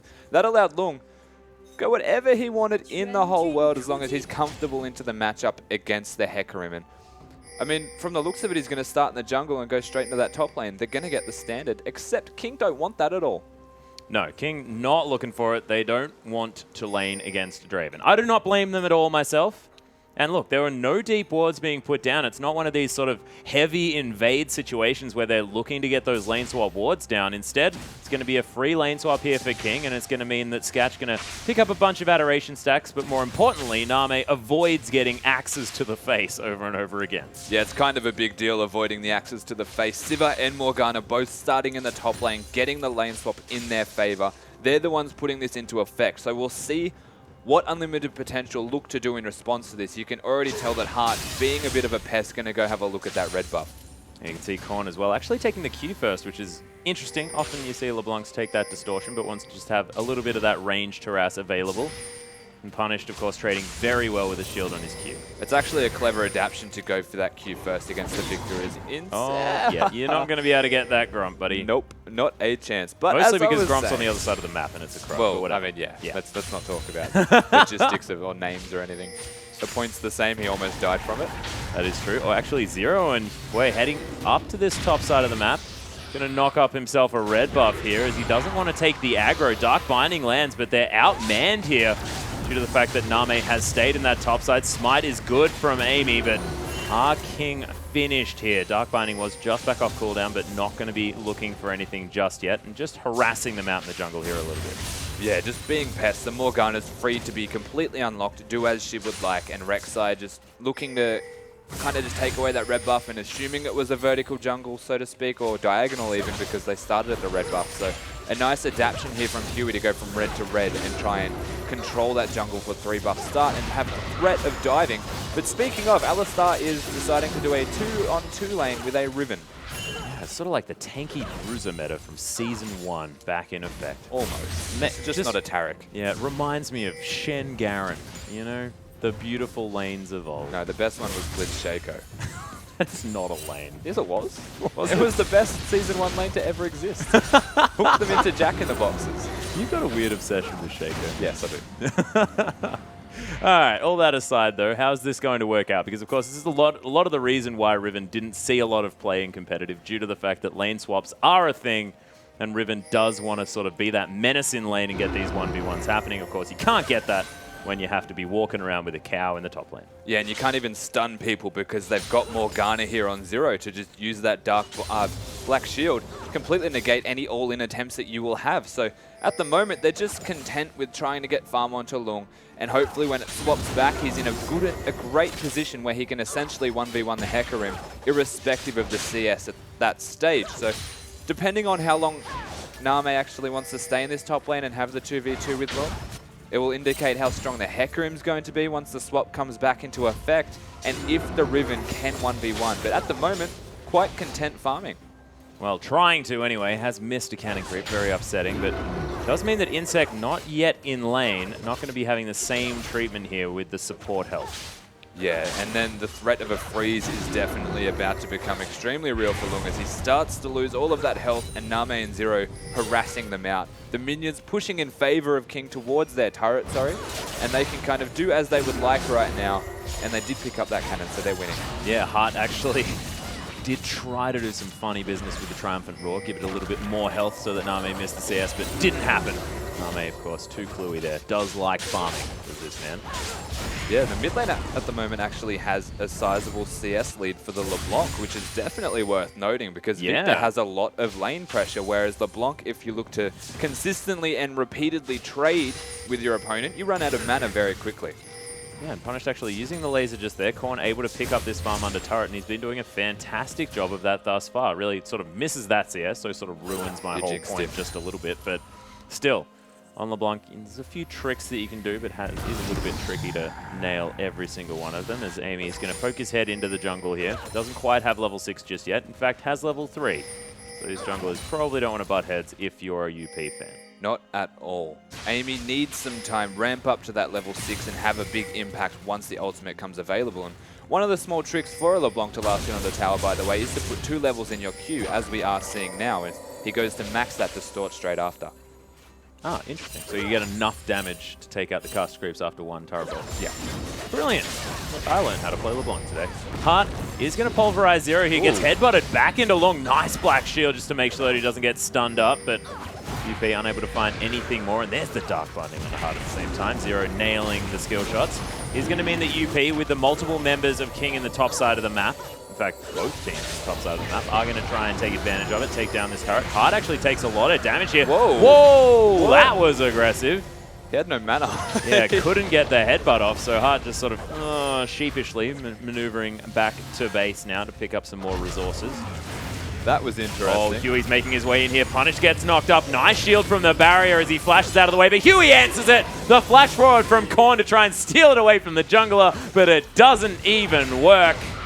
And man, Korn off to a great start again. The end result is the same, of course. They get the kill onto their mid lane. A Punish goes down here. Korn and Huey both having their involvements. At the same time, the top turret, King getting everything in their favor right now. The gold lead's starting to grow and develop for them. And now it's up to Name and Zero as to if they want to go back to bot lane and find that 2v2. But you're against the Draven with a BF sword still. I probably wouldn't advise it. No. I mean, he's down boots, but he's still Draven. Yeah, he's still got a W. Yeah, so. W and that, you know that Q move that does those big axes that smack you in the face? And we were speaking about axes in the face, and I don't think we necessarily needed to reiterate the fact that that's not a good thing. No, because it's sort of like one of those, if you're at all defensively inclined, you probably don't want to take axes to the face. There's few instances where I would ever really imagine wanting an axe to the face. But in saying that, I think you can see Name and Zero have come back down to the bot lane. And Dark Heart's just taking damage constantly right now. Yeah, in fact, the whole game just likes to be taking damage. Just stand aside, just rockets through. Is going to mean that Zero does have to spend a little bit more time towards the top side. Name, with the boomerang, gets a bit of damage onto Scatch, who has a level advantage here. Solo experience working out quite well for the Draven, as Heart only level 5 at this stage. So Zero looking for his ultimate, as is Heart. And we'll see whether Heart is going to go for any added aggression once that Unbreakable Will is in there. Okay, so here's basically what you want to happen if you were Name and Zero right now. You want to actually push Draven under turret. You cannot let him control the lane so freely that he can basically juggle 2 axes, and whenever he feels like going on you, whenever you're slightly out of position, just turn it and hit you in the face with microphones in this case, multiple times. What you need to do is push him in, force him to focus more on last hitting, but we're not seeing it just yet because the threat of the Draven is so high. Yeah, King just can't move out from their side of the map here as well. So Name wants to get some boomerangs across this wave, force them into a defensive position over the side of Unlimited Potential. They do manage to get it out with the boomerang there as Hart almost level 6. He's waiting for it. Sketch furiously hitting minions. Not on that one. Is it going to be the next? I'm not entirely sure. No, he's still a while away. Yeah, so there's a lot of poke, but no real kill potential sitting in the spot lane until Hart is 6. But hello. Well, yeah, Huey looking for it. Gets the knock up on Hart. Doesn't have level 6 yet. Of course, Huey almost trading back. Sketch gets exhausted, though, as Zero. He's hit 6, has got the ultimate, forces the flash out of Sketch. And King, they're playing well. Huey managing to get that kill for himself as well now. 2 and Another 0 one. is this Rek'Sai, and he is a monster at the moment. Very lucky to not go down to the Draven, who would have cashed in all of those adoration stacks. Instead, he remains 3 zeros as a score, and LeBlanc putting down the hurt. Yeah, punished. Not exactly getting the better end of these trades in the mid lane, as he's going to try and eat some cookies and nurse his wounds a little bit. Korn still playing back in that lane, not with too much forward vision. Dark Binding is going to land Sketch. Is he going to fall down? Multiple shields onto Name, but in the end they don't want to go overly aggressive. You have to respect the Pulverize. You do. They didn't actually see Alistar until a little bit too late there, so they weren't able to completely commit to that, essentially. It was a lot of free damage and will force the Draven to, no, never mind, he's going to stay with no health. That is not necessarily a great plan. Thought he was going to recall, and you can see King's response is to make sure it's at least pushed into the turret so there is no freeze here. And Draven continuing to get those stacks. You're looking to see him get 1 kill and this game will turn on its head. But at this stage, I mean, King are quite in control. Yeah, it's about where that number hits, whether it's in the middle column or the left-hand one, as far as Sketch is concerned. And I'm pretty sure it is going to be in the middle because he falls down right now. Hart pops the ultimate, but purely defensively. And UP, they just can't catch a break in the bottom lane. Just as mentioned, though, Greedy staying around for those extra last hits under the turret. He ends up getting a little bit too adventurous and pushes his way out once, and he goes down for it. Loses a lot of those stacks, and that is a bad position for Sketch to be in. Hart has been doing essentially nothing but soaking damage all game, as we're seeing it yet again, another binding. And I mean, Name and Zero are walking around this map commandingly on the back of Huey's sick ganks. Yeah, Huey's been everywhere this game, and this is what we talk about, the fact that Huey loves to get up in your face early. He may sort of not necessarily control the game as well as a lot of these junglers in the late game. I mean, you're looking at the likes of Dandy when he was a jungler, things like that, as far as getting around the map, making sure that the team is prepared for everything. But as far as the early game is concerned, that's exactly where Huey thrives. And that comes down to a drafting thing almost here, though, because he got that Rek'Sai, whereas there was no Gragas available. So yeah. Amy not able to have the same impact that the Rek'Sai could potentially have had, and has definitely had in this game. So right now you're looking for Amy, level 7, to make an impact somewhere. Even has that Sight Stone ready to put down all of the wards in the world with his support, who actually has Mobies. Yeah.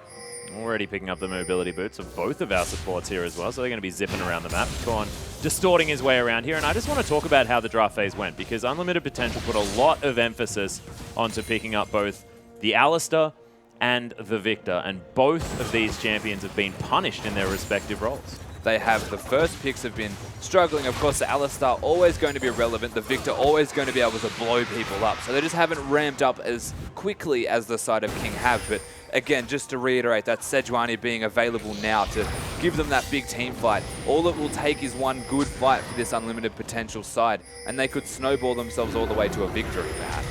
Well, Dark Binding is going to land. Huey tunnels his way in as well. Does have a black shield, so he's not going to get CC'd. Insect from the backside as well, as Sketch taking a whole host of damage. The Whirling Death, not exactly aptly named as Korn, hunting for a kill. He's super low, though, as Amy's going to go down to Name, who just turns around and puts boomerangs in him.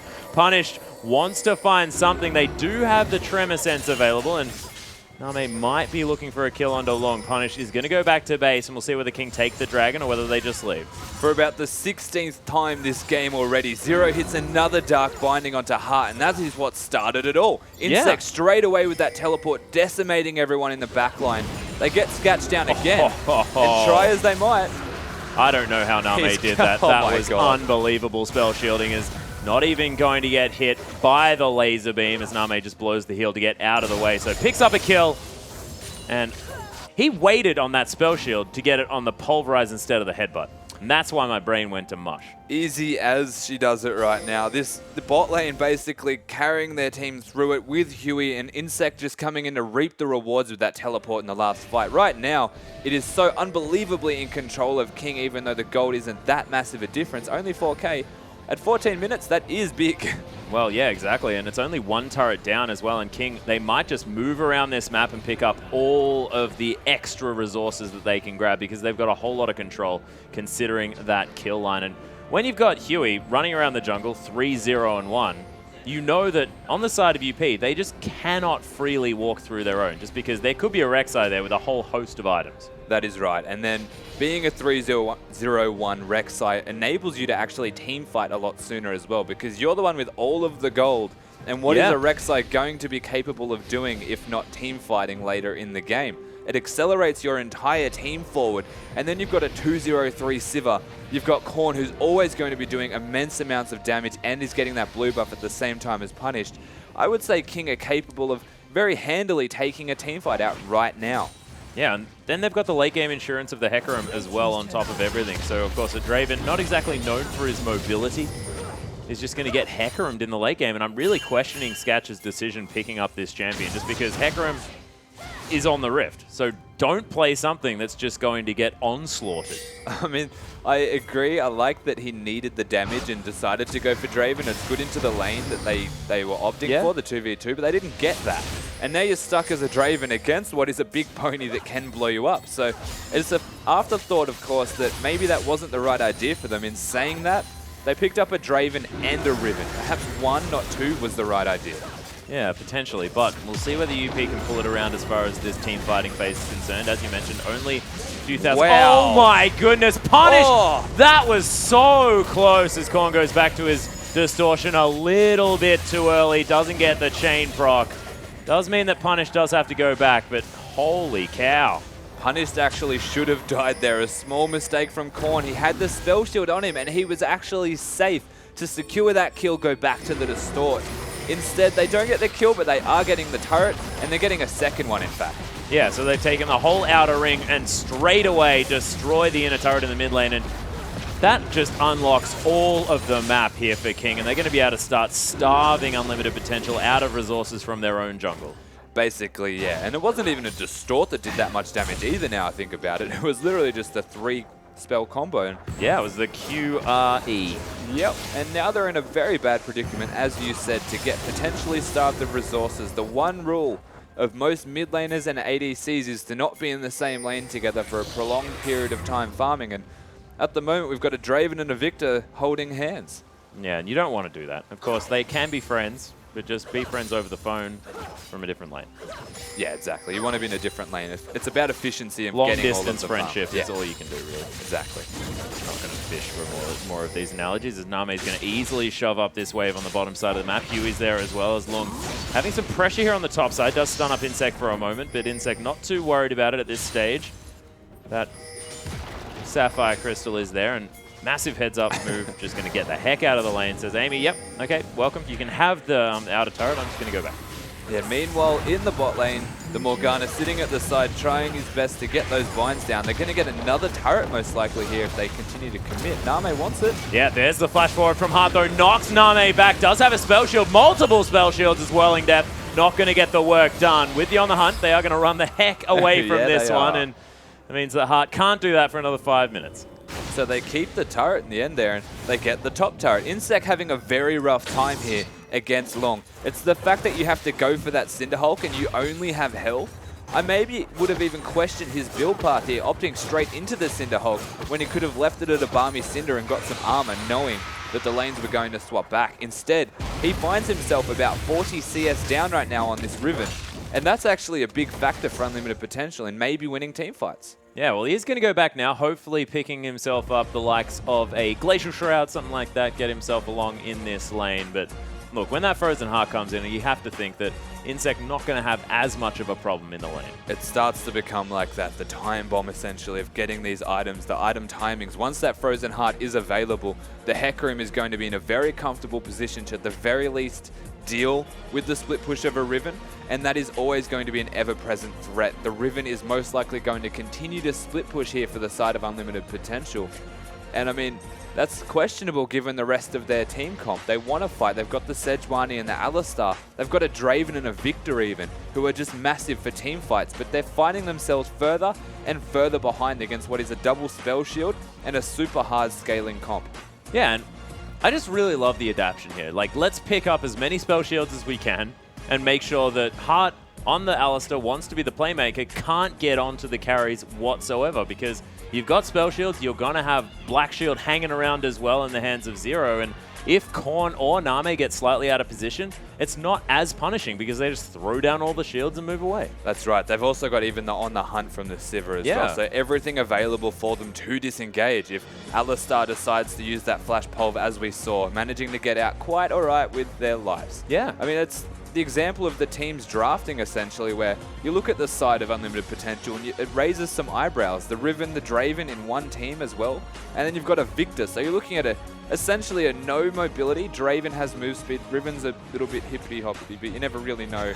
Like, it's usually forwards towards enemies. So as for mobility, they're not that massive on that front. They've got the Sejuani and the Alistar as a big front line. But when that front line's not ahead, when their tanks aren't winning, they're not really tanky at all. And then you have a look at the side of King, and they're going to be able to kill the tanks very quickly because they are ahead. And then the no mobility backline of Unlimited Potential will suffer. Yeah, and what I like to think about this Unlimited Potential comp is that they may not necessarily be lacking mobility, what with the W from Draven and, of course, all of the hippity-hoppities like we were talking about, but it's all moving forward. They're only strong if they're on the aggressive. So Riven, you want to be using that Broken Wings for damage. You want to be using that W from a Draven for damage, but they're not going to be able to do that. So as they're running away, their comp really doesn't work. It does start to crumble a bit, and essentially you look at the Unlimited Potential side and say maybe their best bet, if they're ever running away, is to just turn it around straight away and give it their best go at winning that team fight. They are very capable of doing that. They've got the Victor who can put down that stunning sphere, stop everyone trying to actually chase you, and that's a good starting point for you to turn a fight around. So, I mean, if they're getting chased and they're in range to take damage, they should most likely be dealing it themselves to avoid this from actually happening.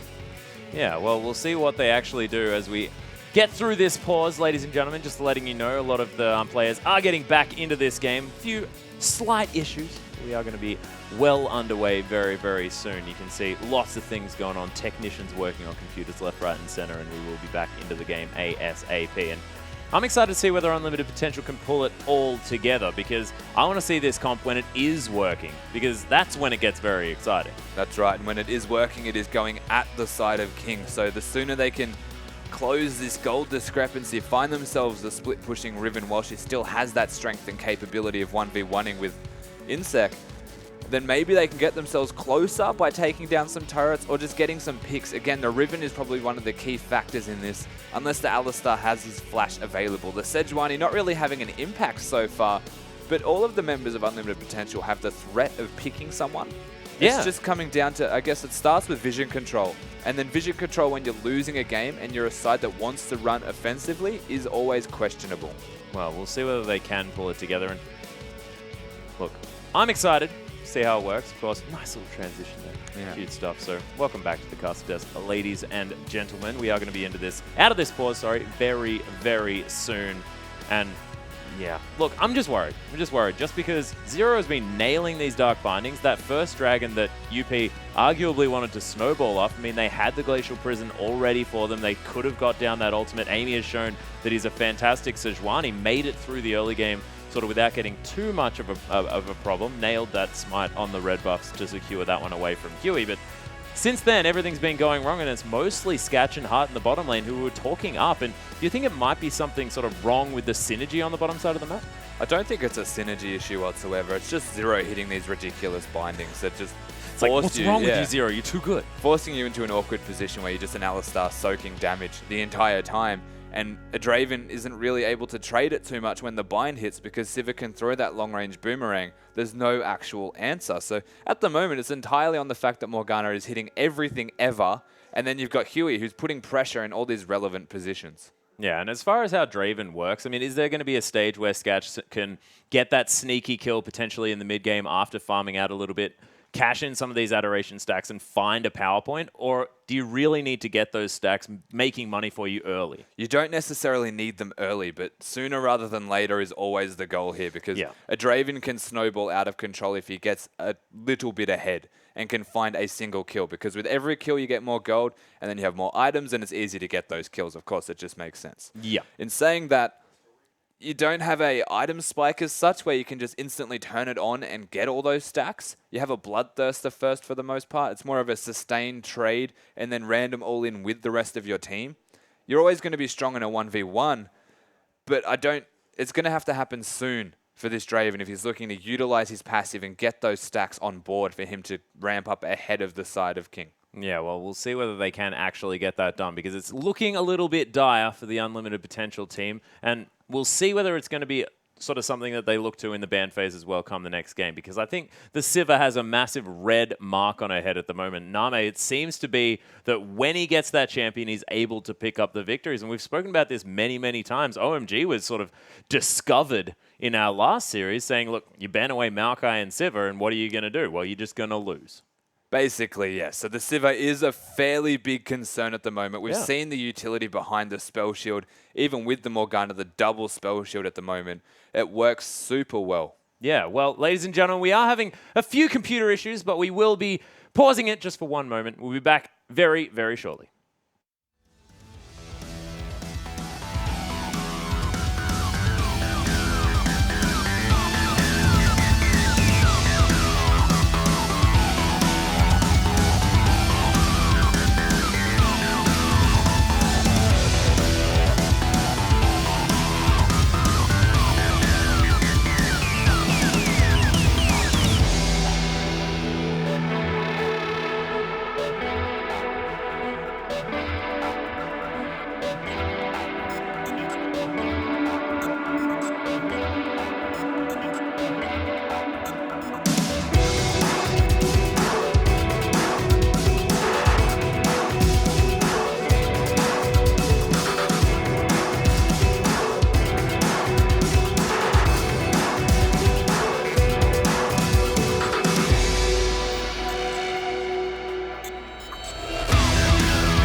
Welcome back, ladies and gentlemen, to the Rift. Here as King are taking on Unlimited Potential. The players have got their computers back in order, and we're back into the game. Don't worry, you have not missed anything, I assure you.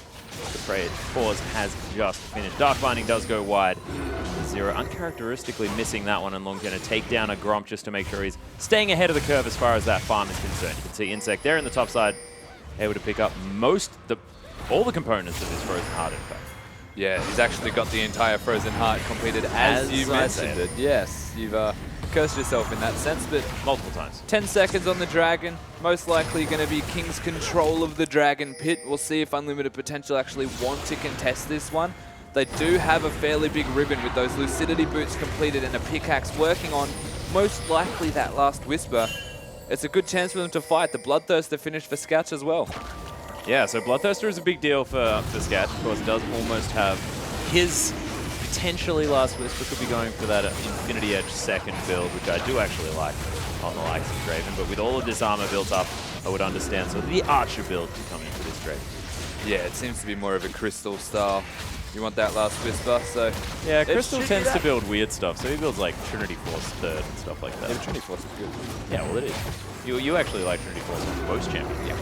Every champion ever, basically. But in saying that, he is most likely going to go towards that last Whisper, and the Dragon, as we did see go down, completely uncontested here by the side of Unlimited Potential. The vision around that Dragon is unbelievably high in favor of King, and that is 4 odd pink wards being placed around the Dragon and about 28,000 million wards offensively. Yeah, and that's an exact count, ladies and gentlemen. So yeah, 28. give or take 1. Yeah, so it's weird. They've completely ignored the ward cap and put down far too many. As hard. He's waiting in the wings here. He's going to be able to find someone and decides he's going to wander away. He noped the hell out of there, but Korn wants more. Whoa, that's half of the health. Stand aside onto Huey, but he's not caring about it whatsoever. Dark Binding somehow finds Amy. I just don't know how Zero is doing half of these. As Punished finds his way up, and King start the siege. So there's the threat of the dive, and they did have the big minion stack, but a nice smite here from Amy. Gonna stop that from happening, but you can tell they want this fight pretty badly. They're looking, they're rotating back and forth, utilizing that Hecarim's constant mobility, whereas Lung is doing his best attempt at not being in a lane where anyone is ever, and instead wants to go on the opposite side of the map. And I guess there's an early Baron threat here for the side of King.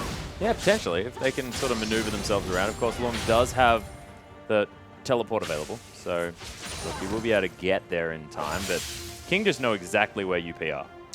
Pretty much. King are the ones forcing the rotation, so they are very aware of where everyone is, and in saying that, we're looking at the vision on the map right now for King. That's a whole lot of blue little... Yeah, there are blue dots all over the place. Yeah, that's so impressive, actually. And it just doesn't look like 400 million thousand, unfortunately. So look, I feel like you may have exaggerated. When there was champion icons around the wards, it just looked like there put was too much trust into you. There was blue everywhere. Yeah, all right. That's the point. Well, Punish is actually going for a little bit of a Godby build here, actually opting for the Lich Bane as far as his second item. Third, I don't know what you call a Hex Score, whether you call it the item, because of course you get a version of it at the beginning. But look, I'm going to call it an item. He is going to pick up that Sheen next. Whether he transforms that into a Lich Bane straight away, or whether he goes for that Morellonomicon first, we'll see what he decides to do. But I personally like to see someone grab a little bit more AP before they grab the Lich Bane, make it a little bit more worthwhile. Definitely does make it more worthwhile. The Lich Bane's scaling much better with actually having ability power, of course. Wouldn't be surprised if he upgrades the Morellos first, and another binding connecting, just another day on the job for Zero here. Yes. So Amy, of course, a little bit too tanky to be going too aggressive on. Lung has completed that last Whisper, so a power spike for the Riven as she's just going to move towards the bottom side of the map. Lung playing this one out pretty calmly at this stage, not going for any aggressive trades with Insect, who's just wandering around, giving Lung all the respect he deserves on this hyper-aggressive champion. That would be the last Whisper being completed here, though. You've got a Frozen Heart in response from Insect. He would have been able to trade if not for the fact that all of the armor penetration and CDR is available here for Lung. It's just really difficult to out-sustain a Riven, and even as a Hecarim, it's kind of impressive to say, but the raw damage and ability to kite around, just have the shield availability here. Lung can successfully 1v1, but they're respecting each other in that respect. So Yeah. just letting each other farm. Yeah, and it's the fact that Lung with his E, the Valor, able to get that shield back as well, just means your trading power is just so high. Everyone sort of knows. Everyone has those dastardly memories from solo queue where that Riven just destroyed you. Yeah, let's not go into that. Bring back some horrible memories for all of us. But of course, Long taking it into competitive play. It hasn't seen too much success. In fact, Carry gave that a shot. Of course, no longer playing in the LPL thus far. But there's been a few players that have tried their hand, but not necessarily finding results. Speaking of trying their hand. Oh, Dark Binding does miss here as Huey goes super aggressive over the wall as well. Forced to use that flash after the standard side. Gets the knock up on Hart, but Hart also getting the knock up out. And that was a Chaos Storm just hanging out on the Rift, but not actually finding anyone to do too much damage to. And King, they do disengage. They lose a summoner spell from their jungle. Korn actually extremely cute player out there, forcing the barrier out of Punish for no particular reason other than him being there and having a presence. I guess it's not a big loss for either side right there. In fact, King making it a potential win in their favor. Yeah, they're starting the Baron at least. His Hart is making his way around. Does throw... Oh, there's the Whirling Death. So the vision has been acquired here by the UP lineup. Huey does get all of his health back and head back in, but Hart, he's looking to try and mix things up. Flashes in, gets the Pulverize. This is a super low Baron taken by Insect, actually, as UP are now falling left, right, and center. King turn around. There's the Flash Duck Binding onto Sketch. Long tries to get something done. Does actually take down Zero, but it's a double kill for Korn. Huey picks up another one, and that is very close to the ace for King as they're going to plow up this mid lane. And Punished, sort of wondering what his team was doing there because he was all the way back in base. Yeah, Punish, the only one standing at the moment. King managing to get the Baron, managing to pick up 4 members of Unlimited Potential. And you have to give it to Zero again. Hit the binding onto Long when the fight started. Sejuani caught at the back of the Baron pit. And now they want Punished. Yeah, they've got the Chilling Smite on him as well. There's the knock-up. What the heck was that burst damage? As Korn just rips him apart. Punish not going to be able to do anything after that. Of course, he's in the Death Chamber. The Inhibitor going to fall down as well as UP. Only 4 men alive, and King just tearing through this game. They managed to get that Inhibitor down. They've got the Baron buff, and they've found themselves with an 11k gold advantage and 11-1 in kills. Everything going in favor of King right now. Unlimited Potential have not had a chance to utilize their team comp. They're being denied everything, and that's entirely on the back of Huey's early pressure and the bot lane winning against the Draven Alistar. Yeah, and it was perfectly timed as well, because you can see right now all of the waves are building up for Unlimited Potential. The whole time that they were fighting around that Baron, around that mid lane, the waves were still under control for King. So now they can do the cleanup as Huey and Insect actually looking for their respective sort of lane opponents. You can call a jungle a lane. King is going to take down the 3rd dragon of the game here, and I just love the timing windows that King have been playing around here as Hart almost gets destroyed by Korn, and Korn is just too far ahead at this stage. A monster. We've seen the Morellos now completed from the Victor, but at the same time you have a look at Korn's items and there's a slight discrepancy there to say the least. But I mean, you have a look across the board and everyone is doing exceptionally well, almost all an item ahead of their opponents besides basically the top lane. Even the jungler right now is 2.5k gold ahead. Yeah, and look, Name is sitting on 90% kill participation, more than. Yeah, so, casual. Look, Name, we've spoken about the fact that he has the highest kill participation in the LPL, but we were talking about that from the sort of seat of King haven't really got many kills. Yeah. But this is in a game that they're winning. They're 11 kills to 1, and 10 of them were participated in by Name. This guy's been moving around the map, able to get every single skirmish, and it's only 28 minutes in. So it's not like we've had this slow early game. There's been loads of kills, but it's always been facilitated and helped by Name. Exactly right. The Sivir has been doing a lot of work, even decidedly taking out a pink ward across the wall as she goes easy, does it. And, I mean, you're right, Name having all of this kill participation, had 85.7% prior to this game even starting, is now going to bolster that statistic a little bit more if it continues on this trend. And the side of King right now just look like an extremely impressive and gradually increasing in skill style team. They've the minion control everything. Yeah, Punished. If he was hit by that chain, he would have died. Yeah, that's a super low Punish right now, and that is the discrepancy between the LeBlanc and the Victor. 3-0-3 with the Death Cap Morellos against a 0-2-0 Victor, who generally low HP to begin with. Oh, Name actually misses a spell shield there. Gets caught by Amy as well as he flashes away. Huey trying to turn this one around as Unbreakable Will on Hart there, but nice Soul Shackles is going to stun up both of the tanks. And UP unable to find anything from it. Insect continues to be a menace as Long tries to do some damage to him, but now with so many tanky stats, Insect's more difficult to deal with for this Riven. And even with sort of the magic resist item in the Spirit Visage, that is going to help this Hecarim out so much in the 1v1 just because it gives him so much more sustain. We're about to see that 1v1 that you're talking about as well. Yeah, Spirit of Dread, not quite available just yet. Insect not wanting to take his chances there against the Riven. No, he's going to canter on away and go to the Scuttle Crab instead. But in saying that, you're right. The fact that he has a Spirit Visage is quite good for 1v1ing, even against a physical damage target, because Hecarim is so big on the regeneration from that W. And, I mean, you put it up against the Riven, who's got sustain of their own. At the very least, it prolongs the fight. And based on the fact that King are well and truly in the commanding position in this game, it gives enough time for someone else to maybe come to where Insect is still surviving through all of the damage and trading and put them in a fantastic position to catch Lung. So there's no real chance of a 1v1 because it would take about 25 seconds to actually get a kill on a single person. Yeah.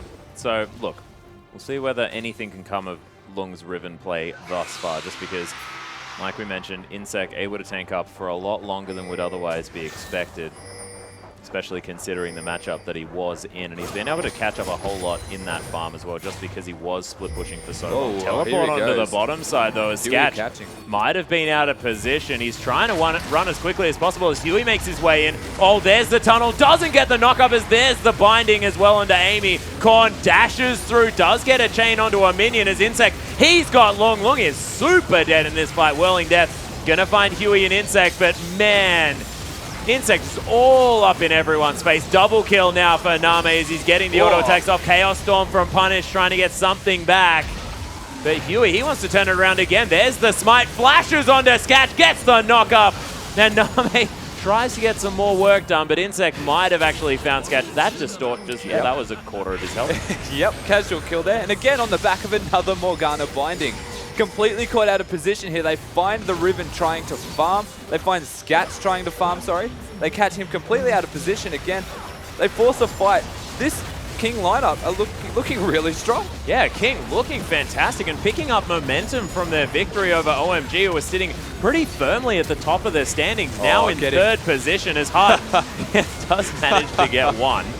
But in the end, not exactly the UP performance that we were expecting, and that was an odd team comp, to say the least. It was interesting. There's a lot of eyebrows raised about that team comp, but it just never had a chance to really be utilized as a 5v5 situation because the King lineup, ahead from the very beginning of the game, they got the lane swap they were looking for. They utilized that to get the turret. Then they just switched back, and again, it was all the bot lane and jungle show here from the side of King, completely wrecking their way through everyone. The LeBlanc started to ramp up, the unsung hero in the mid lane, the damage was ridiculous. Oh yeah. There was everyone from the side of King was putting in work.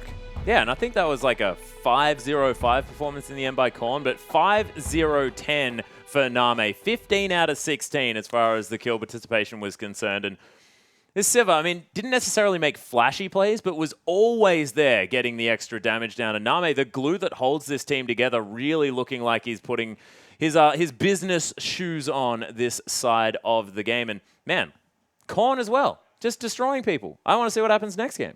That's right. We've got the Koreans back into this King roster, and all of a sudden they're like completely reinvigorated and they're amazing new side again. Even with Insect as a top laner, he's putting in work.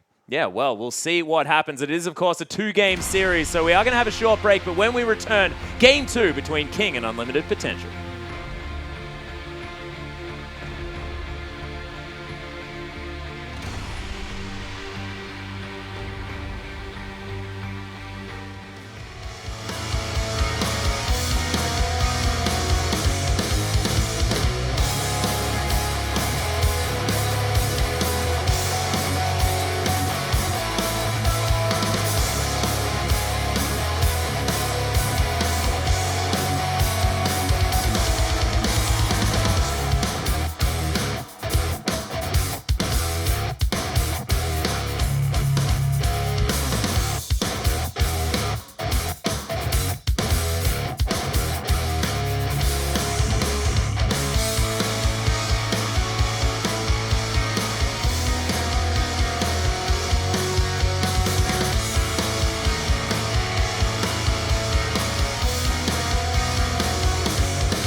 Welcome back, ladies and gentlemen, to our English broadcast of the Chinese LPL. I am Atlas. This is Rusty. We're excited to bring you Game 2 between King and Unlimited Potential, and I'm excited to see what Unlimited Potential decide to pick this game.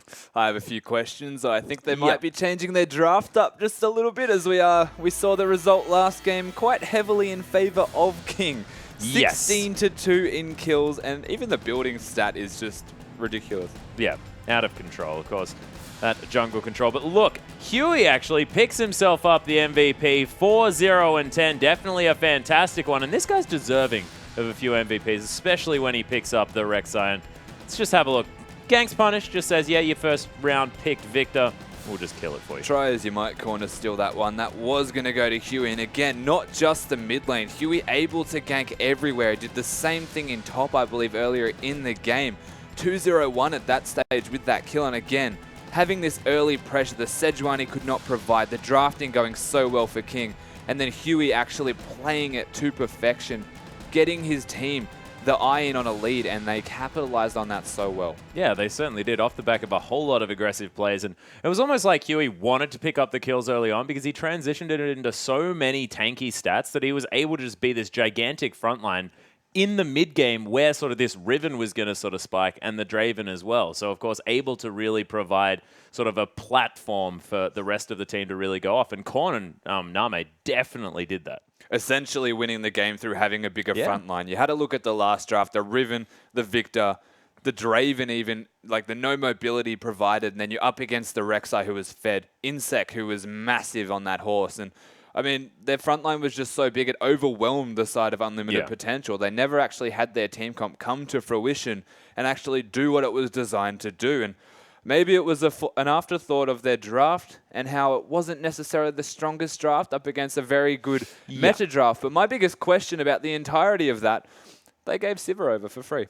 Yeah, and the Sivir got first picked, lapped up immediately by King, and we'll see whether that changes this time around. Of course, King going to be on the red side, and that is where Unlimited Potential has picked up the majority of their victories. So it doesn't make much sense that they'd be a little bit more able to take this win on the blue side, but that Sivir picking it away from Name might be the massive thing here.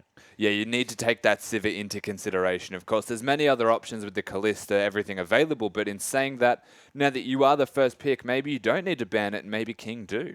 Well, we'll see what happens as we move towards Champion Select, because I'm excited to see who's going to be able to take this one, whether Unlimited Potential can pull it back and make sure that King stay on the 1-1 hype train that they've been on since the return of their Korean players, because it hasn't been a lot of 2-0 victories. It's been a lot of sort of topsy-turvy type situations. Yeah, an interesting hype train to be on, Atlas, but nonetheless, not necessarily at least a hype they're train, not 0-2. That is true. The anti-hype train. So they found themselves on the train of mediocrity, going 1-1 consistently up against sides, but to be fair, are very strong sides. OMG, LGD is their last two examples. They've done very well so far, and now they've won their first game against Unlimited Potential, a side that when they get going, they can take games away from EDG. So we'll see what they want to do coming into this second game. Can King maintain that strength, or can Unlimited Potential bring it back? Yeah, and I find it really interesting that you mentioned sort of the most recent performances by both of these teams. Of course, a couple of really strong ones coming into King, but Unlimited Potential took a 2-0 victory against EDG and then went ahead and split against World Elite. Yeah. Arguably sort of freelo when it comes to the LPL at the moment. So, look, they're just a weird squad, and they've picked up some weird champions as well, but they have most certainly adapted this time around. Sivir going to be the first ban for Unlimited Potential. Thank you, Unlimited Potential. Getting rid of that and the LeBlanc, in fact, target bans from that last game. The Hecarim being taken by King here, not wanting it for Insect, but definitely not wanting it for long, as we do have a ban left remaining each, and both junglers are available. We've mentioned the limited champion pool from Huey. Maybe that's an option. Well, yeah, maybe take away the Rek'Sai, something like that, and then first pick the Gragas, just see what Huey's going to do after that. Has had a decent performance on the likes of Nunu, but hasn't necessarily been his champion, and they are going to ban away the Gragas, and we'll see what King decide to take away. And will it be the Echo here? Do they want to focus on Amy? Now, there's the Echo, there's the Rise, there's even the Rek'Sai as a priority for a big first option pick. here. There are a lot of options here. King can only ban one. They do get rid of that Rise, and that leaves open Echo. It leaves open the Rek'Sai to take away from Huey because they banned Gragas again. Alistair's there as well. Alistar, and this guy. Yeah, and the Fizz, and especially when you have the Hecarim removed, often you will pick a Fizz into that anyway. But look, we'll see what happens. Fizz is there, but I would like to see the likes of Echo picked up here for Amy, another fantastic choice, but instead, Lung is going to take away that Fizz, and that is going to leave a lot of things open here for King to take away if they want to. Rek'Sai Alistair makes a lot of sense if you want to build a bouncy castle, but we'll see what they decide to bring to the Rift. So essentially, King potentially able to do the draft that Unlimited Potential should have done in that first game. Take away the Alistar and get that jungler, the last remaining early pressure strength. But because Echo is also available, let's just take him. Yeah, Korn thinking he's going to be able to have a similar performance this time around. And I like the Fizz pick away as well, just because Korn's such a fantastic Fizz player. Insect could potentially play that in the top lane, and Hewer could also play it in the jungle. Haven't seen it, but that is the sort of the roles that a Fizz can hop into, and Korn just a notable Fizz player in general. Amy considering a Nunu, and we'll see what Punish decides to lock in. But with a Fizz there, sort of in most likely the top lane, Punished has played in the mid as well, so still a flex pick. We'll see where it does go in the end and what Sketch is going to pick up at the same time. But this would be interesting. Unlimited Potential, as you said, essentially denying the flex pick from King, but it is a flex of their own. So they have the option of top or mid Fizz, and now that they've actually locked in Nunu and the Janna, we're talking zone control everywhere. Yeah, it's like sort of get out of my face or move very slowly through it. Yeah. Seems to be the option. With the Janna pickup, I actually like the adaptation of Name hovering over this Caitlyn right now, mostly because the Caitlyn Janna lane is just so hard to deal with. This is something that that Spawn actually spoke about, the fact that Corki's being hovered here. Corki does decently into the Caitlyn lane if you manage to actually get up to her, and you can trade with that Phosphorus Bomb, especially after a Sheen. So we'll see what does happen. And Zero, considering his Nami once again, it is going to be the Nami lane. Dang it, Zero. Caster's worst nightmare. They have picked up quite a strong lane, though. The Corki early pressure in laning phase is phenomenal, having that bonus damage on auto attacks. And then you've got the Nami as well, who's got sustain, can empower your auto attacks and disrupt the opposition. So if they are to pick that Caitlyn into the Corki and Nami, it might be a rough lane for them here on the side of Unlimited Potential. But in saying that, the Caitlyn Janna is just an exceptionally strong lane in its own right. But at the moment, we'll wait till they actually lock this in before we discuss it. I like King's lineup at the moment just because the Echo is still flex. Yeah, I like UP's lineup because they're all blue. Janna's not really blue unless you have the blue skin. No, blue background, you know, Okay. just the pictures are blue. There's a hint of blue. Yeah, there's just this blue vibe going on with the team. Of course, that is going to be Ashe and Maokai locked in. Sketch picking up the Ashe Janna lane, of course, very old one. Yes. This one. We haven't necessarily seen this particular pairing for quite some time. Insect, no surprises, is looking at a Yasuo. Let's just keep praying that it happens. Yeah. Let's actually talk about Unlimited Potential until that does happen, though, Max. Okay, Let's not get our hopes up too much because we have a finished Unlimited Potential lineup, and the Ashe with a Fizz is gross. Yeah, so lots of engaged potential. The Yasuo was, in fact, locked in there. Yes. So that is going to be the third time that Insect is going to play that champion. Surprised he didn't play it last game. But, look, he got his Hecarim. Yeah, and he did perfectly fine. He won the game with that Hecarim. It was a monster. So when it's banned away, it seems like the Yasuo is the option. And he banned it himself, funnily enough. So maybe he just wanted to play Yasuo and get gave me his into the team Yasuo. no choice. Yeah, and Lung actually taking the Maokai into that one, of course, was decided by Insect to take the Yasuo up into the top lane. We'll see how that one actually goes. Of course, Maokai a decent laner as the game progresses, but look, just have to see. Because, look, the Yasuo can be difficult to make work there from the top lane, especially considering the long lane. You're not exactly the tankiest of champions. Yeah. So, well, we'll see how it works. Amy on the Nunu, though, into Huey's Rek'Sai, which was fantastic. MVP worthy of the last game. And punished against Korn, the tricksters themselves in Echo and Fizz, bouncing around the mid lane. That is one heck of a matchup, to say the least. The outplay potential from both of those guys is massive as we look at an Ashe and a Corki. Ashe, Corki, Janna, Nami as well. This is really, really interesting stuff because it's like disengage supports when we've been seeing the likes of Annie, Nautilus, and Thresh. A lot of engage happening on the Rift in the LPL thus far, but look, now with Annie, Janna, and the Nami there as well, it's really crazy. Yeah, there's a lot going on with that bottom lane. The chance to kill each other is very evident, even with just the Janna as a defensive sort of disengaged style support. It enables the Ashe, who has this really strong lane presence, to almost take over completely and just overthrow the lane. But then you look at the Corki and the Nami, and I don't really see a situation where an Ashe can willingly walk into the range of a Corki auto attack to out-trade, because Nami makes that worse than you could ever imagine. Yeah, and there's not many that can do that either. But let's see whether it is going to be standard lanes as we hop onto the Rift.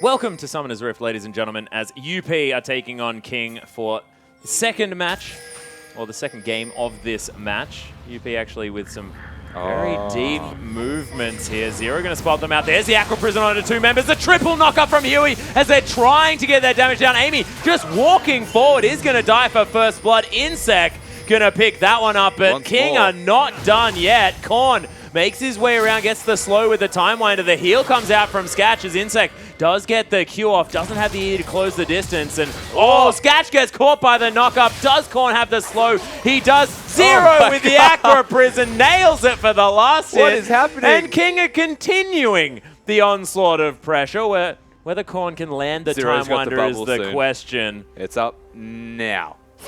And Cut moves out of the way of it. There's the time winder for the slow. Is Hart going to have to use the flash? No, he's not. So in the end, it's 2-0, and King just with brilliant positioning. And the fight finally ends, and we're 1 minute and 50 seconds into this game, so everyone potentially late to get to their own lanes. No one getting that bonus jungle start in the top lane in particular, and even junglers looking to have solo starts or deny themselves completely. King end up with 2 kills and a 1,000 gold lead already at 2 minutes.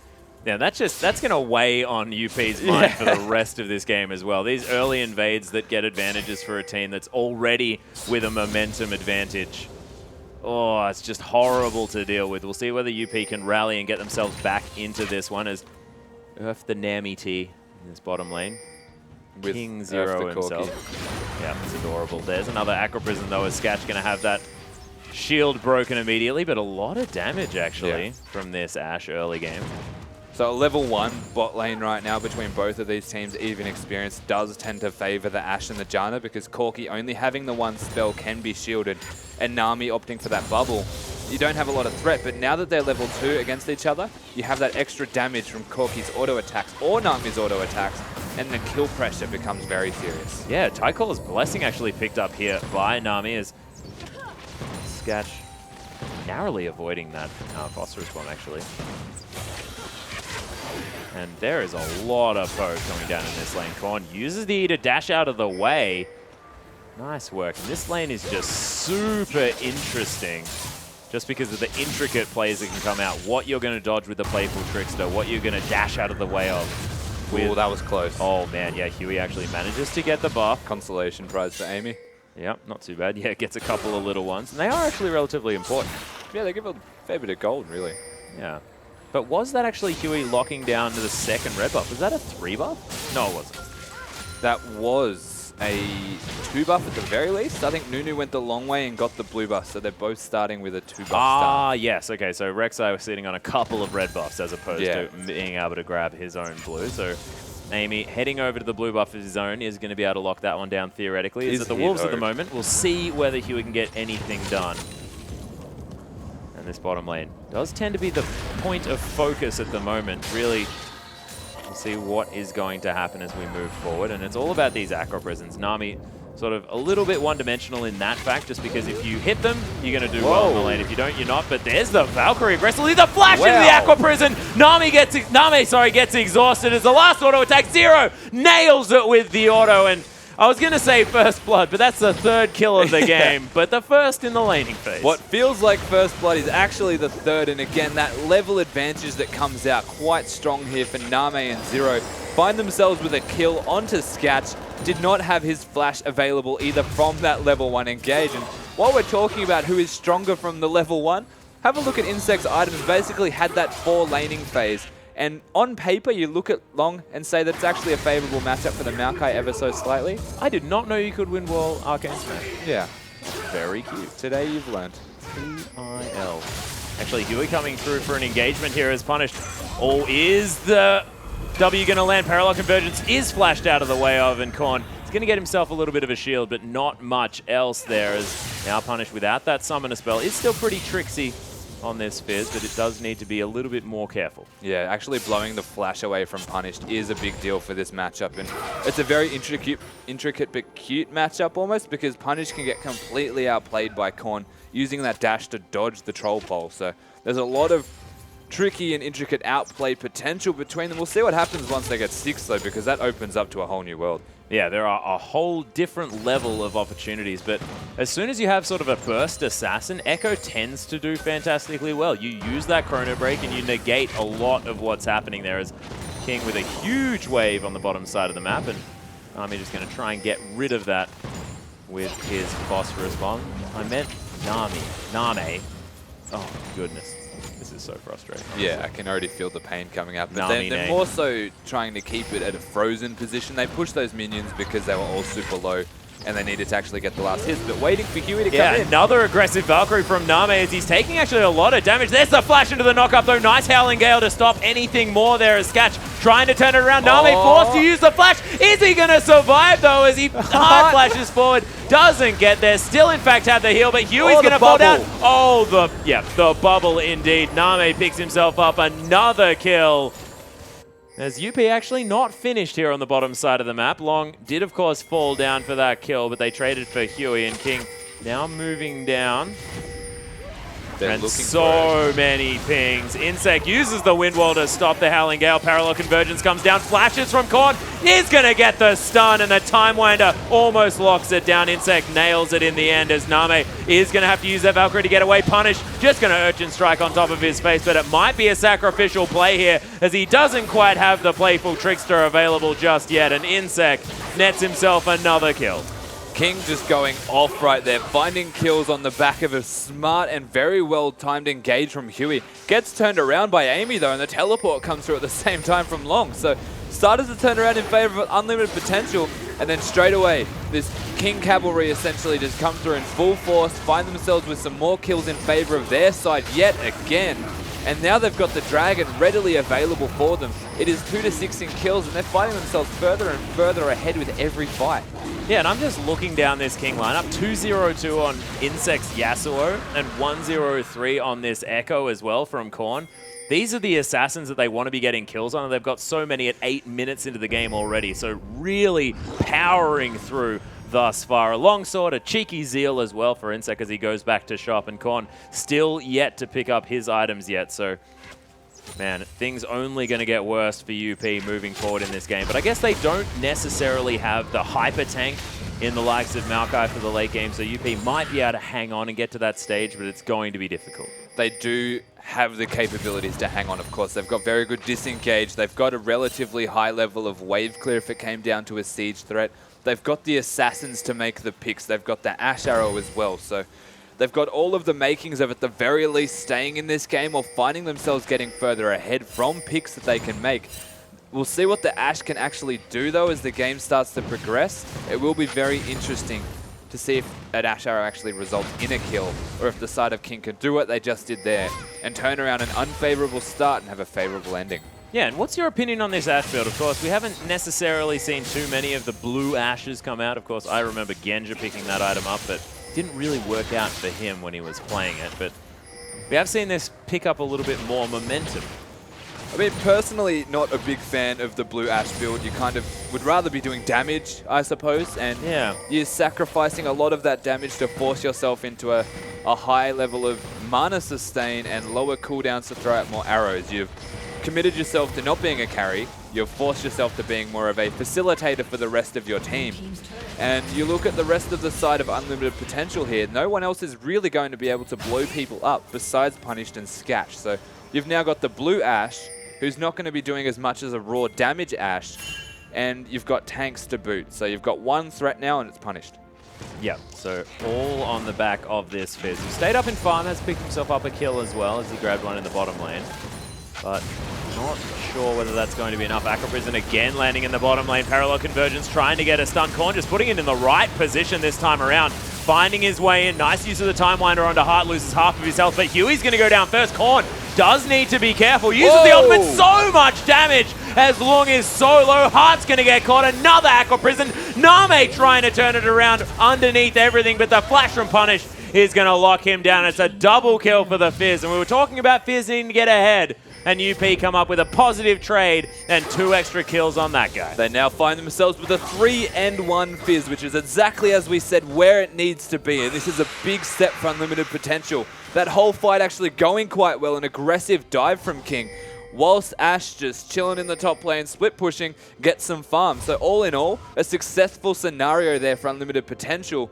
They need to translate that into some more objectives or gold, because it was good and it's in the right direction, but it's not going to win them the game just yet. The side of King are very large still. Yeah, and of course that's right up in their inner turret as well, so they couldn't push forward. It's exactly right, and you've got to start picking up objectives when you make trades like that if you want to create some actual distance in this game. So Huey going to be taking down a little bit more vision here for King, and they're just licking their wounds a little bit on the side of King, but they're still going to be very confident moving forward. It's 3,000 gold the lead, and not much changed.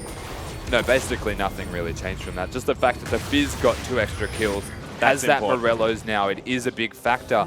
But as you said, and as was very evident, they haven't actually translated any winning fights or any kills at all into an objective. We've now got 2 turrets falling down as we were speaking for King, compared to the 0 of Unlimited Potential. The next fight that they win cannot be underneath your inner turret defensively. You want to be on neutral footing. Yeah, Howling Gale's going to find Name though. This is the volley as another Aqua Prison comes out, and Zero has been landing skill shots better than I've ever seen him this series long. Of course, the Dark Bindings were fantastic, and now Aqua Prisons, apart from that last one, have been brilliant. Because Insect's just going to be zipping around the minion waves, taking them out there as well. The split push is most certainly on. They have a very strong 1-3-1, does King, and does that strategy work better when you've snowballed? It always works better when you're snowballed. You have the threat of being able to 1v1 the person that is splitting against you or trying to deal with you. Yasuo has that static shift completed now, and that ramps up his threat in a 1v1 situation immensely, even his team fighting. So the Yasuo coming through huge now. The Morello's finished from Echo also. All they're waiting on is Name to finish that Trinity Force. He'll have more than enough gold for it right now because it costs like 75 to actually finish. Yeah, 85 I believe. Yeah, so very easily able to get that Trinity Force. And that's all they're really waiting on. Name to decide he wants to buy. They can opt to team fight. They can opt to 1-3-1. And I mean, between the 3 of actually being able to wave clear and sustain themselves, Corki, Nami, and Huey, on the Rex side, they're going to be fine. Yeah, they most certainly are. Echo continues to be a nuisance in the mid lane in the hands of Korn, as I just want to see him come out with some more of the huge plays that he came in with, and I really loved the use of the Chrono Break for the extra damage in that last fight. It's been a lot of them used just to get out, and we haven't seen them for the huge AP ratio that that ability does have. 1.3 is what Spawn always talks about as far as that AP ratio, and it's been a while since a champion with one of those has been in this game. So able to get that damage down, and you saw it was a Maokai that got shredded by it. I think the closest ratio is the Katarina, of course, having a very high one on the Death Lotus. So, I mean, you're right. The fact that they can use it offensively, in saying that, it was more of a I need to use it or I'm going to die scenario where Fizz actually put the fish down to where he would be. So yeah, going Chrono Breaking into a fish, not always the ideal scenario for any Echo player whatsoever, but again, it was a lot of raw damage. 1.3 ratio is big, and now he has a big completed item. Also, the Morello's done. Korn's starting to get scary. Everyone really on the side of King starting to hit their big spikes. The Sork Shoes and Trinity Force completed for Name. Yeah, so Name went back with that 1,200 gold, picked those items up. Very, very nice. And we'll see whether Korn does decide to go for that Zhonya's Hourglass as his next decision. Oh, they want them in the bot too. Yeah, Long is in a whole host of trouble. There's the wave as Huey's found Long, uses the Twisted Advance. Parallel Convergence is going to mean that Long cannot escape this one, just tries to get as much damage down as he can, and that is, of course, not enough. Caught with his pants down in the bottom lane as at the same time... Well, you know, trees don't wear pants, Rusty. Aww. So, yeah, do you think it was going to go in with the last breath? Caught with his bark down in the bottom lane. Nice. This Maokai actually going down. They translate it towards the dragon. And at the same time, they try to get a pick onto Insect, but Janna not having the kill threat to the level of Anami. Yeah, not quite able to lock him down for long enough. Of course, it's unmitigatable, but as is the bubble, actually, isn't it? So bubble, pretty silly form of CC, let's be honest. Static Shiv and Hex Drink are now done for Insect, as the right-facing swords are going to be his option.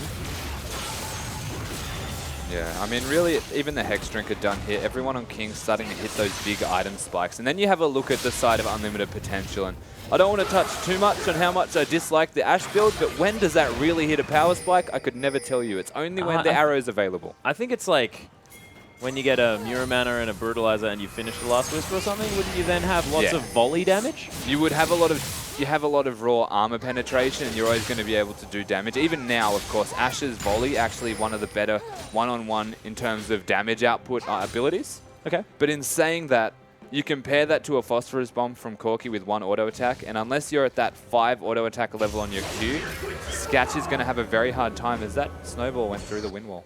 Now, a little bit late. Nailed it. On the wind wall. Snowballs are a powerful tool. Of course, when a Nunu's Snowball doesn't work, he's pretty upset because he doesn't have many other options. He's exclusively got one tool. Yes. For offense. So make sure that, you know, whatever is in your toolbox is actually working. Not too bad. Amy's going to get bullied out by Zero, though, who throws down a... Well, what? The wave was there. Zero not going to land the bubble. The wave actually knocked him up and gave the ultimate for Insect there. Yeah. So they managed to get a lot of damage down onto Amy, but nothing really coming from it besides this poke in the mid lane at the same time. And from the looks of it, Korn looking for that 1v1, but probably not going to find it. Yeah, looking for something anyway, as the split pushing Maokai in the bottom lane is going to be able to shove up to that turret. Korn heading down, they're just going to clear out that minion wave like you were talking about. And they are 1-3-1, as you mentioned earlier, looking to have Echo in the bot, Yasuo in the top lane, and a very self-sustaining and tanky 3 members in the mid lane. Yeah, and having this Nami as well with the extra ability to sustain everyone up with the ebb and flow, like you mentioned, very, very strong. And look, we saw a similar thing come out of King last night in back-to-back games. They made it work the second time around using the Sivir, but now with the Corki instead, you've got so much more poke potential under that turret. You poke them out before sieging underneath instead of just clearing waves incredibly quickly, and I just like the adaptation. It's actually ridiculous how good their 3v, whatever they would actually prefer, is here on the side of King, and they can quickly rotate like they are now. They've got the Rek'Sai for vision control, they've got Corki with the Sheen and Trinity Force complete, and they can take turrets like they're nothing. Very easily rotate. They can go back to middle and reset, and maybe do the same thing in top if they would like. Yeah, and UP were actually madly pinging on the mid lane there as well, but Unpunished was unable to get anything done just because the Insect, like you mentioned, was already there. Yeah, again, there's no answer really available from this side of Unlimited Potential. It's so hard for them when they are not even ridiculously behind in terms of items. They're starting to get those big item buys, but the 6K is starting to be a big factor because keep in mind, it's only 18 minutes in. Oh, yeah, Insect looking for the last breath there. Speaking of last breath, I got a little bone to pick here because I would actually like it, just thematically, for a last breath to work off the playful Trickster, because theoretically he's knocking himself up. Yeah, I guess like there's a few spells that actually provide self-mobility that you would argue could utilize the Yasuo ultimate. Broken Wings by Riven. But then it'd be kind of broken in itself. Yeah, yeah, it would. But thematically it makes sense. Sure. That's all I was saying. 5,000 gold is the lead for King at the moment. First, we took a little bit of a detour from what was actually happening. Just going to take down some minions here in the mid lane. Lots of pings down from King as they're trying to organize where they're split pushing. Oh, I hate that. He's going to be able to nail it there with the Steel Tempest. Korn dancing with himself in the mid lane and things calming down, Rusty. Yeah, completely calmed down. Nothing actually coming to fruition right now in terms of fighting. It's more so King looking to utilize that 1-3-1 strength. They've got someone split pushing everywhere at every time possible for them. In fact, the Yasuo with that magic resistance stack, but still providing him the raw damage. He is a very big Yasuo right now and can essentially 1v1 anyone besides questionably coming down to performance, of course, the Ashe. Yeah, well, considering the fact that he's itemized for that magic resist, like you mentioned, but you can imagine that an Ashe probably not so psyched about coming up against a Yasuo on an even playing field, especially considering the lack of mobility or outplay potential. So, well, I do like the item decisions because Insect just understands that, look, no one can 1v1 me with these items. Yeah, it's actually a really smart buy. And for someone that hasn't been playing a whole lot of top lane in his life, he had one stint not too long ago, a couple years back, I believe, and now he's back in there again. But going straight onto an aggressive champion choice like that Yasuo, making work with the item builds just seems like all around he's a very well-educated and smart player, no matter the role. Yeah, and it just shows there are so many Korean top laners in China now, if you include Insec and Dandy into that list. Yeah, You've got actually. like Save, Looper, too many. Flame, Akon. Everyone's over there. Hanging out in the top lane. Champion pool considered, every jungler is a pseudo top laner in its own respect. No, I guess so. Look, Maokai and Hecarim, I say it every time, originated in the jungle. That is correct. And King trying to make something happen around this dragon up in 20 seconds. Getting all of the vision control they can, and Unlimited Potential kind of with their tail between their legs at the moment, looking for an eye in on a pick. Utilize that Ashe. They've grouped up now besides the Ashe, funnily enough, and might be looking to have the arrow from the opposite flank. direction. Yeah. The entirety of an Ashe's availability of flanking is just an arrow. I do actually, we didn't mention the fact that Insect with the wind wall is the perfect answer to the arrow. Yeah, wind wall actually down now though, as the enchanted crystal arrow could come through. He's going to be locked down. Third dragon there as Yui takes an arrow into the middle of the team fight. Punish takes so much damage. Korn locks down the kill there as UP are getting decimated. Insect dancing throughout this fight, knocks up the Janna and destroys her as catch. Oh my goodness. Yeah, that's the double kill for Name as Korn closes the gap onto Long. The last man standing for UP makes a last-ditch effort. Not going to be enough. Triple kill for Name on the Corki. And it's a clean ace for King after picking up their third dragon. And this King side looking so strong right now. They managed to get the pick straight away onto Punish, the one really important member of this Unlimited Potential side who needed to die first. He goes down very quickly. The Echo stun, while he is in mid-air, knocked up by the Yasuo ultimate. They get themselves the dragon. They get themselves all of these kills for nothing, essentially. No one going down. And now a bottom inhibitor. This King lineup are looking really good. Incredibly strong. We're going to have a look at the replay. So the Yasuo actually knocking him up, starts the fight. The Echo hitting the stun at the same time. He was ascended in air for way too long of a period. Corki sitting in the back line, and even the way that the fight was so linear allows Zero to hit a great tsunami. And the rest of King are just sitting in cleanup duty because Sketch wasn't there on time to do any damage. And the side of Unlimited Potential just gave it an all-or-nothing effort, essentially. A last-ditch attempt to win a team fight. And King completely overrun them and lose nothing in return. Just wonderful play. And it's just the execution from King has been much different from anything else that we've seen. Parallel convergence onto Sketch, gets the stun as Korn able to get so much damage down. The Ashe is going to fall down. The Earth lands onto Nami though as Punish was trying to get something done, but it is going to be a double kill for Huey here as Long. He's taking the brunt of the frontline damage. Passive actually doing a fair bit of work, but too little, too late. Hart the only man standing, and he's running the wrong way as King decide it's time for Baron. Very easy decision here to go straight away to that Baron here. King lineup going massive again. Getting that initiation, actually stunning Sketch down there was Echo. Korn going big. And the rest of the side, again, they were big before when they had the dragon fight. They're even bigger now. And now they're just ridiculous. They are massive. They've got that Baron. They've found themselves with a 15,000 gold lead at 23 minutes. It's up to them to just try and finish this game as methodically and calmly as possible. Yeah, and I'm getting a little bit distracted in this game, looking at Zero to see whether he's going to continue this almost perfect performance. 100% kill participation, 2-0 and 16 on this Nami. He's been landing all of the waves that he's needed to, all of the bubbles that he's needed to. This game has been almost flawless from Zero.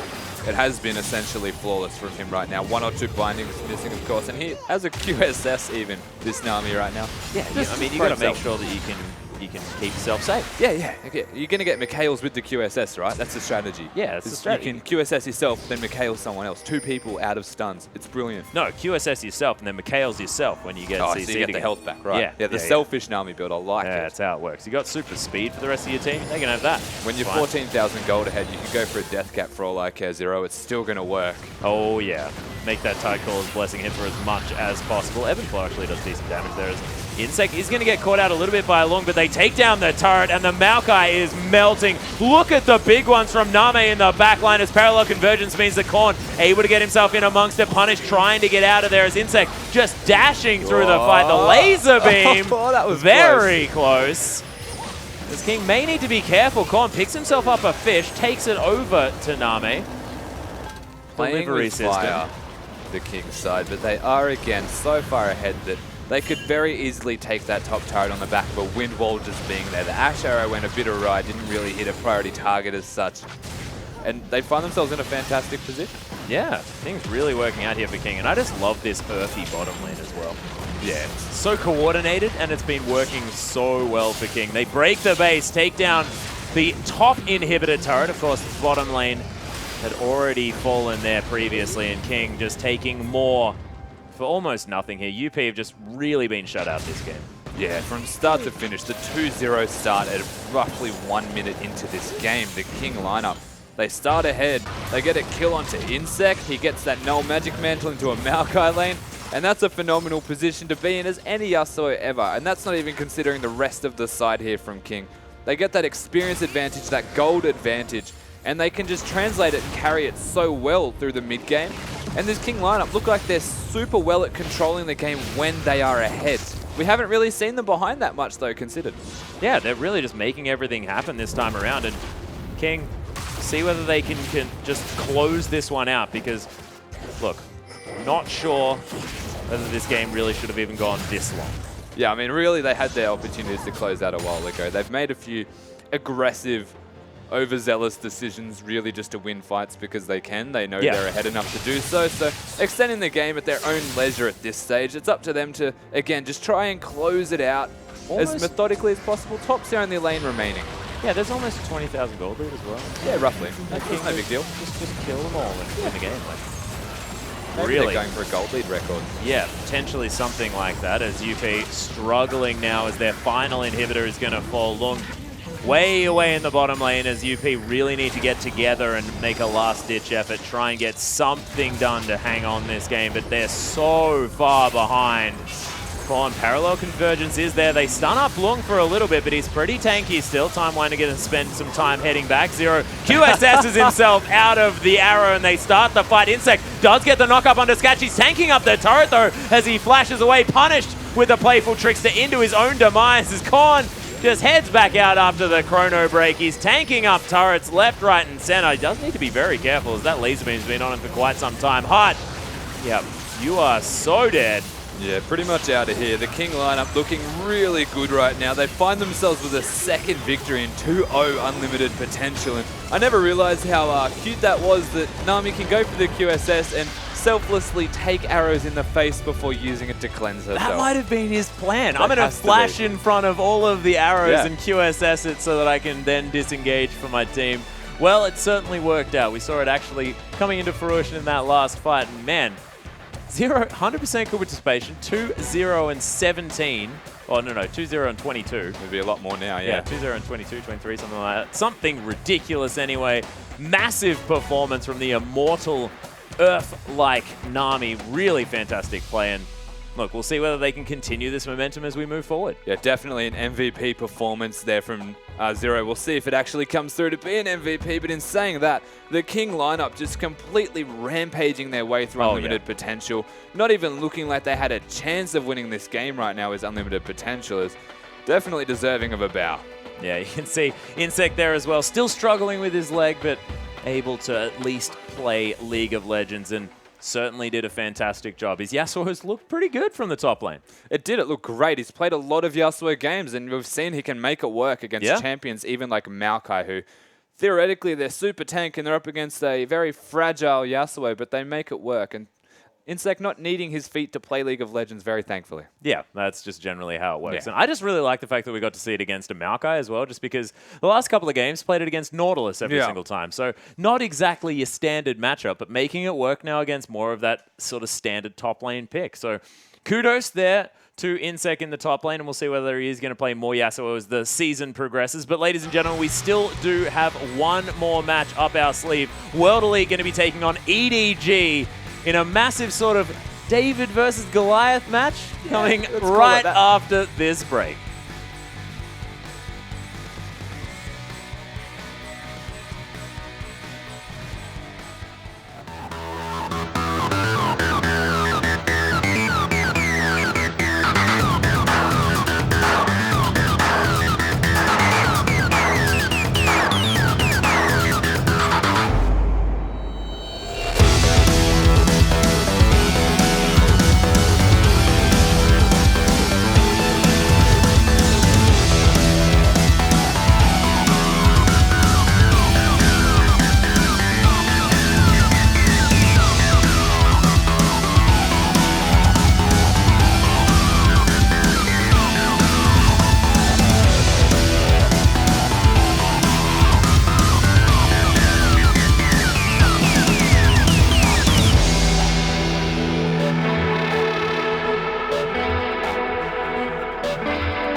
Welcome back, ladies and gentlemen, to our English broadcast of the Chinese LPL. I am Max Alice Anderson. This is Zach Rusty Pie, and we're here for the final match of the evening, EDG taking on World Elite. But before we get into that, let's just take a look back at King just dominating UP. There was no other way of stating that. It was just utter destruction. Dominating, dismantling, just destroying Yeah, everything just that you general can think of that is dismemberment, just really, really bad. Yeah, they wrecked them. Yeah. I mean, what can you even say? From the start of the game at 1 minute 30 in roughly, they ended up with 2 kills before minions had even spawned. And from there, they just look like an unstoppable side. Even in game 1, King are looking like they've just been completely reinvigorated now that they've got Insec in the top lane and they've got Zero back, so they've got their Koreans, and again, they're on the rise. Yeah, they're definitely feeling good. And I just want to talk about Korn. I mean, his Echo performance once again looking fantastic. I mean, he had a brilliant start, you have to say, so already things going well. But, I mean, from the laning phase onwards, landing the parallel convergences at exactly the right spots. I mean, those Chronospheres always where they needed them to be. And have a look at those statistics, man. More than 20,000 gold in the lead by the end of that game. 11-1 in turrets. And Zero, of course, is going to be the MVP. 2-0-21. Gigantic scoreline, and that was out of 23 kills for that squad. This guy, all over the place on that Nami. A stellar performance. You can see even the level 1 managing to hit the bubble onto 2 people, followed by Huey there. And from this is basically the start of the end, the beginning of the end of this unlimited potential roster. Man. Zero even securing the kill for himself, because that's where the relevant gold needs to be if you're an MVP. Even getting a QSS at one stage in this game. And again, all of the important bubbles going down onto priority targets or just where they needed to be. And I mean, this King lineup looked great. Zero backing it up, phenomenal. Yeah, really, really strong stuff. And look, the whole bottom lane situation as well. I mean, Nami also playing very, very well, considering the fact that he was with a Nami there in the bottom lane. Gosh, okay, one last time it had to completely ruin how I speak just for a while. So things really working out there for King. We'll see whether that continues as things go on. Of course, still one more day of the LPL for week 5. We'll see whether that is going to come out once again, whether we're going to have more Yasuo in the top lane, more Echoes to be brought into the mid lane as well, and whether Korn can school some more people on that champion. I'd be very excited to see it. But, Rusty, let's move on. Let's go to our next matchup. It is going to be EDG taking on WE.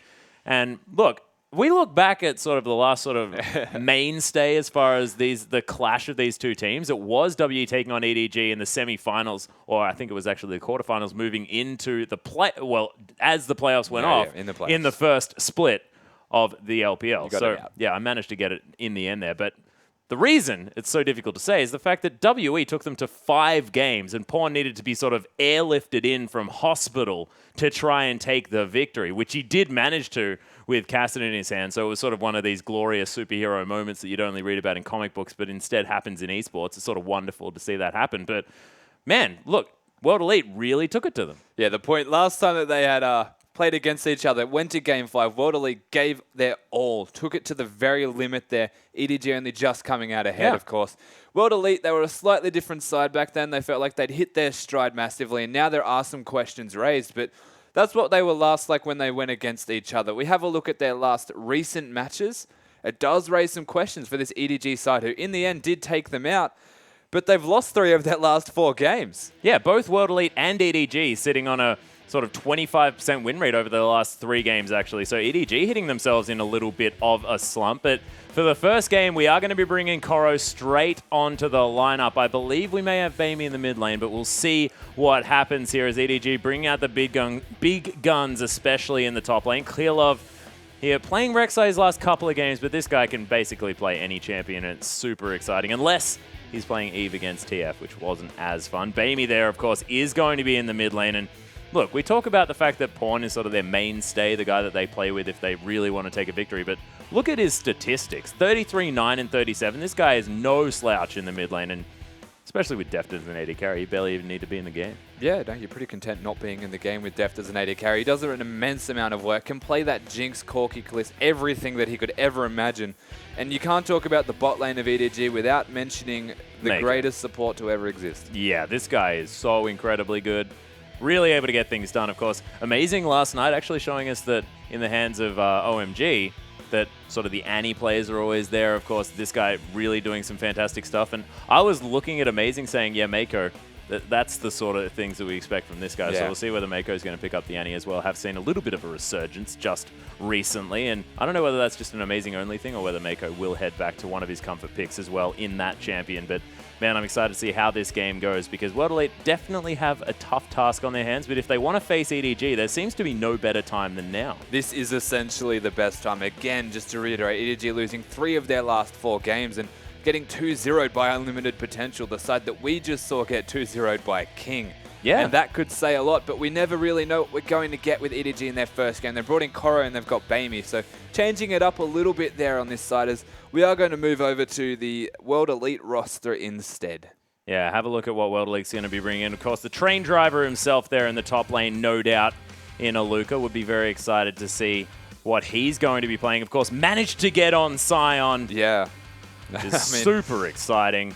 It's actually great. picking up their victory against UP because, of course, Aluka, if you don't ban his Sion, they will take games off you. And you can see Spirit, of course, his Nidalee has been a sort of pretty sticky champion as far as that ban list is concerned, able to pick up the wins on that champion. And Spirit's still arguably the best jungler in the world, or one of the best junglers in the world. GA there as well has been playing a whole lot of different things. I do remember when he was playing that teleport flash Diana there in the mid lane and doing wonderful stuff on that as well. We'll see what he's going to bring out. And Mystic there, hopping on the vein and getting stuff done. Yeah, you look at this World Elite side, and the top 3 players that we have just been through got on their comfort picks in their one victory. So yeah, it does always raise eyebrows, some questions on how they're going to perform without those available. But we're now moving to Conan, who does love a bit of that Nautilus. He certainly does love Nautilus. Of course, didn't win on it in either of those 3 games, as he has managed to pick up a victory on that Morgana. So sort of we are going to town on the fact that they did manage to get a win, but that's sort of largely the positives that you can talk about as far as World Elite at this point in the split. They just really haven't had a good time. Now, you think of World Elite, of course, you are going to think of Spirit, but there has been a lot of standout performers here, there, and everywhere, just kind of scattered between. But for the most part, how we look at this World Elite side is going to come down how Spirit can perform against Clear Love, essentially. Yeah, and look, we'll see whether that Sion is going to be banned away as well. I mean, EDG probably not going to take too many chances just because we did talk about the fact that they were tested quite a lot by this side. Yeah. Not going to be underestimating this World Elite lineup at all.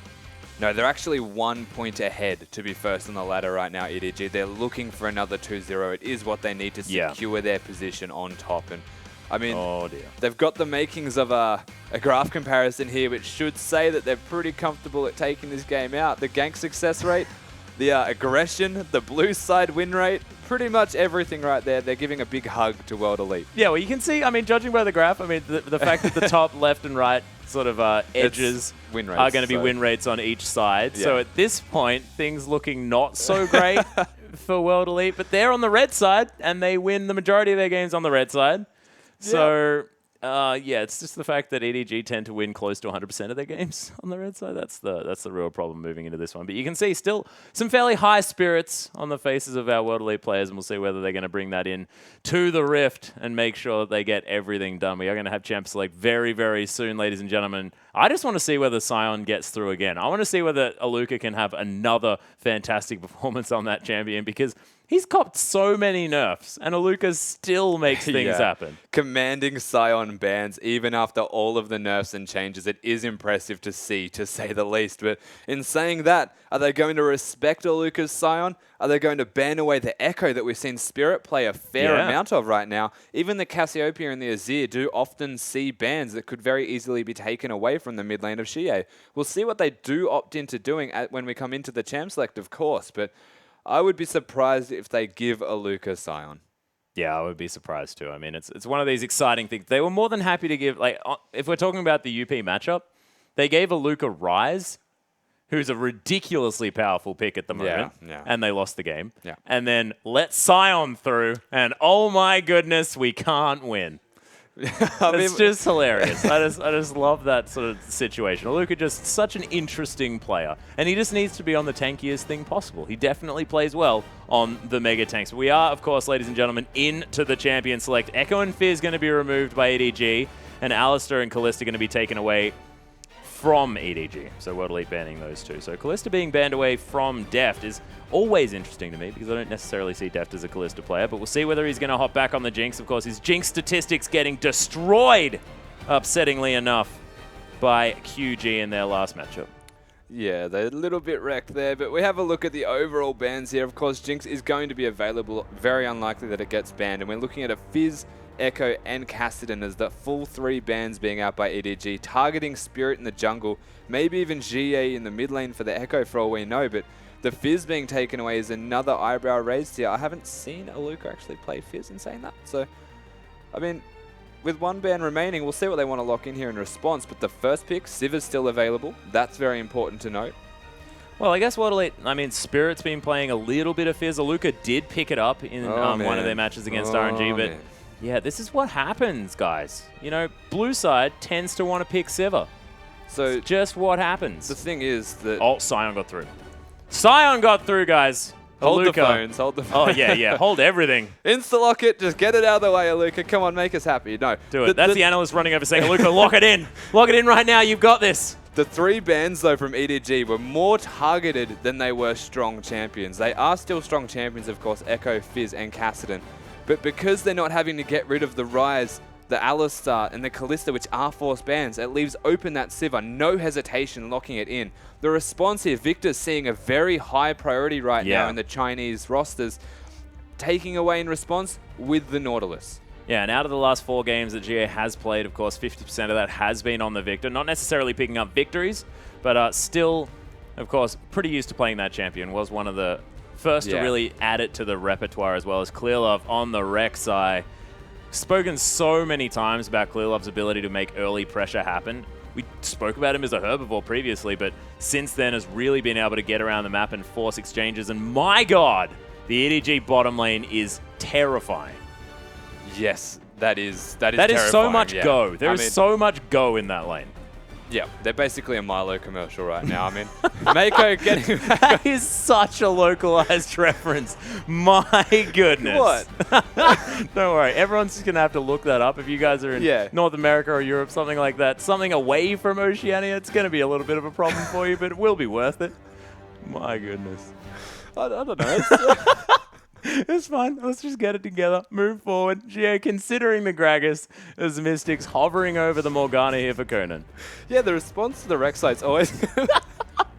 Oh, wow. Actually, this is really weird because Morgana's been locked in. Is that going to be a Nautilus top for Aluka? Has Aluka said, oh my goodness, there's another massively tanky CC bot I can play in the top lane. He would have seen it yesterday against the Yasuo. Exactly. And decided, hey, that's actually maybe viable as well. So from what we're seeing so far, unless it's a... No, it has to be, really. Unless it's a Gragas support and Morgana mid. Like, that's we not... have seen Gragas support Let's not get too confusing with what it could be. Instead, let's say it's the Nautilus top. They've got the Gragas jungle, a good response to the Rek'Sai, of course.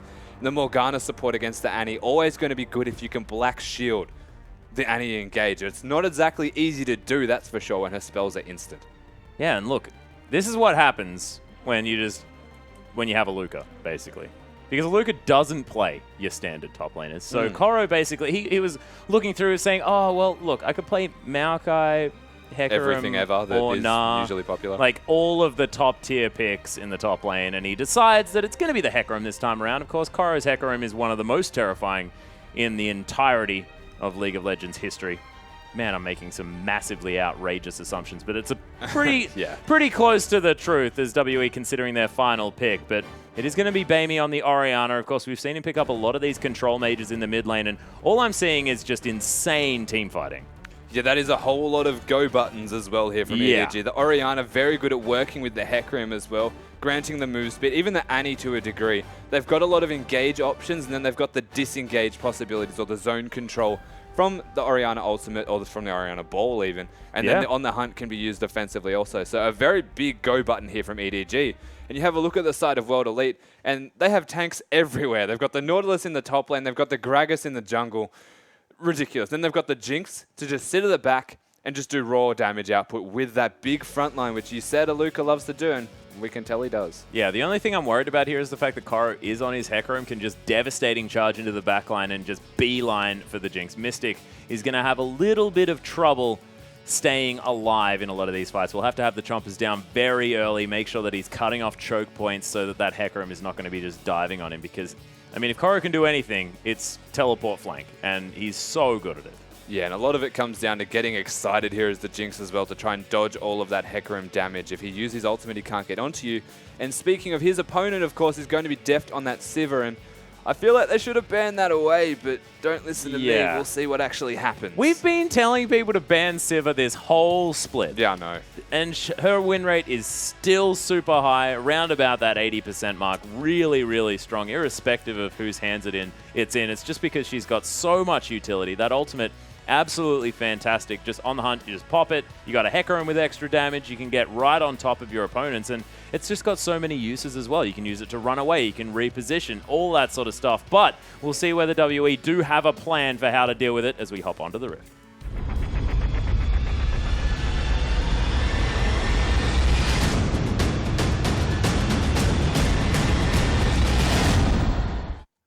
And here we are, ladies and gentlemen, on the Rift for our final match of the evening. EDG taking on World Elite.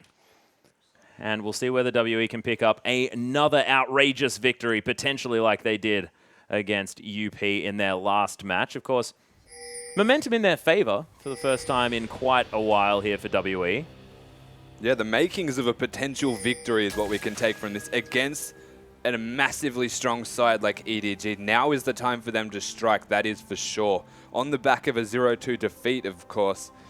What better time to strike? They've got all the makings with this team comp. They've got the Jinx and the Victor, the hyper carries, but low mobility is always going to raise questions. But then you have the front line of a Nautilus top lane on a Luca, who has started with a Doran's Ring, by the way, and Spirit playing Gragas in the jungle, another massive tank, and then the Black Shield, very good at not getting rid of the Hecarim, but at least stopping you from being feared so that you can put down relevant damage.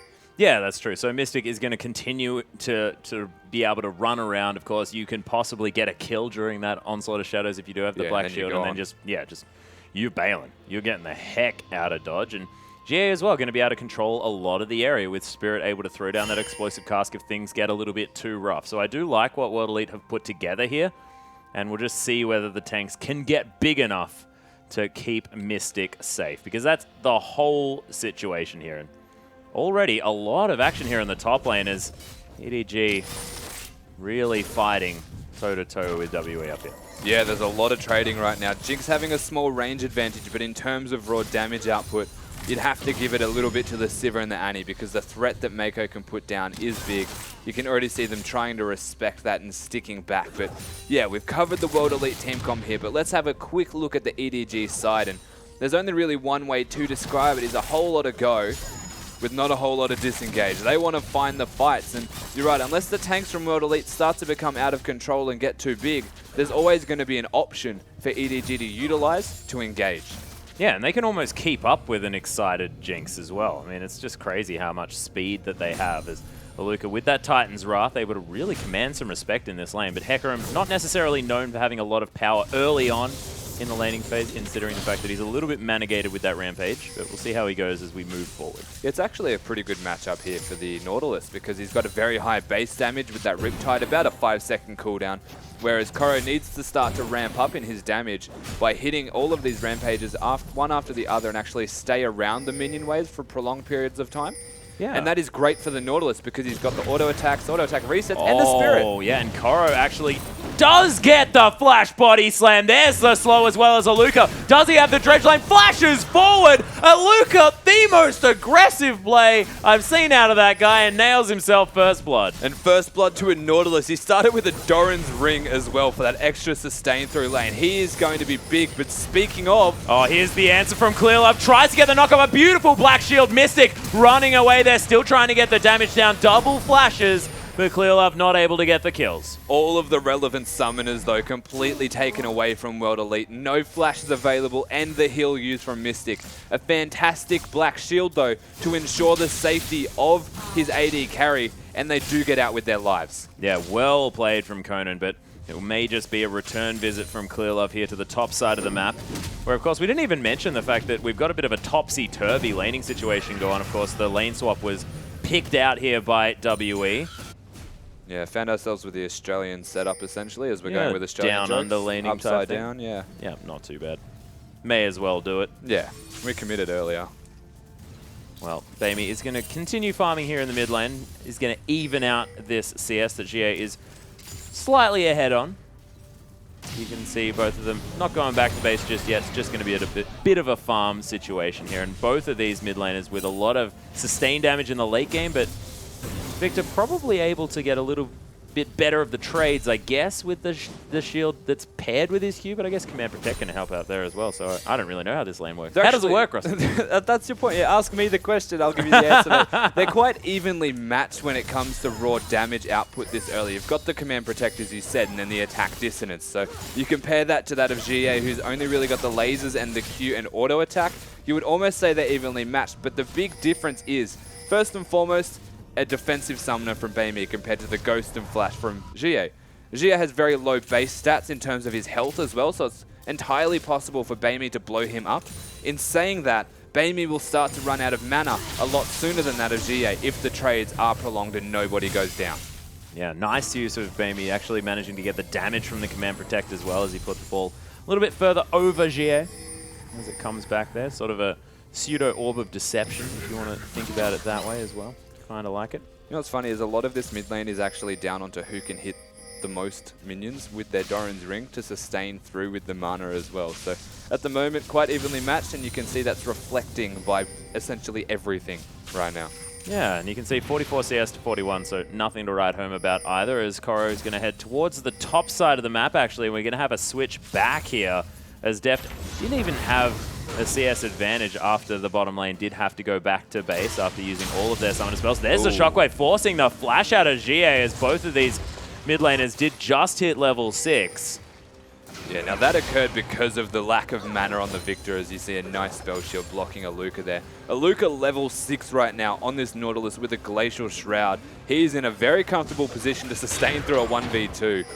Unless Mako decides that he wants to do raw amounts of damage, but with a coin, not likely. Yeah, the Spaceman managed to grab the first blood there as well. That hurts. Yeah.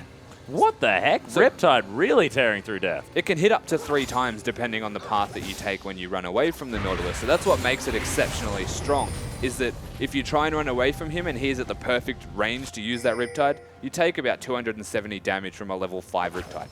That's a lot of damage. Yeah. From a champion that's probably going to be tank. building Yeah. pure tank stats after this. This is how we saw it built before. It's sort of the Frozen Heart into likely the Spirit Visage for some extra magic resist there as well, at least. Oh, actually, Mako does manage to get the stun, but Titan's Wrath not even broken. Nope. A completely unbroken Nautilus right now can casually walk up to all of the minions and 2 enemy champions, throw down a Riptide and make it hurt and actually come out ahead in a trade. This is what happens when this is what happens when supports play solo lanes and actually get experience and items like double Doran's Ring you'd never see on a Nautilus. So we're just not expecting this Riptide damage. So yes, I suppose because he's coined more so as a jungler / support, he has higher base damages to survive and get through. He's got a lot of sustain with that shield as well. And I mean, the Nautilus having double Dorans, you're not often used to seeing that, is in a very comfortable position right now in a 1v2 matchup, whereas the Hecarim does start to take a fair bit of damage. I mean, Aluka loves to play the tanks. He loves to build them tank. This is playing to his strengths. Yeah, and Aluka as well. I mean, 1v2 playing very far up the lane. He's not worried. No, he's going to make Annie run out of mana before actually taking enough damage to be pushed out of lane right now. Yeah, that was just the Titan's Wrath. So he didn't actually take damage at all. Yeah. And he's only backing at the moment to pick up some items and maneuver towards the top side of the map where a whole wave is actually going to get destroyed. EDG with a little bit more control as far as that is concerned. Mystic using the Zap to pick up one of the pieces of farm, but not going to get all of it there, as this mid lane super close as Jie is going to make his way back towards, and does have a Null Magic Mantle, but has also got that next upgrade on his Hex Core. Yeah, so he's opted, instead of going for the Charlotte, to get the magic resistance aspect of it, but not to go the whole way, and instead upgrade the Hextech Core. So Victor looking for a bit more raw damage with the wave clear that comes from upgrading your E, no doubt, the laser as well. It just provides you, the Death Ray provides you a lot more for laning in terms of just relative strength, regardless of if you can hit it on enemy champions. Your wave control is what allows you to put down that raw offensive damage. Yeah, and he might even be going for the Abyssal Scepter here as well that we've been seeing a little bit of, but see whether he does decide to go for more of that mana option, as Jie is taking so much damage in the mid lane. Clear Love, is he going to be able to get there? The Ghost has been popped, but oh, the command attack, not enough. The laser over the top, but oh, Dissonance is coming down. Prey Seeker nails it, and Clear Love picks himself up the kill. Aluka getting angry at the death of his friend, is just smacking on Corey here in the top lane. Staggering Blows doing some work, and it's just that Riptide tearing him apart. Yeah, the Hulk of a man right now in top lane. Luca ridiculous, and you could see that engage in the mid lane. GA trying his best to dodge the Prey Seeker, but there's only so many times you can change direction before you can just die anyway. So going down in the end, they're very unlucky because the Ghost almost got him to safety, and now this mid lane, still relatively close in CS, is starting to tip in favor of the Orianna. Yeah, both of these AD carries actually deciding to go for the Avarice Blade, so neither considering, like, let's get some lane dominance here. It's both of them saying, okay, you want to invest, I'm going to invest. Yeah, they're looking for money as much as possible, as soon as possible. Usually that comes from the lane swaps, of course. They're available to sit by themselves and last hit minions. And you can see the bot lane looking to recall again now, but you can see Hecarim going top lane as well at the same time, so not actually looking to swap back in any way, shape, or form, just looking to get back and get some items. Yeah, it's been a bit of a dance this game so far, as Bamey just going to clear out the minion wave with that dissonance, just moving this ball around just to make sure that he doesn't take as long as he would otherwise have liked to kill these minions. WWE are going to take down the dragon here at 10 minutes. More like 11 minutes, actually, and the first one is going to fall. I just don't see a way that EDG can actually fight right now, because Aluka will turn up and never die. And it's like 11 minutes in the game, Aluka will never die. Yeah, this is the Scion thing. It's what happens. WE may have found the next champion for Aluka. It's Koro, Staggering Blows doing some work there, and you can see the double tap of the Riptide doing some work onto Koro here, who did even have the W active. Still taking some punishment. Yeah, better late than never, of course, maybe finding that new Scion. Yeah. It's going to be very good for Luca if they can make this work. So we'll see how it starts to translate into a mid-game strength, or whether it does start to become the downfall, because trying out a new champion like the Nautilus may not always work. Yeah, and the LPL is definitely a place where people just decide To try things. to try anything. Very weird champions have been brought into this league, so I'm excited to see how this Nautilus works in anyone's hands. I mean, I think the logic behind it is it works once in solo queue, and I think it's strong. So let's just do it. And oftentimes it actually works. Getting so. a rare glimpse into Rusty's previous competitive career. Yeah, well, let's not talk about that. EDG, though, now with a 700 gold lead. Very, very low at this stage, but WE do have that dragon that they can hang their hat on. The thing that I want to talk about is EDG's monopolization of vision around the map. They have a lot of that. That is for certain. They've got, as we do see now, exclusively vision of EDG. Everywhere offensively is the important part to take from this. With neutral footing in terms of map control, towers down, to still be able to have the offensive vision that they do. You can see the pink ward in the jungle of World Elite never going to be spotted, because there's no reason to walk past there right now. No. A very efficient ward placement. The rest of them defensive, of course, and I mean, EDG find themselves, in terms of vision control, in a very comfortable position compared to World Elite, who have one on the bot side of the map, one mid, and then three top. Yeah, and Deft and Mako have just been moving around this map better as well. You can see the CS advantage of about 16 is Clear Love coming in for a gank here. Black Shield, is going to keep Mystic alive for a little while. Tibbers goes down as Mako trying to get something happening. Mystic still alive. Super Mega Death Rocket not going to find it. He's going to fall down. Aluka makes his way into the fight as Mako goes incredibly low. Koro dies, and Aluka now continues his rampage on this Nautilus. WE, they're going to answer with the mid lane turret, though. Yeah, they've got the turret. No, they've got it low. Orianna has made it back in time, but that big dive right there. Jinx going down eventually. Morgana actually not dying, using her flash offensively to put down that ultimate onto everybody. And Mystic lived for a very long time, but again, it's the Hecarim. Koro, with his finished boots, can very easily get onto that champion, especially with Mako just jumping straight into the fray and forcing that Black Shield early. Yeah, the Tibbers was massive in that fight as well. Mako really able to get stuff going, but it's just exciting to see Aluka picking up more kills for his team as well, as Spirit is going to be throwing down the barrel. And look, the Frozen Heart's now completed by this Nautilus, and things are only going to get better for Aluka as we move forward. We'll see whether he's going to be able to at least be that massive frontline for his team and make stuff happen. Yeah, all he's missing now is some effective health at this stage. So maybe even the Randuin's or the Spectre's Cow and his choice of where he wants to go from there. But in saying that, he's basically the shining light of this World Elite side right now. Mystic's going to have a very hard time. GA going down to a gank not too long ago also. But then you've got this 2-0 mammoth of a man in the top lane, Nautilus and Aluka. Ridiculous. Yeah, he might be in But trouble though now. He does have a pink ward, so he's going to spot out Mako and Koro heading towards this lane. There's 4 men strong as EDG looking to just collapse and take down this turret. Yeah, he did still have the dredge line available for some escape maneuvers if he needed to. So Luke is going to be safe. GA continues his pressure in the mid lane as the Death Ray is destroying these creeps. But Bamey has some wave clear of his own. Yeah, so mid lane essentially just wave clear City at the moment. Nothing crazy going to happen in there unless they get a gank through from Clearlove. 2-0 at the moment, by the way, doing very well for himself. And EDG starting to control the map. You can see getting the top turret down about now is Deft, looking to deny as much as he possibly can.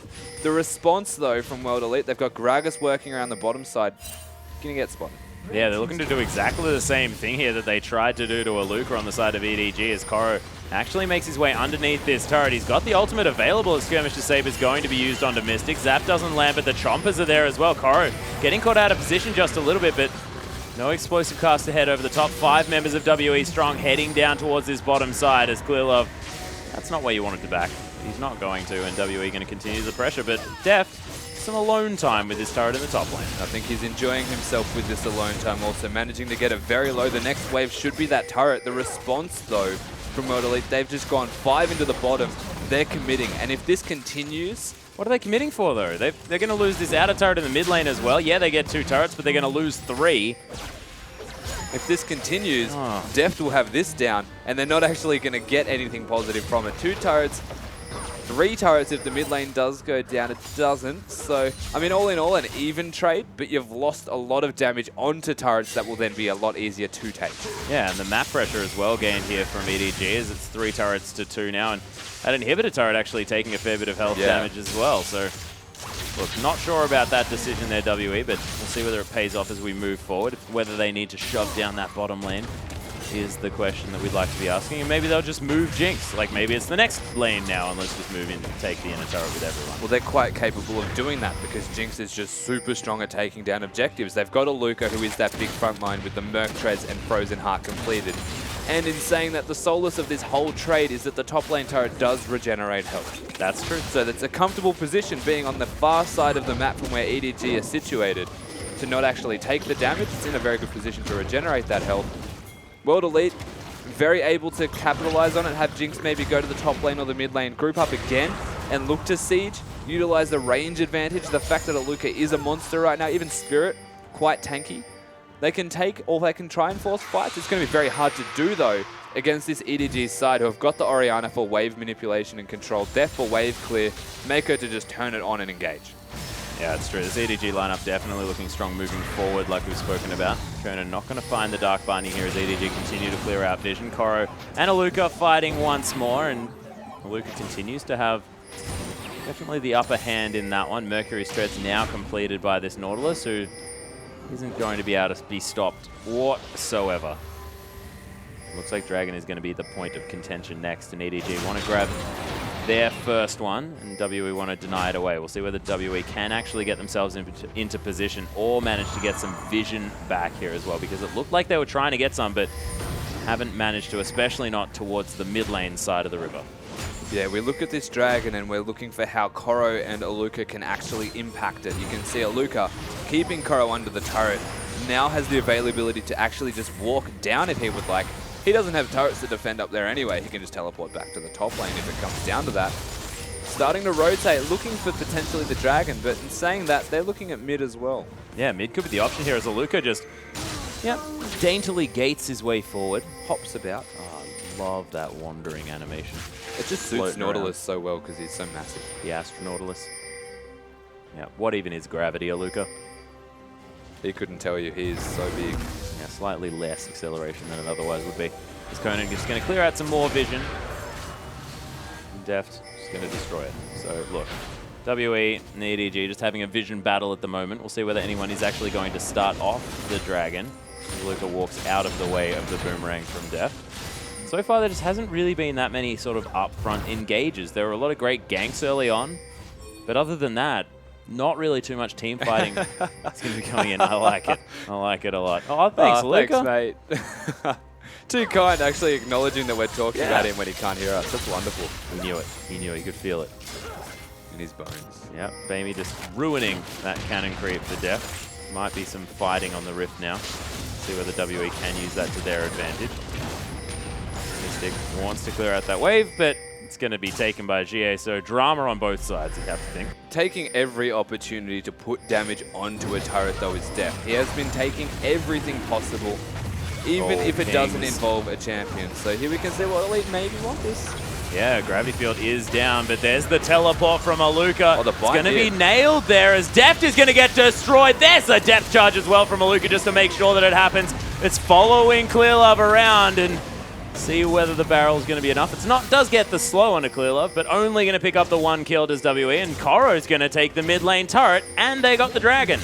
Yep, everything you could want. Unfortunately, a champion with a spell shield there, Deft not using it on that binding, instead using it just after, and going to get caught completely out of position as they managed to pick up a kill there onto Mystic, the one who you wanted on also. They can translate this now. Unfortunately, not getting the dragon though. Oh, Bamey getting caught out here. There's the Dark Binding as the laser beam comes over the top. Super Mega Death Rocket just to deliver the kill, and that's the outer turret falling in the mid lane, and WE, do they just move around and take the top? And now they made the trade though. EDG got that turret in the mid lane beforehand with the dragon. So still relatively even is the overall scope of things for EDG, but World Elite starting to look more and more commanding, and Spirit. Yeah, they may have found Spirit, but there's the dredge line. Dark Binding lands as well as Koro spending a lot of time stationary. What the heck? So much CC. But Koro still tanky enough to survive. Yeah, he gets out of there with his life, of course. Nautilus not having the highest amount of damage. Only really the 3 tanky or support-oriented targets were sitting there. Because meanwhile, in the top lane, Mystic did secure that turret. They're looking to push this to the next one. Yeah, and EDG, once again, they've got Deft in the mid lane. He's pushing up to that inner turret. WE are going to be able to take this inner in the top lane, make it 5 turrets to 4, but is it going to be answered immediately? It looks like it is, as Deft just smacking away at this inner turret in the mid. And Aluka, he'll try and get there, does have the home guard boots, but forgot to buy, unfortunately. So goes back, picks up a Spectre Scale, and watches his turret die. This is like a giant base race with 1 against 4, but 1 is still almost winning. That's essentially what is happening. You're looking at EDG, who are like not directly split pushing, but World Elite are trying to force turrets. So EDG have responded saying, well, you're going to take that turret, I can just get a free one in the mid lane. The same thing happened top. Koro in the bot lane split pushing as well, and overall right now you're looking at World Elite trying to make things happen, but EDG understanding they probably don't want a 2-0-2 Nautilus who is massive running at their face. Yeah. Instead they're going to equal the objectives and try to scale through. Yeah, and it seems to be working out here for EDG as they're still in the lead, not by as far as they were before though, and the turret's still very, very even. So as far as map control is concerned, both teams very similar.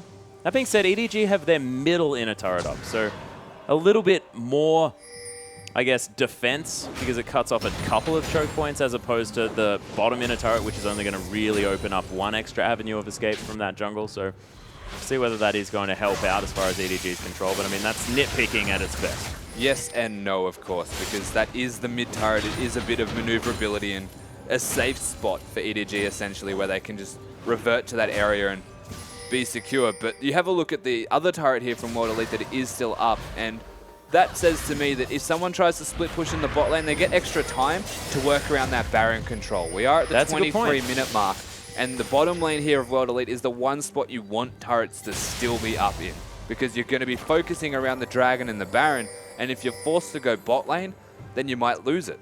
Yeah, and the slow push in the bottom lane as well can potentially take down 1 turret if left unattended for a little while. So, look, WE at least have a little bit more safety there. They can sacrifice the inner turret if they want to continue a siege around a Baron objective or anything like that, waiting for a window. WE continuing to try and take as much as they can. You can see it's top side vision available for EDG, bottom side available for WE, and works out a little bit better for EDG because that Baron's up and Dragon is super dead. Yeah, so the Dragon not available. It is in 2 minutes, of course, but the Baron not really being contested by World Elite, not even being considered, but you can tell EDG, they love Barons first and foremost. They do. They most certainly do. They've got about 5 wards, actually, around the Baron, like the direct Baron area, which gives the vibe off of maybe it's worth considering, or at the very least, yeah, this ward placement just talks to you about exactly what EDG like. And it's like, we want to secure our favorite thing in the world, which is the Baron. They just like Baron. Yeah, it's like we don't really mind about other wards. It's like a scattering, potentially, of other ones. Conan looking for the binding. Oh, doesn't get it. Not even close, actually. His Spirit's going to smite away that Raptor. The minion's just going to be a pest up there as well for some reason next to Spirit. Yeah, Koro with the teleport available. Lucas is almost back up as well, as Koro is in the bottom side of the map, just split pushing that one out. Deft going to clear out some vision as soon as it gets put down there by Conan. Still kind of tempering out as a very, very slow game right now. A lot of objectives taken. Everyone having a lot of gold at the moment. The Sheen coming out here from GA, working towards that Lich Bane, has the Athenes already. So no doubt going to be that next option. And you can see even the two big items from both AD carries completed. But while we have a look at the AD carries, one has been split pushing a little bit more than the other and has a CS lead. Yeah, Mystic, though, picking up those couple of kills means that he has exactly the same items at this stage. In fact, 100% the same, even their order in their... No, that's it's arranged by cost. Yeah, sorry, that's the spectator thing. It's still going to be the same, though. Yep. So you got that nailed, most definitely, but almost towards their last whispers is what you meant, I assume. And today you learnt Spirit Visage is worth more than a Frozen Heart. Yeah, Frozen Heart's a very cheap item. Yeah, it is. One of the more cost-efficient items for the amount of stats. Actually, yeah, 20% cooldown reduction. Undervalued in a lot of cases. The Jay just going to clear out this mid lane as well. That last cast minion didn't deserve to be last hit. Yeah, just didn't want that one. Squirrel making his way around. WE understands the dragon has just respawned and they really want to be able to grab their next one. Second dragon, more minion pushing power. That is going to be helpful here for WE. Aluka still with a small item lead as well over his opponent in the top lane there, Koro, as the dragon has been forcibly started by Deft bouncing. Yeah, that was a massive amount of damage onto Spirit as well. Yeah. Loses half of his health. The tanky Gragas, not quite as tanky as we'd otherwise think, as Deft gets an auto attack onto that ward, but no sweep is available just yet. WE continue to have position. Pretty low on health and mana realistically to stay around in this fight. You look at the rest of the side of EDG and I mean they're all like full health completely, so if Spirit is getting engaged on, he's going to die extremely quick. It's going to be very risky. They're looking for Conan to hit another amazing bind like he did last time onto Deft, or they're looking for a hook from Aluka right now and then pick someone off. If World Elite are getting engaged on, they're going to be in a very rough position. Yeah, and of course Mako does have the flash up as well. So many pings. They all want this. Tons of them. Spirit continues to take poke, but as things go on, his regen's actually quite high. Just a Gragas in general going to be regenerating his health really effectively. Tremor Sense is actually doing a lot of work here as well, making sure that EDG know where WE are, and EDG looking to try and clear out all this vision. The Dragon was started once more as EDG actually pull it over to them as well. Is most likely going to reset his clear. Going to get engaged on there. Staggering blows holds him up for a moment. Spirit now at full health again as there's the ultimate. Koro trying to flank forward, but Mystic just destroys Mako. Conan now trying to get forward here as the gravity field has locked up Koro in the backline. Spirit able to get an ultimate off as Bamey out of position now as well as Deft trying to get the kill, but GA flashes forward. Spirit locks it down and Bamey and Koro, the last men standing for EDG. World Elite trying to get it done. Koro does destroy Mystic in the backline, but he'll probably pay for it with his life. Spirit with another kill, and Aluka, he's found Bamey. Is there going to be another Dredgeline, as that's a whole lot of Riptide damage once more onto Bamey, and there's the flash. Staggering blows. Riptide command protect, is it enough? It's not, as the hula hoop comes down. Thankfully, Conan was there for the help, but also Aluka picks up another kill, and they get the dragon. They get the dragon, end up getting all of these kills onto EDG. Aluka getting a fantastic engage down and locking Bamey up for such a prolonged period of time, forcing spell shields out of Deft also. And during this whole time, Mystic and GA able to just destroy everyone. Clear Love going down super quick. Koro, the last one standing basically that could be involved in the dragon-related endeavors, goes down eventually to the damage from GA. And they're ramping up right now. And this front line from World Elite, we said at the start of the game, they needed to be ahead to be extremely relevant and give World Elite this big team fight that we know they are capable of. Well, they're ahead. They are most certainly ahead, and Conan as well. 007 here on the map. 7 out of 8 kill participation as well. Fantastic stuff. But I want to talk about this tank line. You've got Spirit and Aluka 3-0-3, 2-0-3, really having a great show. EDG looking to try and position around this Baron. And look, when you've got an engage comp like this and you don't want to engage because you're not as strong, it's a horrible position to be in for EDG. Completely. You're basically looking for a really good turnaround flash tibbers out of nowhere, or the ball control out of Bamey to try and just turn it around with a shockwave by letting them run at you. But it's so risky to do because we're looking at a Luca who's a monster, Spirit who's just a better version of Rek'Sai, disengaging. Yeah.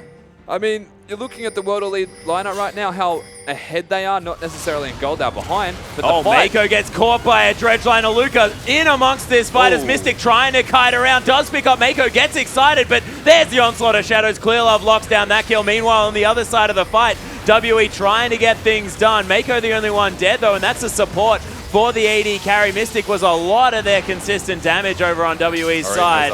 And Aluka, again, right in there. There's the ult onto only Jia, who's surprisingly tanky on this Victor, actually. Deft is getting sandwiched. That's 2 kills already. Jia does fall down, but the damage has been done as Clearlove and Koro just getting smacked about. What? They're able to pick up a couple of kills as Aluka's completely out of mana. And EDG, they turn it around in the end and get the ace. That's ridiculous. I don't. Koro is just doing a ridiculous amount of damage. It is filthy as he just shreds his guitar and recalls the base. I mean, what do you even say? They catch Mako out of position at the start of that fight. Deft and Bamey getting hooked. Aluka doing everything that he can to ensure that fights are going in their favor, but you could see Clearlove Koro onto the priority target of Mystic, able to take him down straight off the bat. They're not actually able to get anything from that fight, besides the fact that they did essentially get an ace. So all in all, it's just time to reset again. They have found themselves with a gold lead here though, EDG.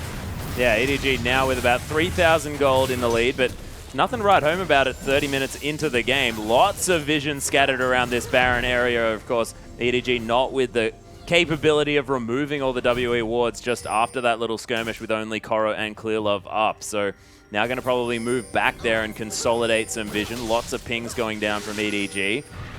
But we'll see whether Aluka, with the aid of some mana, will be able to actually get more done in the next fight moving forward, because that was a large problem with what was going on there. And Clearlove also now has a Thornmail. Yeah, so we're going to have a look at this fight again, and Aluka hitting literally everything that he ever could to ensure that his team come out ahead. They pick Mako up on the back of an amazing Mystic ultimate, but look how out of position he is. Nautilus decided to try and play a little bit more defensive and peel for his AD carry, but completely destroyed. Yeah, just dismantled there as Aluka now continues to get some attention. Nice dredge line into the wall. He's going to get into safety as Spirit finds Koro. Just belly bops him just a little bit, gets the slowdown as well as Gio and Mystic are coming around. Koro does need to be careful. There's the onslaught of Shadows though. Fears everyone as Gio's going to flash out of the way, but there's the massive burst damage. Koro falls first. Jinx is excited. Mystic getting damage onto Clearlove, but ignores him now because of that Thornmail. And there goes Mako, not able to find the tibbers that he was looking for there. Shockwave doesn't really find anyone, but actually a lot of damage from EDG in the back line. And now GA comes around. Deft still alive, of course, which is why a lot of that damage did happen, but a triple kill for GA. Bamey the only one alive, and it's World Elite's turn to win a team fight. Mystic fulfilling his job there, getting excited and staying alive for as long as he possibly could. And Bamey and Deft, between those two, they managed to almost turn that fight around in their favor.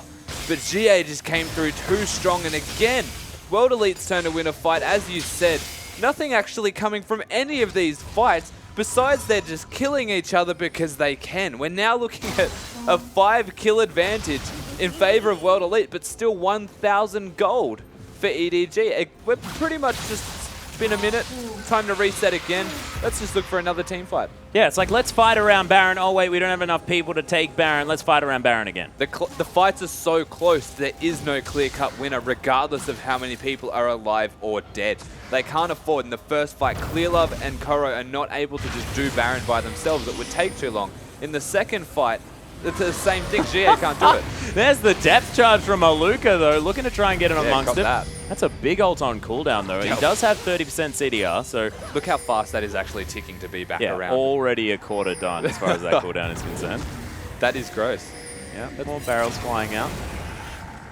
That's a perfect hex core very early from GA as well. Yeah, and he's got his Lich Bane completed. So GA is big right now. You can still tell by the way that he's just running at Koro.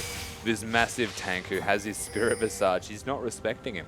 Not respecting him one little bit here, and doesn't have any of his defensive summoners available, does GA, so does have to be a little bit more careful, and we'll see whether EDG can capitalize on that in the next team fight. But they do just wander over and take the 4th dragon of the game, making it 2 apiece and only making this game more even. Now, World Elite might be looking for an opportunity to pick a fight here. Look at the minion control and the wave that they've got in the top lane here, World Elite. If they are able to keep EDG in the mid lane, they would have been comfortable in trying to pick a fight and just letting that go. But in the same respect, Baron is the opportunity that we're looking at. EDG trying to get control, Aluka on the way to fight. Yeah, W actually just realizing that they've got this huge minion wave, finding Deft there with a Dark Binding, but nice Spell Shield blocks it off. And EDG do need to deal with this minion wave, so it gives WE an opportunity to take down the mid inner turret, the last inner remaining for this side, if they can get the minions there in time. Bamey has instantly reacted, the same as ClearLab. They're looking to stop this turret from going down, but because they rotated... Still on half health, but there's the flash tip as Jin. Mystic get caught up, and Mako gets obliterated. Koro into the backside, and there's the Chaos Storm as well. But he's able to lock up a lot of people. Look at the 3-man shockwave as EDG finally get the wombo they've been looking for. WE members getting destroyed, but Mystic still doing relevant damage in the backline. Aluka still alive for now as he's trying to get some dredge lines off, but Mystic in the end is going to fall. A triple kill for Deft as Spirit's in the very back of the pit, and ClearLove locks down the final kill. And with 5 for 1, I believe EDG might be able to pick themselves up a Baron. Finally, we find ourselves with a fight where they can move straight away to the Baron after coming out ahead. 5 for 1 and only Mako going down. He did his job by initiating absolutely stunningly onto all of the important And then members. the flank from Koro, that was unbelievable. Yeah, immediately after, as we're going to see it again, Koro coming from behind, backing up that Mako ultimate. He dies quickly, but look at that. And then the Orianna, biding her time with the ultimate, throws it onto Koro. Mystic the only one that actually avoided that by the skin of his teeth, but still so low that he's unable to do anything. Aluka trying his best to stay alive and be relevant, but that many people hitting you, you're going to go down eventually. The side of World Elite started to crumble. Yeah, and EDG just rolling over the top of it. Spirit smacked against the wall here as well, so EDG going to take the Baron for it. You can see already removed from the map. We missed out on that just based on the fact that we were watching that replay, but Mystic back alive is going to be able to clear out this minion wave, and we'll see whether WE can play the defense game, as they don't have too many more turrets to defend. They have enough wave clear with the Victor, essentially, and even the Nautilus, so they've got a big enough front line to get through this onslaught that EDG can press them with. But in saying that, and we were talking about this before, once EDG get their comp ahead, it's very hard for them to get behind again. Yeah, once it gets rolling, things are frightening. And Deft as well, after picking up that triple kill. He had barely any kills to his name, but now with that 80 CS advantage, he's got a BF sword on top of a completed Bloodthirster. And Mystic only with the BT that he just finished. So Deft fairly far ahead now as well on this Sivir, and the Ricochet really tearing WE apart. Yeah, about a BF sword ahead right now. And you're right, the fact that he was behind this far in CS Mystic compared to that of Deft, who's been split pushing and farming constantly, taking everything that he can off of this map. Now that he's found himself with that kill, with all of those kills, in fact, the gold differential has just skyrocketed between them. And granted, the Jinx is going to scale better in terms of relative hyperscaling damage. The Sivir is always going to be able to help the rest of his team, provide damage to a Hecarim with the move speed, provide an opportunity for an engage for Bamey if need be. World Elite looking for it. Not spotted. Yep, very cute. But don't find anything for it as Koro is split pushing on the top side. They are going to move Aluka up there just to answer the horsey that's going to be knocking on the door in a moment's time. You know that he's there because there's Baron minions, so... Yeah. Da-da-da-da-da. Yeah, I know you're there. Get out.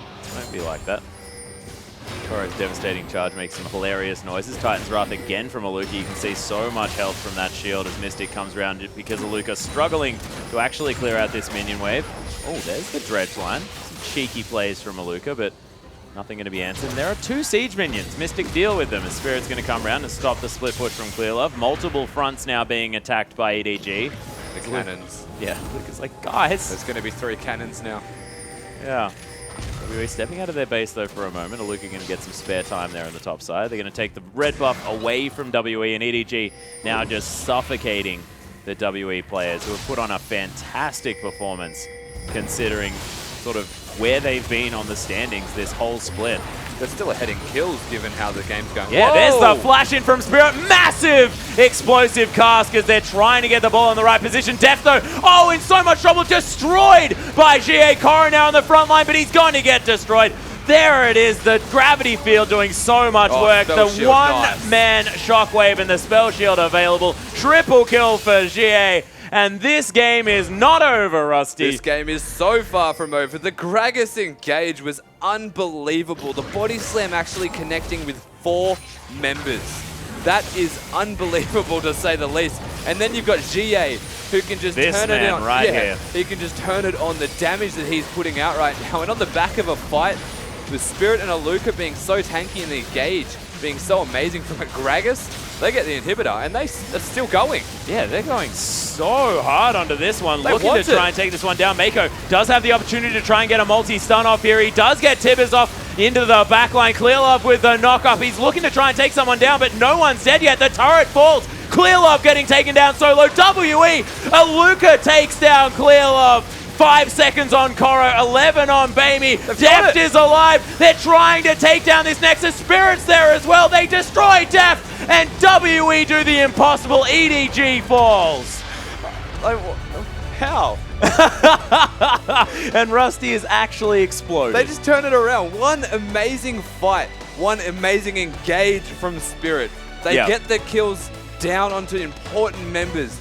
GA going massive with his damage output, the spell shield from Morgana, everything working for them in one fight. They walk in, they take an inhibitor. I thought that was all they were going to go for.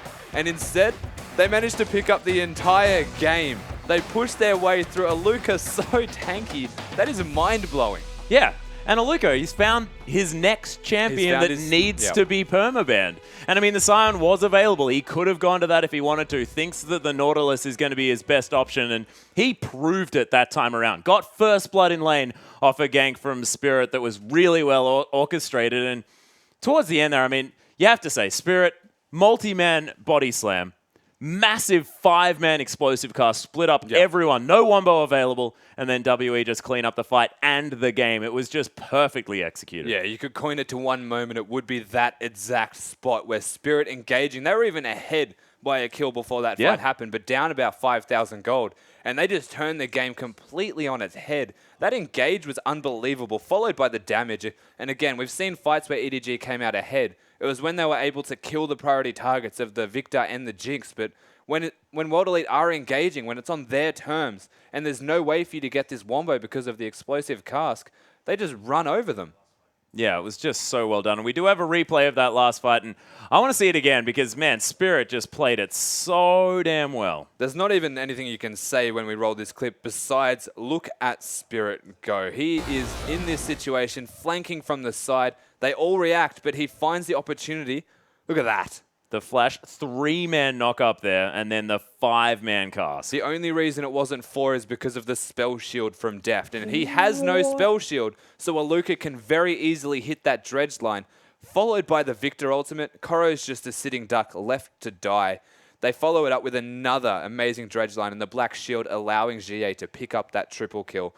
They turn that into a win. Yeah, stunning play and everything just working, and they had so much synergy within the team. This is not looking like a team that's been sitting so far behind in the standings, really sort of morally not necessarily being there. Their morale was way up in that game, able to really plow through with a victory, and we'll see whether they'll be able to continue it out, because, ladies and gentlemen, we still do have one more game remaining tonight. Of course, we'll see whether WE can make it that 3 points if they can take down EDG again, or whether EDG are going to come back with a vengeance.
Welcome back, ladies and gentlemen, to our English coverage of the Chinese LPL. I'm Atlas.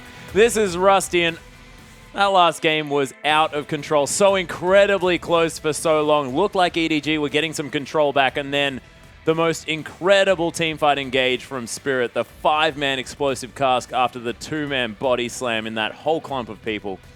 Utterly incredible play. Yeah, ridiculous. You could see not even one member is worth crediting for the win in that last game either for World Elite. Everyone stepped up and went bigger. Yeah. Luca in the top lane was a monster. We had GA doing all of this relevant damage in the mid lane, and even the AD carry and support duo, they fulfilled their role perfectly. And yet the one big team fight on the back of Spirit's engage, of course, gave them the win. EDG getting caught in a very bad position, but everyone from World Elite is worth crediting. Yeah, everyone played fantastically. And you mentioned the fact that the bottom lane deserves a mention, and the Super Mega Death Rockets were definitely on point here, making sure Mystic got excited when he needed to, got off some extra damage, actually made a lot of the team fights that didn't go so well for WE actually work out a lot better than they otherwise would, just because he wasted a whole lot more of Koro's time, made sure that he was getting solo ults on himself, things like that at the same time. But I want to talk about Conan. Yeah. This guy's black shields were unbelievably good, stopping all sorts of things like shockwaves, everything, making sure that people weren't bouncing around the fights. And it was just WE coming together cohesively, far better than we've seen from them previously. Yeah, the black shields were massive. They were saving everyone that they needed to save, and even the bindings catching Deft out of position multiple times. He died of the dragon from it. He died in one of the replays we saw there from the exact same thing. Yeah, and Luca picks up the MVP, and we were wondering about who this was going to be, whether it was going to be Spirit for his engagement in the last fight, but Luca brings out the Nautilus for the first time and really makes it work. Of course, not the Pioneer on that pick, but man, he was landing the dredge lines. He made it look like he was the original Nautilus top. That is for sure. Absolutely wrecking his way through the hooks, engaging on everyone. Even in this fight where Spirit somehow went so gets massive, deft with a dredge line. He manages look to at get this. deft. Yep. He manages to straight after, later in this fight, pick up Baimi with a dredge line also. It's unbelievable how this guy hits all of these skill shots. He makes easy work, essentially, out of an EDG team. Yeah, everything was just working out, and we'll see whether that Nautilus is going to get banned away, whether EDG have an answer for it, because it may have just been the fact that he got into a laning phase with a Hecarim who does struggle a little bit very early on. So, of course, Nautilus probably not the best as far as 1v1 from like levels 1 through 3 are concerned. So maybe he'll get pressured out. Maybe it's a lane swap is the answer here for WE. Make sure that that isn't going to be a problem again. But, man, Aluka's performance that game was fantastic. Yeah, he did amazing. Even when they swapped him into a 1v2 situation, he was commanding the lane against the AD and support of Mako and Deft. And that's just impressive to say the least. He was not being bullied around, well deserving of that MVP. And a stellar performance gives World Elite a 1-0 at the start of this best of 2. Yeah, and I just want to talk about Aluka just for a moment, just because we do put a lot of emphasis on this guy like getting things right, and it's because he's had a lot of flack thrown at him throughout his career. Hasn't necessarily been a standout player on any of the teams that he's played for. Played all across the LPL. Of course, Energy Pacemaker, I believe, was a team that he played for at one stage. Not entirely sure, but of course, Aluka, definitely a mainstay in the LPL, but not necessarily one that you often talk about. Yeah, he hasn't received any flack from you, though, Max. A lot of praise. Most certainly not, because I'm well and truly on the hype train. I like to give him, what's deserved of his performances, because, I like to balance it out. Of course, and he has been stepping up. You could say the reason the Scion was banned away is essentially an engage option version of Nautilus. And I mean, he made Nautilus work the exact same way. Super tank, get in the face and pick off the relevant targets. Yeah. Only this time he was using dredge lines instead of actually knocking them up with a Scion smash. Yeah, exactly. So it's unstoppable onslaught. Not this time, just depth charge people. And he's got so many more. Like, he can just walk around staggering blow everyone. I mean, his auto attack now is a CC. So he may as well just utilize that one. And we'll see what EDG do to answer that particular maneuver. And another thing that I want to mention, was another loss to Siva.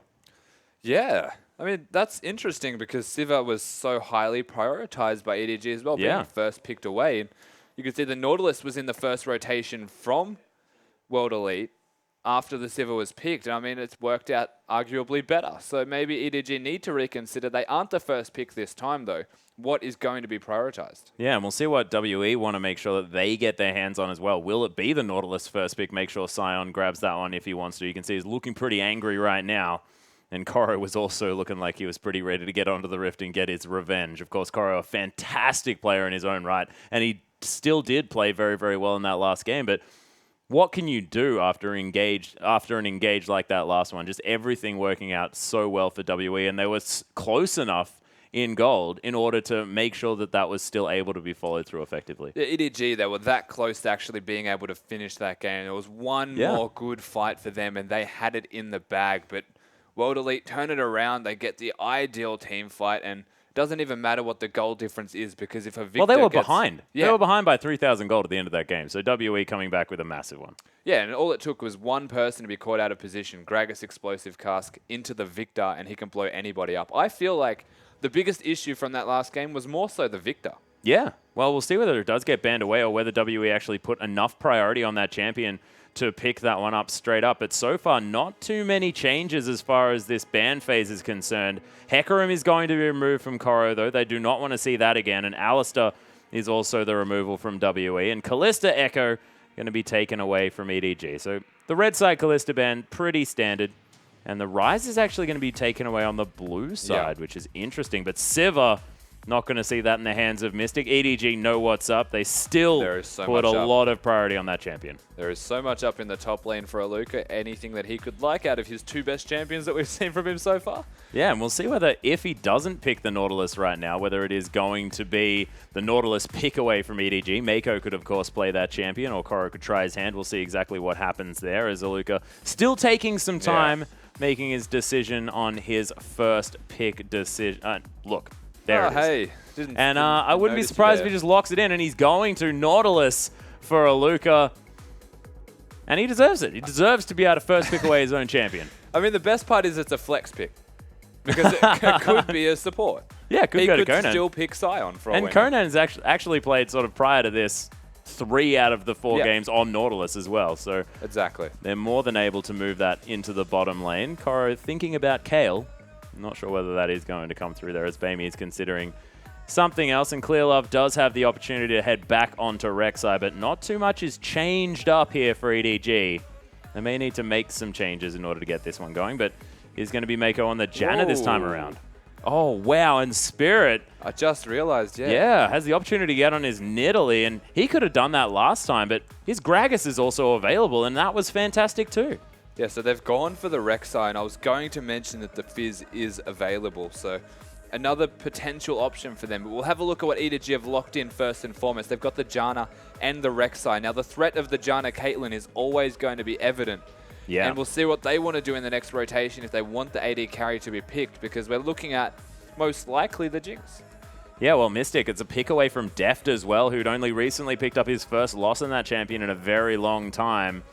Time's run out, and WE do lock in the Gragas and the Jinx. So once again, that super tank combo of Gragas and Nautilus going to be rocketing around the Rift, and we'll see whether they can have a repeat of the same performance in the last team fight, or whether EDG can answer it this time around. But so far, it's the same team comp. Yeah, it's what I was going to say, is it's quite literally the same team so far.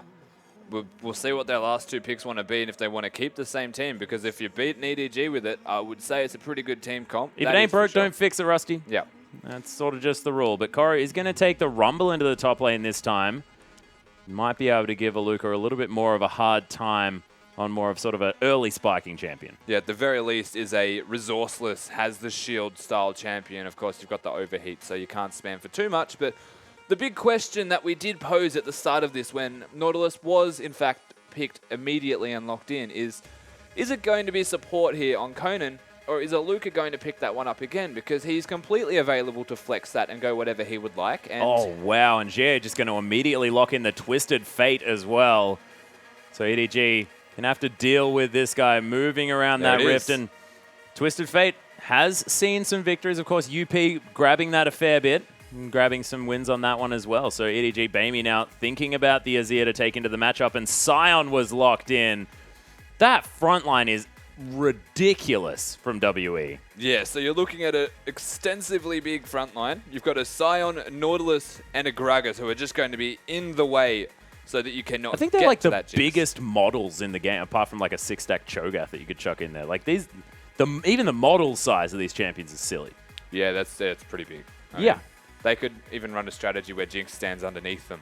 Yeah, they could. But on the other side of things, EDG with a lot of an earlier sort of power spike as far as the top lane and jungle is concerned, and they may just punish a Luca, who has been susceptible to a lot of attention early on by some of these teams. Does sort of require himself to have his team to back him up. He's a very good team fighting top laner, but not necessarily this scrappy sort of fighting top laner that really just wants to bring it to you. So Koro might have the upper hand in that sort of matchup, and Clearlove as well with his Rek'Sai is definitely able to get things going on. And Bamey has shown fantastic things on the Azir. Yeah, I mean, what I like the most about this team comp from EDG is how they do spike earlier. It'll work around their strengths, and they're not getting to that late game stage where the threat of losing in one team fight is going to be there. They've got the Rumble, everything in the makings of a strong team comp, and we're looking at very standard junglers here. Yeah, most definitely. Same thing this time around, of course, just switching sides here. Jie going to mix it up completely, grabs the TF into the Azir. We'll see how the first Destiny is going to go. Of course, a lot gauged on how that one happens. And Deft going to pick up the Tristana into the Jinx. So we might have some fast pushing on both sides here, as we do see Conan back on the Nautilus with Mako on the Janna. And as far as the bottom lane 2v2 is concerned, who do you reckon takes it? And who do you think wants to go for some sort of lane swap? Because you have to think that both of these guys are pretty happy to be by themselves. Yeah, they're going to be happy by themselves. Tristana, for the most part, looking to split push, take down some objectives, a little bit more so than that of the Jinx, perhaps. But again, if one team puts in the lane swap into effect, both AD carries are going to be very happy. The difference is one has a Nautilus, that's a very offensive option, whereas the Janna is more defensive and works around the pushing a little bit harder with that Eye of the Storm, the shield. You're just kind of looking to maybe switch with your top lane and get them through in a 2v2 style of matchup. But AD carries, comparatively, they both want to split push, really. Yeah, the thing about this, though, is that instead of having a spell shield on both sides of the rift, we've got none at all. So we'll see how that plays into it as far as making sure that all of this CC is super sticky. But with all that done, let's move on to the rift.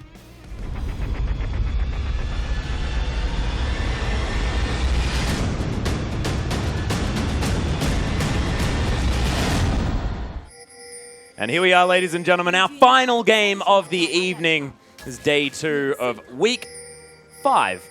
Is just about to finish. Of course, one more day tomorrow of this week's LPL action. And if this last couple of days is anything to go by, we can expect almost anything moving forward. LPL has never really felt this close, honestly.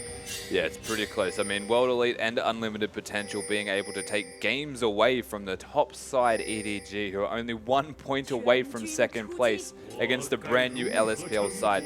LPL is super close right now, and we'll see what happens coming into this second game. If World Elite can be the second team to 2-0 EDG as one of the bottom ranking teams. Yeah, Zaluka preparing for suicide here by the Raptor camp. It is going to spawn in a couple of seconds. He's going to try and chop these ones down. Knows exactly when to charge that shield. As Spirit as well is just going to start up on his puppies at the same time. It seems like standard lanes are going to break out this time. And who does that work out for here? It doesn't necessarily work out for one better than the other regarding AD carries, of course. We've got the Tristana and the Janna who can be super aggressive, but then you've got the range advantage from the Jinx and the threat of the tankiness that can be provided by Conan there on the Nautilus.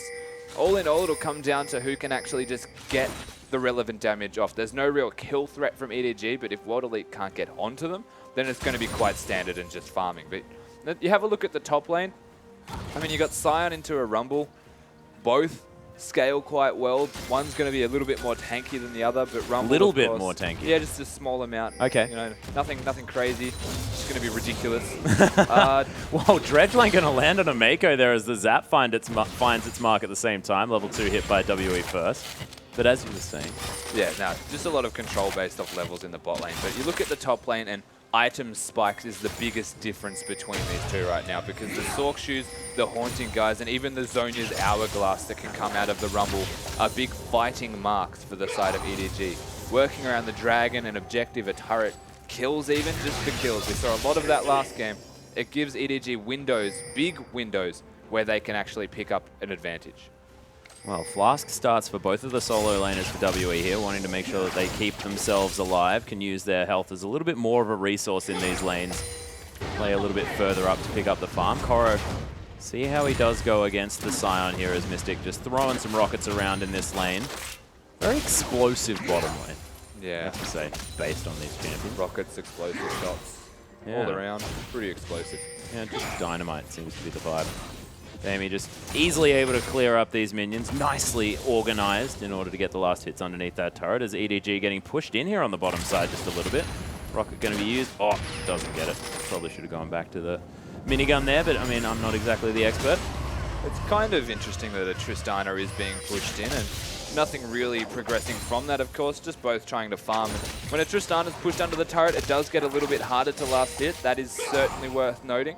But they're managing to freeze it in a very good position for them, and it has maintained this spot for quite some time.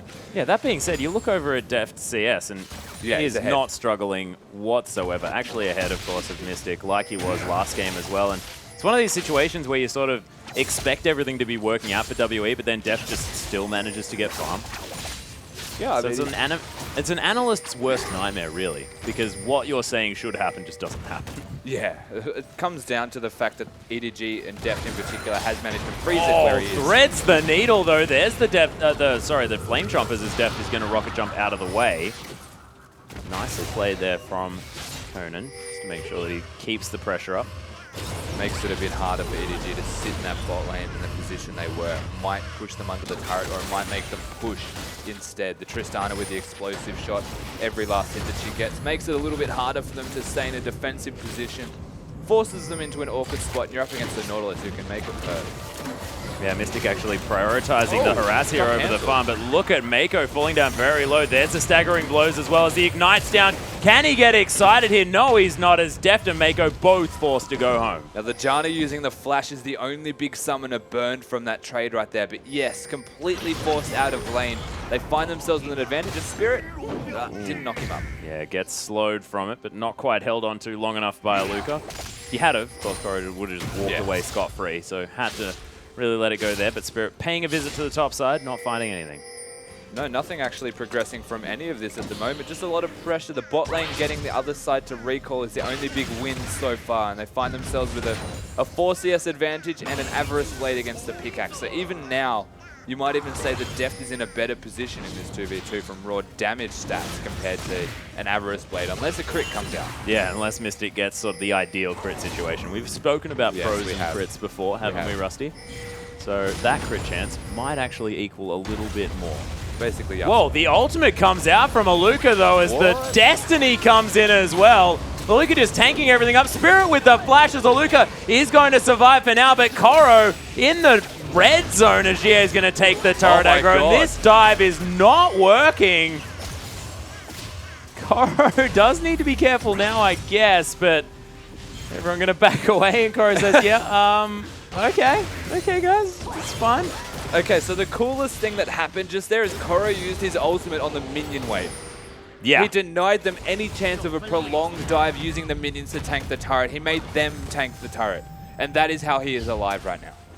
Well, he got down very, very low, did use the flash. Aluka, of course, kept his, but missing the unstoppable onslaught was probably a negative there, and they just commit to the Destiny anyway. That is going to mean that Bamey ahead in that lane just a little bit, and WE feeling a little bit embarrassed by how terribly that dive went. It didn't really go to plan at all, but again in the bot lane. Yeah, there's another dredge line landing as Deft. He's stunned up by those staggering blows. Conan on the exit taking a fair bit of damage. Howling Gale just whistles by Mystic. Almost unnoticed there. Eye of the Storm now on Deft. He can get some extra harass back, but so far EDG utilizing this pickaxe versus Avarice Blade quite nicely. Conan just trying to be frustrating. Another dredge line. There's the chompers down as Deft actually manages to rocket jump beforehand. Actually jumping and getting hit by the chompers at the same time, so it's not too bad a position He to took be the in chomper as with a him. Tristana. Yeah, that's right. Jumped with the chomper attached to his leg. Nothing really coming from it though. Again, just a lot of trading in the bottom lane, but nothing progressing too heavily into kills. Twisted Fate not having his ultimate. Won't be too long now until it's up, and both summoners as well again, so TF going to be able to gank. Again, you've got a Scion in the top lane, you've got a Nautilus in the bot lane, all the hooks that are connecting. It's going to be pretty potent. Yeah, and of course, in the top lane there, as far as that failed dive was concerned, they lost a whole lot of their health bars, and they traded a flash from the jungler on WE for a flash of the top laner. So still not necessarily too bad, as Spirit's actually going to take down this pink ward here on the bottom side of the map. Barrel there just going to help clear out some minions. Oh, almost. Oh, that's one rocket. That's beautiful. Mystic saying, oh, I just want to get it. And he does. Sacrifices his health bar just a little bit. Got a bit excited.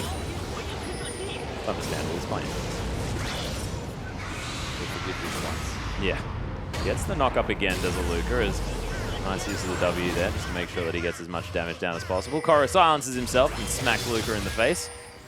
This top lane, the essence of a wet noodle fight, most definitely. It's actually a Seeker's arm guard completed here by the Rumble as well. Not accelerating his build with any kind of magic penetration, not necessarily needing it, but also going for armor against a Scion, which is straight away defensive stats. Yeah, and Spectre's Cowl already completed by Luca as well, so that's a whole lot of relevant defensive statistics for him as well in this matchup. And that's why it's a wet noodle comp. Instead of actually going for the damage where you have the kill threat or the threat of dying here, Koro, he doesn't want to die again to a tier. That is most definitely true, but the first Destiny that we talk about a lot being sort of almost needing to be effective was not this time around, so GA have to be a little bit careful. Now behind by about 15 CS, in fact exactly 15 CS. Mystic going to continue clearing out this bottom lane, and he's got a 20 CS advantage for himself. Yeah. The bot lane's starting to get quite rough here for the side of EDG. Just being able to constantly put down the harass and the pressure every time Nautilus hits that dredge line makes it harder and harder, and they creep ahead a little bit more with every CS. Even Spirit being down there at one stage just to put some pressure. And now we're looking at a TF with his ultimate available, but he's kind of limited with a Rek'Sai stalking. Yeah, really looking to make sure he knows exactly where GA is going to be going. Wishes that he had got at least one of those CS, but wasn't able to this time around. BF Sword now for Mystic in this bottom lane, making sure that he made the money from the Avarice Blade count. So now with the item advantage firmly in his favor, Mystic may continue to add a whole lot of pressure. This is actually really adorable. The way that you can see Clear Love hanging around the bottom side is because only Tristana is pushing right now. If Twisted Fate wants to get in range to use that ultimate, he's going to walk into a Rek'Sai. Yeah, well, Conan's level 6. He does have the depth charge. Misses the dredge line. That's probably one of his first here as well. Is Mystic just going to continue to farm this one out? Just waiting for his next one is Conan. And of course, it's the Titan's Wrath that really has the cooldown issue. Wow, that was a crit. That was a crit. Joipers. What can you even say? Yeah, it was like, I just want to remove the Eye of the Storm Shield. And instead just removes most of the health bar of death. Not bad. More bang for buck right there as Koro is going to continue flaming down these minions. Luca just not worried. And we've got to stop looking at this top lane because nothing is happening at all. That was a small hint right there, wasn't it? Wet noodle competitions. Not that exciting until someone dies. Yep, slap, slap, slap. Nothing at all. Bamey, though, is doing fantastically well in this mid lane, keeping up that relatively high CS advantage. Actually staying with the clock quite nicely as well as far as that 200 CS at 20-minute mark is concerned. So 109 CS at 11 minutes. Very, very good. Yeah, that's actually a very comfortable position to be in terms of farm. Even the Twisted Fate, who looked like he was behind in farm, is actually in a very comfortable position in terms of how much he actually has, especially because of the passive to boot. So earning a lot of gold here. And I mean, it's just that Bamey is super far ahead with his farm. Whoa, deft! Is that a W max jinx? That's ridiculous. Yeah, that zap did so much damage. That's only 2 points in it as well, Rusty. So, yeah, Mystic is doing some deeps. Certainly is. Did he crit the zap as well? You can't crit a zap. I know, it was a joke. Jeez. I'd answer regardless. Like, what if someone's listening and they're like, hang on, that's a good point. That's a good point. For educational purposes, you can definitely call me out there. There's the yellow card as Pulov makes his way around as well. But Bamey, focusing on taking down this turret, is going to take a turret hit for it, but then sets up one of his own. EDG now trying to take down this bottom lane minion wave, but Bamey really making things happen for EDG, already pushed up his wave. That's a big deal. Yeah, it is. The fact that you can get that turret down, it hurts Twisted Fate a lot, because when a Twisted Fate isn't in control of the lane, it's so much harder for him to use that ultimate and get somewhere safe. You can see he's trying his best to get 100 extra gold in his favor, and he does, so that's actually quite painful in terms of how much money he ends up getting from that turret. Yeah. Realistically, it was not worth putting in. A high cooldown for a free 100 gold essentially there for GA. Yeah, and the wave still resets here as well. Yeah. So GA easily going to be able to get back in time to pick that one up. Now has to make its way to the inner turret. That's a CDR Twisted Fate as well. Whoa, he went back and went from challenge, 0 right? CDR to 40%. Yeah.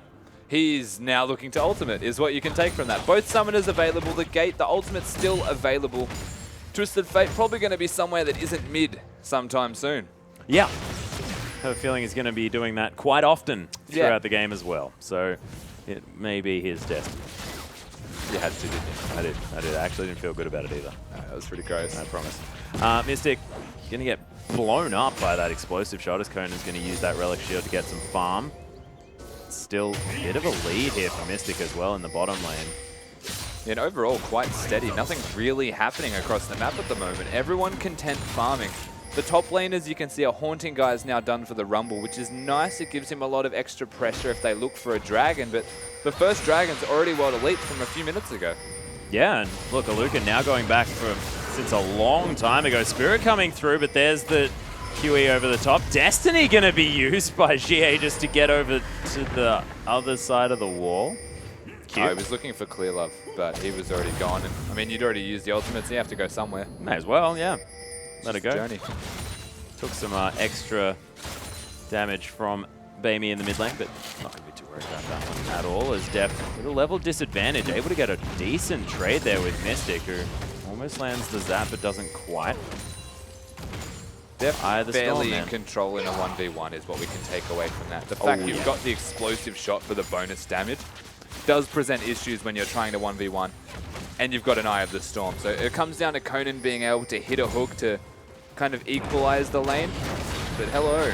Yeah, Deft Eye of the Storm still active as well as the Chompers come through for the disengage, but Conan takes a max stacked explosive shot and gets put to below half health. Bamey and Clearlove, yeah, they're so far down this lane. Destiny over halfway done, but looks like GA does have the turret on his mind at the moment. Bamey's going to head down, and it looks like WA are going to have to sack this turret and trade it for the mid lane, and that does make sense, and it's an intelligent move. It's actually not that bad a decision overall. Actually, every turret that goes down here for EDG is another position where you're going to have to essentially overextend or be grouped, and that's Twisted Fate's domain right there. He gets the mid lane turret, and that allows a lot of extra pressure to come out from a Twisted Fate. Yeah, Bamey, there's the explosive cast, but the equalizer goes down. Mako flashes forward. GA getting burnt to a crisp as Koro picks up first blood. Spirit now incredibly low. No mana. Conan walking past as Aluka has found his way in here, but Sun Turret goes up. And WE can't answer, and I can't believe it's 16 minutes that was our first kill as Deft is going to take down Spirit. Where? Okay, pops around the side, don't worry about it. Gets a bit of a reset with the rocket jump, gets himself back out. No worries, 2 easy kills right there. The Rumble finally making that rotation, had the Haunting guys there and the Seeker's Arm Guard. So doing a lot of damage right now, especially because of level 11 on the Rumble. That's the big turning point of when you can start to rotate. And you see how quickly GA lost his health. Even has the Athene, so a little bit of extra magic resistance in there. Gets destroyed, taken apart and away from the map right there. 2 kills in favor of EDG, and you're right, 16 minutes in the game, finally see some. Yeah, Destiny's been popped though into the top lane here as Koro's going to get stunned up. Clearlove, they know that he's there as wildcards come through, and WE again not able to find anything off the Destiny. That's anticlimactic to say the least. The Rumble not having the ultimate available, nor the flash, and still just casually being able to walk away because the rest of the team of EDG very self-aware and aware of their position of others, and they can come back. And this is actually Def picking up the cheeky kill onto... Oh, that was blind! It blows him up. Too easy. Doesn't even need to use the rocket jump to get out, I don't believe. I think he did. Okay. Well, irrespective, still going to be fine. Yeah. No vision, free kill actually as well. It's quite impressive for him to be able to do that. It's no God V level Varus snipe, but that was pretty impressive. Not quite. Of course, Def did have the flash, so he could go for a little bit more of an aggressive play there as Eye of the Storm one more time as the red buff spins around Deft as well. And almost Bamey with that Rabbidan's death cap as well. This mid lane becoming a dangerous place for GAs. Certainly is right now, and that's why, thankfully, he is a Twisted Fate and has gone for that Sheen. It indicates to me that he doesn't really want to be in that dangerous lane. He would rather be anywhere but that dangerous lane. The rest of EDG smartly being grouped at the moment. The only threat for a Twisted Fate ult is going to be that top lane, so they're playing to their strengths quite well, playing against the strengths of World Elite extra well. Yeah, and there's going to be the Krug ward as well down for Clear Love, just making sure that they've got as much forward vision as possible. Dragon is available. No one actually starting that one off just yet, as GA going to move towards the top side of the mid lane, away from EDG. The massive amount of EDG members hanging around this Dragon. Makes a lot of sense, but WE have started to group. Aluka does have the teleport, as does Koro. And the Dragon's now being started from EDG. Mystic doesn't need to be careful. He's standing on the wall. Yeah, they're looking for a fight here from the looks of it. And they're going in. Yeah, Conan's going in. Depth charge is there. Spirit locks down the Dragon. Second one for his team. They're trying to get out of here, but he's going to die. Depth locks down the kill. Oh, look at the equalizer from Koro, making sure GA can't get away. Nice gold card there onto Clear Love to stop the engage. And WE, they lose their jungler, but gain the second Dragon. World Elite getting the Dragon. They end up not actually getting a kill, but Spirit going down. They're now in control of the map, essentially. Deft is in the bottom lane. They want to go top. Yeah, they're going to be able to take down this outer turret as well, because that minion wave is in quite a decent position here, as Aluka had prepared that one earlier. Frozen Heart completed as well by this Scion. Lots of members of WE just going to take down the red buff from EDG. And they're continuing the pings. Mystic has been spotted by a ward. Just loves standing in brushes with wards, apparently, as Koro's going to make his way up top. But halfway through the cooldown of the equalizer means that he's not going to be able to clear out this wave, and WE pick up their second. Yeah, so they managed to pick up a turret. A Dragon and a turret is a big win here for the side of World Elite. They're now 2-0 in Dragons. The gold is still exactly the same, given that the kills are 3-0 in favor of EDG. And I mean, that's on the back of a small CS lead here for Aluka in the top lane. 30 CS for Mystic up against Deft.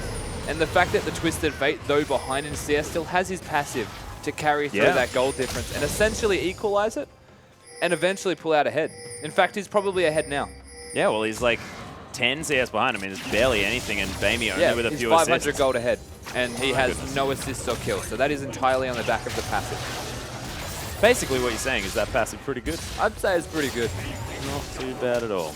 I like seeing TFs and Dravens on the same team. As long as the Draven cashes in his stacks. Yeah, just because the money just can get completely out of control. Oh, that's true. Old Ash. Unfortunate that it's not the same, as Luca may be in trouble. We'll see whether 5 members is enough to take down the massive Scion. The ultimate was used. There's the equalizer, but I believe that Luca may have just escaped. Not yet. Oh, not yet. Gets knocked up, and there's the shield. Almost survives, but man, that is a lot of people in the top lane trying to kill Aluka, and Mystic might be able to take down this inner turret. EDG are wondering whether it's worth it. That took a very extended period of time. You could see the flash being used by the Janna, the Ignite as well, and the Rumble ultimate. All of that effort, they get 1 turret and a kill. Meanwhile, the bottom lane turret has gone down. The mid lane turret is taking an abundance of damage. So all in all, World Elite playing around very smartly, almost like what EDG were doing last game. Yeah, and there is a mass amount of minions here on the bottom lane inhibitor as well. So EDG, I need to deal with that, although that tower will take it down. But that's a lot of money lost here for EDG. Yeah, and you can see the saving grace essentially is that out of the 4 kills that have gone to the side of EDG, 3 are on Deft. That guy is a monster right now, ahead in items, even given the CS discrepancy that is evident right now. Oh, yeah. I mean, no kills across the board here for World Elite. They're staying in this game solely through rotation and map movement-based play.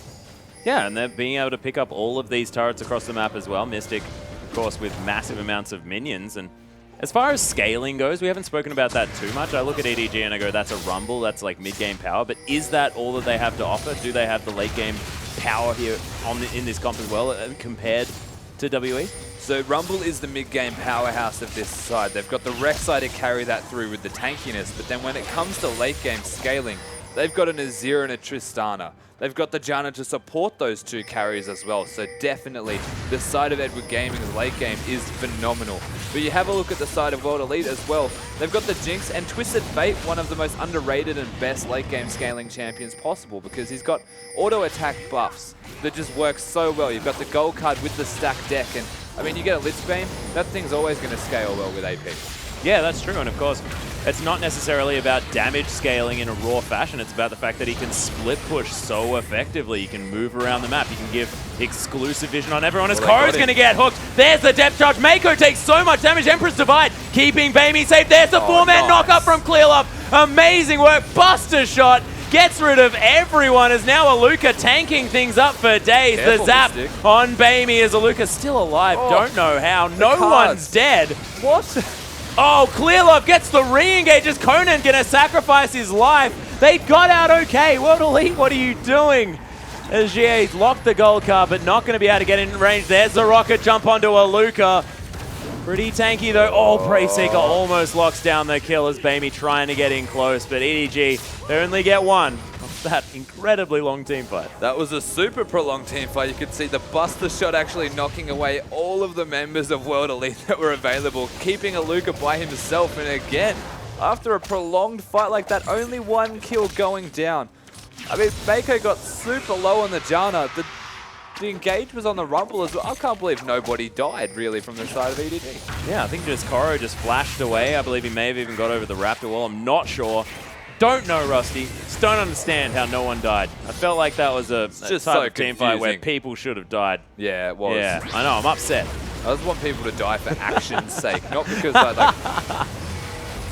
Yes. Well, if people had taken that sentence out of context, things would have sounded weird as Mako's going to Yeah. clear out some wards. Conan, no idea that this Baron's going on. It's wildly getting pinged. There's the Destiny, but too late as the Baron falls. Conan looking to dredge line his way. Super Mega Death Rocket finds no one as there's the equalizer. Conan most certainly dead. And EDG just say, all right, screw this. They're just going to take the Baron. yeah, they just want to win the game now. They go straight for that Baron. They get a very free. In fact, TF using his gate to spot them doing it. Instead wants a blue buff. Take that away for free. The Dragon is up though. There's no Baron minions to help you with that. Only the stats. 3 dragons now. Yeah, 3 for nothing now as Spirit able to smite that and get out here as well. Mystic in a decent position. Chompers onto Clearlove, but he is going to be safe. Deft round the side. Rocket jumps over as well as the static shift rock doing some work. There's the explosive shot. Oh my goodness. Deft in a lot of Koro. trouble there. Koro super low. That's a crit from Mystic, but look at Bamey's damage. There goes Mystic. Deft right in amongst the fighters. He's trying to get the resets, but doesn't. GA able to get so much work done, and man, I don't even know who won. World Elite basically won that. They got Baron off of 3 people. Clearlove super low. Bamey had to back out as well. And I mean, Mystic and GA just put down all of the relevant damage. Aluka getting a great engage. Finally, some kills come out. Yeah, And we asked for it. We got it. Action everywhere. it was a 3 for 2. And now we're looking at 1k gold difference after a Baron. Nothing. And the win condition of Dragon is always going to be there. So, I mean, Deft gets over adventurous here using his jump. Doesn't have it available now. The Gragas ultimate was phenomenal. It knocked them into Aluka's Scion ult. And look And at then- that Emperor's Divide. Yeah. So it was a great Emperor's Divide, but funnily enough, they've still got GA flanking. Now, the saving grace of this is that Twisted Fate, still alive, manages to pick up Deft, or he was going to run wild. Yeah, well, everyone now back alive again. EDG using their precious couple of Barons that they still have available in order to push the rest of these lanes in, but not able to get any turrets just yet. Still 4-3 in favor of World Elite. And it's the 3 dragons to 0 that's the big deal here at the moment. WE will be able to stall out this game for an incredibly long time.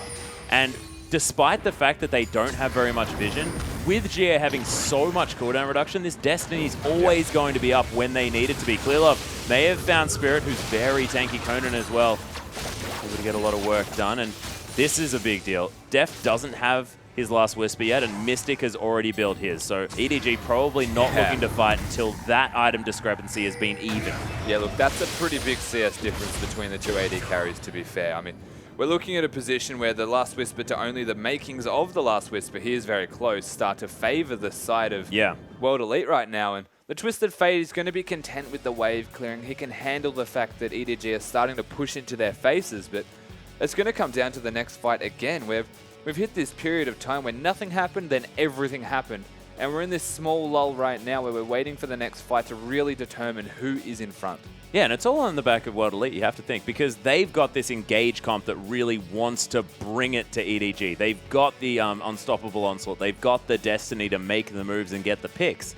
And is that the case, or is it EDG that want to get equalizers down at the right points and make the fights happen in the right areas? It works both ways, of course. The Twisted Fate being able to utilize his ultimate more so becomes a split-pushing tool the later the game goes on.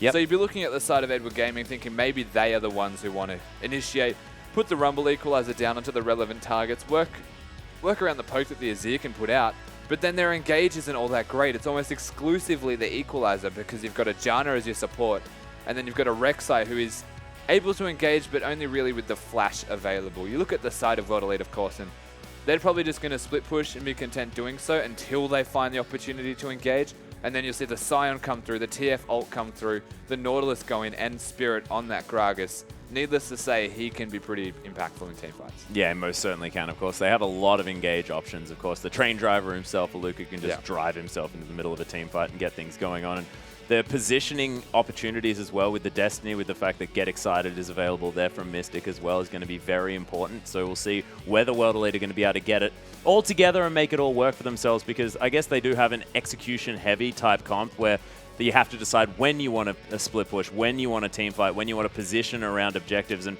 one thing I want to mention is the fact that their side wave control has been the best that I've seen from WE. Yeah, they look like a really different side for some reason in this particular best of 2. And it's amazing the fact that they can, even in positions where they start to be behind, 0-6 in kills as well, up against this EDG side. They have a no gold lead. Like, the difference was basically there is nothing. 0. There is nothing in the gold lead at all. I mean, 8-3 in kills in favor of EDG, but it's 3 dragons to nothing in favor of WE, and 4-3 in turrets. And EDG have Baron left for a little bit longer, but that's going to wear off, and everything is just going to stalemate one more time. Yeah, we're going to end up with this next stage of the LoL, essentially. We'll have the Last Whisper come out very soon from Deft on that Tristana, and that will help a lot with their capabilities of actually having a successful team fight again. Yeah. We saw in that last fight, they did come through very strong. They won the initial fight, but it's that follow-up, the turnaround that came through from World Elite that they are fully capable of doing. And they end up getting all of the important picks in that fight. And now that they've got 3 kills themselves, starting to ramp up in strength, the TF is very close to his Lich Bane, probably when he's going to split. Yeah, and it's like a straight team fight that they just managed to win as well. Yeah. So World Elite going to have a whole lot of the morale boost from that available as well. And we are going to wait as this pause continues, ladies and gentlemen. We'll be back into the game as soon as it resumes. And I believe it is going to be quite soon as well. So don't you worry about that. The players are going to be getting back onto the Rift very shortly. And I just can't wait to see whether World Elite are going to be able to do it again, pick up another phenomenal team fight and carry it through that way, or whether it is going to be EDG this time around, getting everything together and being that world-class team, the MSI winning team that we know them as. Yeah, the confidence that may come into the late game here from EDG might be why they're just very content. They scale super well. We'll see what World Elite can really offer, but we are back in the game. Yeah, and both of these sides actually international winners of 2015. That's true. Yeah. The old IAM Katowice working out quite well for WE, and MSI doing things for EDG at the same time, so both of them coming out with victories. EDG moving towards the mid lane, actually positioning around this top side, stealing away this blue buff. Bamey making sure that he's got all of the cooldown reduction he possibly can get. Just going for that regular trinity of AP carry mid lane items. Yeah. He's going to go Athene's Deathcat, Void Staff, and now he has his Sork Shoot as well. They're ramping up in their strength. The Last Whisper is finished now for Deft as well. So big deal. Now is a good time for EDG to utilize the spike in power that they have just received. All of the penetration items, they're working on either a Void Staff or a Rylai's here for Rumble as well from the looks of it. Yeah, if that Void Staff, comes in very soon, Koro is going to have that Zhonya's Hourglass to get multiple rotations of spells out in the middle of a fight and get that Flame Spitter really smacking people down. And he's also going to be able to have that Equalizer do maximum damage with the penetration. Yeah, that's right. He's going to be like optimal levels of penetration for team fighting in regards to so many penetrations. Yeah, it's going to be quite scary. And I mean, again, we just touched on how strong they are, how capable they are of looking for a team fight right now. They're not really finding anything right yet. They got the blue buff away from World Elite, taking that from GA. They just got the red buff here onto Deft. Now's a good time for them to look for a fight, but there's no objective to take. Yeah, actually, WE hanging around this mid lane. What are they thinking here? Destiny is, of course, available. Luca can drive his train towards the mid lane if he wants to as well, as Deft is right in the front here. Aluka actually starts the ultimate. Oh, he crashes into the wall, but it doesn't matter. World Elite have already locked down a kill there onto Mako. Clearlove gets caught. There's the depth charge. Clearlove carries it a long way, but Aluka flashes over the wall. There's the Roar of the Slayer as Super Mega Death Rocket. GA locks down the kill with a gold card as WE have picked up 2 quick kills And can they transition into anything else? So they find the pick onto Mako, immediately take him down. Yeah. Followed up immediately. They chase their way through the jungle and get clear love there. The Ghost being used by Twisted Fate to enable that all to happen. And they're in a very commanding position now in terms of map control. Dragon up in 1 minute. It is Dragon number 4 if Waterley can take that down. And then Baron in 1:30. What are they going to prioritize in terms of vision, though? Because EDG will get the other. Yeah, that is a good question. Def with both of his summoners. In fact, only the flash of Clear Love is down here, as there are 4 flashes left remaining on EDG. They are still ready to fight right now, as Aluka's ult just back off cooldown. Depth charge as well halfway through for Conan, as WE do need to wait some time before they can be at full strength. But EDG may have actually just saved their cooldowns to make sure that they can pick up this next dragon. Yeah, it's going to be a big point of contention. What are they going to go for in particular? You can see the jungle and support of EDG working around that dragon. It'll be the 4th dragon, so it's very important. It's vital that they don't give this one up, because the threat of the 5th is going to be ever present if that is taken away. We've seen Spirit still won this game. We'll see what EDG want to do, whether they just go straight for the dragon and have the threat of the steal, or if they look for a fight fire. Well, Dragon is up right now. Pre-Seeker going to find Spirit as well, as he gets poked a little bit by these Sand Soldiers. Being quite annoying, Bamey not able to find him with that one as Pre-Seeker again. But look at how quickly this Dragon's going down. Destiny comes in, Spirit. Can he get the headbutts? Oh, wall as Emperor's Divide is going to lock them down, but Dragon still hasn't fallen. Oh, Depth charge. Oh, GA, what are you doing? He pops the Zhonya's as Bamey. He's going to go super low. He explodes. TF going to trade his life for it as Koro. He turns golden as well in the middle of the fight, but WE are going to be able to clean that one up. Mystic Super Mega Death Rocket picks up the kill for a triple, as the rest of EDG, they have to get out of there. What is happening, WE? What are you doing, GA? You just put yourself in a 1v4 and instantly got yourself killed. The rest of the World Elite side managed to pick up a triple onto Jinx, actually sitting there to throw out the rocket on top of a Rumble ultimate. Yeah. Almost killing herself right there. Mystic does manage to make it work, so I will not question that decision. Managing to pull out a team fight that gives them the 4th dragon, and they come out ahead in kills. Ahead in kills, they lose the mid lane in a turret though. Deft able to at least get something for his team off the back of that one. Mystic picks up a gigantic creep wave, like he needed any more creeps to kill, as Deft just looks at the numbers skyrocketing once more for the Jinx, almost up to 70 CS in the lead. That Bloodthirster going to be very close. They're literally the same score as well. The difference is exclusively the fact that the 60 CS difference is 1,400 gold. Yeah. And then And even he's got like a Bloodthirster in his even back the mid pocket. lane, you look at the difference between them right now. That consistent amount, even though you are behind in assists and farm, still in favor of the TF from the passive. And look at that, Mystic goes back with exactly 2,700 gold, basically. Gets the Finish off the Bloodthirster. Bloodthirster. Oh, that was stunning. Fantastic shopping. I love a good shop. So satisfying. Love a isn't it? good shop. Oh, yeah, it's wonderful. Another pause is going to come through, and let's just talk about shopping more, shall we, Rusty? Probably not. Let's talk about the game that we are currently watching. Let's not like you can talk about digress shopping into in the game. It's- It's nothing wrong with that. Well, we just saw a Bloodthirster picked up, and that is a big difference between the Yeah, it's true. Twisted Fate, the Tristana, and the Jinx right now. You've just I think lost to the shopping. I've thrown you off Yeah. completely. Yeah, let's just talk about It's gone. shoe shopping.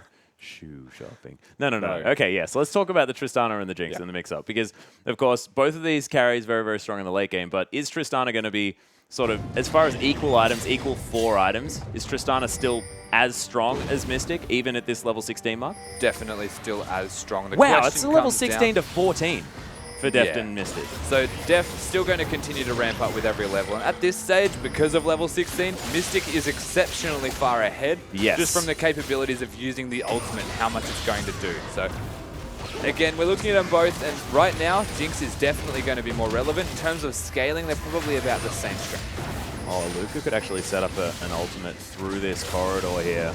EDG may need to be careful. Not going to, just going to head towards the top lane. Clearlove burrowing his way through. EDG trying to find some sort of team fight, but you can see the kills completely evened up. The turret's evened up. It's all about this 5th dragon now for WE. They're going to be able to threaten it every single time from now on. And the Baron. Yes, and the Baron. There's a max range depth charges. We do have an Emperor's Divide just disengaging massive. everything. Look at the equalizer. Aluka getting burnt down from that one. He's so incredibly low as the zap onto Def takes so much damage. Super Mega Death Rocket still available right into the middle of EDG, and the flash over from Mystic picks up the kill onto Koro. Bamey able to get some damage back, but Mystic with all the movement speed in the world able to kite around, and WE, they get a pick, but are they too low to fight EDG? Oh, Def wants it. He's looking for something, picks up an immediate kill, but answered back by Mystic straight away. The gold card's there. Howling Gale onto Mystic. Bamey wants to get the damage down. Here Spirit. he comes. Oh, big man Aluka onto Bamey. There's the decimating smash, and Mystic picks himself up another kill. This Jinx is just getting delivered kills on a silver platter. And Aluka, they're going to transition into a Baron. Man, these team fights are so weird, Rusty. Like I said, there's a big factor as to why these team fights are working out why they are. You've got Rumble, who is putting down amazing equalizer, forcing them in horrible positions, the same as Bamey, using his ultimate as a zoning tool, not using it for damage. Now, they've got the damage, they've got enough to pick up kills, but they don't have the champions to really facilitate that. So we'll see the equalizer and the Emperor's Divide being used in a defensive zoning manner. The fact that nobody actually dies from this on World Elite is how they managed to come out ahead in this fight. Yeah, I mean, Jinx using a flash aggressively here and getting a kill with the zap is unbelievable, to say the least. But the fact that they don't die in that initial engage that comes out of EDG, they're basically out of spells. Def gets a little bit over-aggressive here, but it was calculated. This is a really big crit, by the way, under Conan. He just goes instantly down. See you later. What? Yeah. But the zap again. You say it was a silver platter, but she earned every single kill that came out here, besides the Scion, who used his ultimate at the very end of the fight here, locks down Bamey, and this is where the zap gets that next kill for Mystic. Getting excited constantly. And again, EDG's team comp is really strong if they're getting engaged on, but the second they try and do the engaging, they're dying. Yeah, they just, it's like disengage versus disengage is making for very interesting team fights, sorry. You don't necessarily know what is happening, but it's all about Mystic. 8-1-3 now. Does have a Spectre's Cowl in his back pocket as well, going towards that bench. His Veil Spirit just wanders out of the way of those harpoons, and you're exactly right. This Twisted Fate is huge. 4 items already completed as the Void Staff is augmenting everything else. WE now with the Baroned up minions pushing towards the mid lane, and Mystic with so much range able to do so. GA now just being a menace in the bottom lane.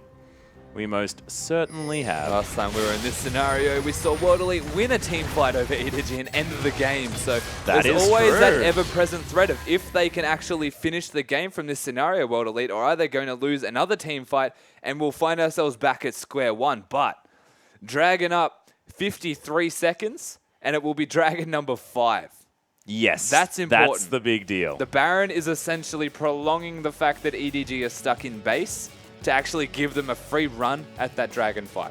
Yeah, and of course that Dragon's going to go down so incredibly fast. Jinx is just going to melt through it. They've got TF there as well. They've got a whole lot of neutral damage on their side. And look, it seems like the answer to what to do to deal with it is to just pause the game indefinitely. Yeah, let's just keep it paused. We don't want to deal with this 5th Dragon. Or no. How do you deal with 5th Dragon? You just don't be in the game. Yeah. Yeah. Perfect. Well, look, I'm not sure whether that tactic is necessarily going to work out. It'll prolong it. It won't really solve the issue. That's true. It does give them some time to actually discuss what they're going to do. Because, of course, in the LPL, ladies and gentlemen, you are actually able to discuss what's going on. So the LPL, very different from competitions like the LCS, things like that, of course, where you're not allowed to speak during a pause. You actually can in the LPL. You can plan all your strategies. That's why you see a lot of these players actually having conversations. Spirit very vocal during pauses, but, of course, can't see them right now. There we are. So actually having a chat. I don't like that you can't talk sometimes during pauses. It almost plays on your mentality a little bit. Oh, yeah, everyone's sort of stuck in their own head. I just want someone to say it's okay during a pause or something. It'd make me feel a little bit better. But not being able just have a referee just sitting there going, it's okay, imagine, guys, like, you'll be fine. World Elite have got the Baron. They're pushing into your base, and there's the 5th Dragon coming up in 50 seconds. All it takes is one person to say it's okay, and I would feel a little bit better if someone I was should EDG. tell Clearlove that it's okay right now, because he's head in hand, just wanting to get this game underway. His Rek'Sai has been so powerful throughout the entirety of the LPL for this whole year. So far has been very much tested.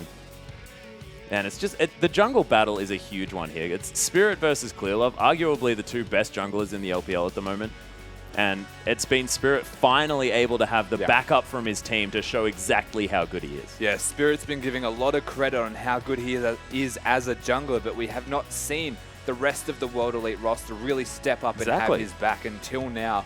We see them take away a game from EDG on the back of an amazing engage, and that just is Spirit to a T, essentially. He is World Elite to a degree, and I mean, you've got the train driver to back you up in this case, actually on there he is. Sion. We've got Nautilus top lane as well in the first game, and it just feels like when World Elite actually get what they want, when they play to the strengths that they are all individually capable of, they're a brand new side. Yeah, and look, this World Elite lineup, they're looking positive. You can see Luca right there on your screen, feeling happy, and you can see just having a conversation with Spirit, everything looking okay. You saw before, Koro on your screen was staring daggers at his monitor. It was looking very, very frightening. I believe the pause is going to be very, very soon completed, ladies and gentlemen. We're going to be into our final game of the night as soon as we possibly can. And I have absolutely no idea who's going to be able to take this. It's on a knife edge already. World Elite do have the opportunity to go grab that fifth dragon. Everything could possibly happen here. But we've seen crazier things. EDG looked like they were in control last game, but they lost. So can WE manage to lose this one? Are they going to be able to take it to that fifth dragon and get things going on? They do really want to break the base, though. Let's just quickly reiterate and touch on what is happening. Give us a recap, right now. We've got the Baron buff on World Elite sitting in the mid lane with about a 5,000 gold lead, so they are well and truly in control. And Mystic is huge. GA able to split push very effectively with the Lich Bane and the Void Staff being completed. So they're in a very commanding position here. So Luca doesn't know what lasers are meant to do, and they're meant to do damage, Luca. Can you please take some? Yeah, no, he's not. That's not what he's about. Not about taking damage. Not this time. 5 seconds on the Dragon. WE, they want their fifth. And EDG are lagging behind. This Dragon is most definitely going to go down, and it melts so quickly. It's already gone. Yep, EDG, they have to turn tail and run because the fifth dragon is going to give so many stats to WE. And when you have 0 dragons, that is a 12% buff to all of your stats over your opponent. Yeah. So as far as the shift in statistics is concerned, it's so much bigger. Normally when you're dealing with a fifth dragon, your opposing side will have gotten at least one of them. So it's 6% to 12%. Now that shift is so much bigger. And of course the burn passive being ridiculous in terms of damage output. All of the AD carries, like Jinx wasn't big enough, is now going to be doing immense amounts of work. And this side of World Elite, they were looking scary with that Baron buff. They are now twice as scary with the Dragon. Yeah, it's just ridiculous. We are back into another pause, ladies and gentlemen. We're checking out pretty adorable EDG. What? Oh, I love it. That's glorious. I love it. Look at Def. The little llamas there as well. Absolutely fantastic. The EDG fandom is most definitely out in full force in China at the moment. And Clearlove, he can't see it. He is so intently looking at that monitor, waiting to get back into this game. And if there's anyone that's focused, laser focused, in getting into the game, it is Clearlove. He doesn't necessarily look focused right there. He's looking bored, looking like he just wants to get on with it. To me, it's the head tilt that's making you think he's bored, but he's definitely got to focused. watch out for the head tilt. Yeah, it's dangerous, really. Well, it's definitely dangerous. Don't tilt. That is a big rule. No, you can head tilt. You just can't tilt. Yeah, that's what I mean. But it is still a version of tilt. GA though, on your screen right now, having a conversation with the rest of WE and trying to segue as best I can away from the tilt conversation. Koro just, also just waiting to get on with it. And I believe it's Deft actually can't quite manage to get things working on his PCs, has disconnected for now, and he will be coming back as quickly as he possibly can. He has assured me. Of course, we haven't had the conversation. We're a few continents away. But he's going to be doing the best that he can. So we're in a position essentially where EDG, you can tell how seriously by the looks on their faces that they are taking this position they're in right now. They do not want to get 0-2'd for a second time against what is arguably a lower rated and worse team than them. They have been hyped up, and they are at the moment rank 1 as one of the best teams, now going down to unlimited potential earlier in the split, not too long ago really, in their last 4 games. Yeah. And now... Well, it's going to mean that over the last 3 matches that EDG have been in, they will be 1 for 6. Yeah. Which is just insane.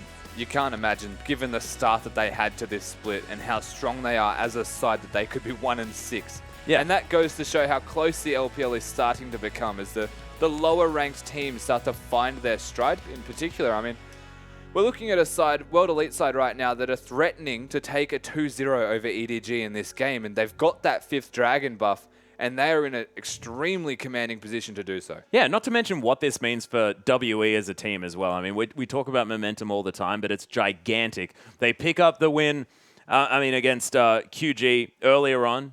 Not against QG, against UP earlier on. And, of course, straight afterwards, they managed to 2-0 EDG. That could turn everything around for WE, especially considering that Aluka can play 2 champions now. Yeah, it's a miracle. I know. He's It's absolutely amazing.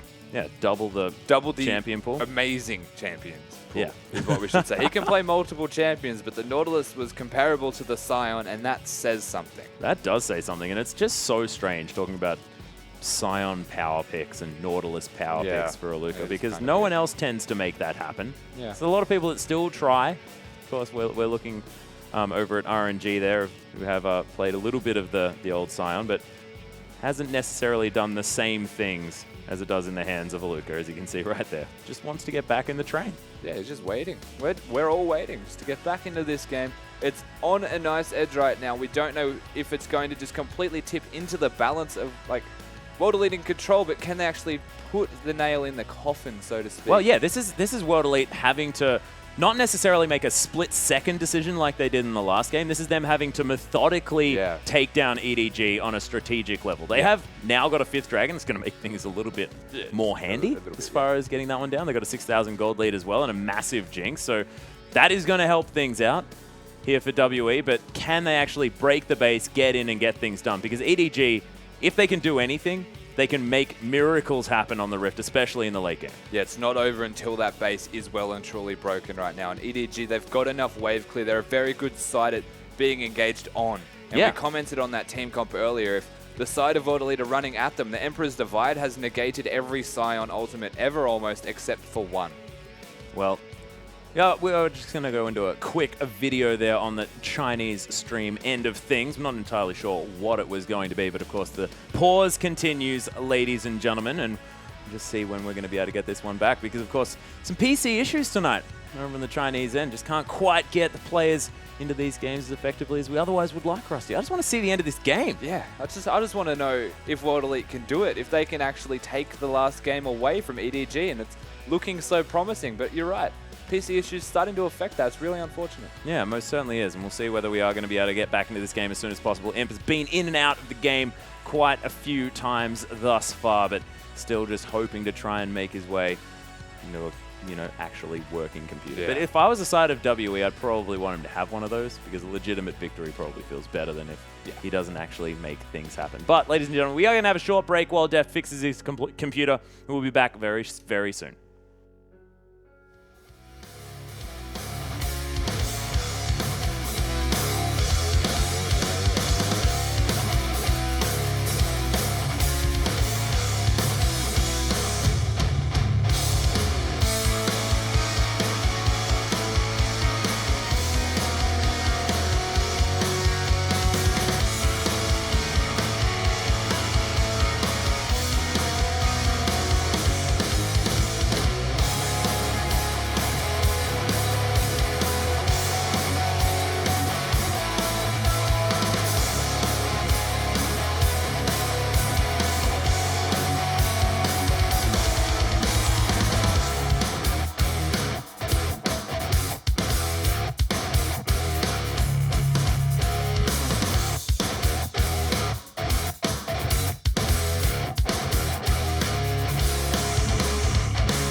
And we're back in, ladies and gentlemen, finally back onto the Rift for WE versus EDG. We're at the very final stages of this game, 38 minutes in, 5 dragons to nothing in favor of WE. A fresh 5th dragon buff for these guys. We'll see whether they can actually close this one out or whether EDG can pull out another miracle that they have been able to in the past and pick up the win.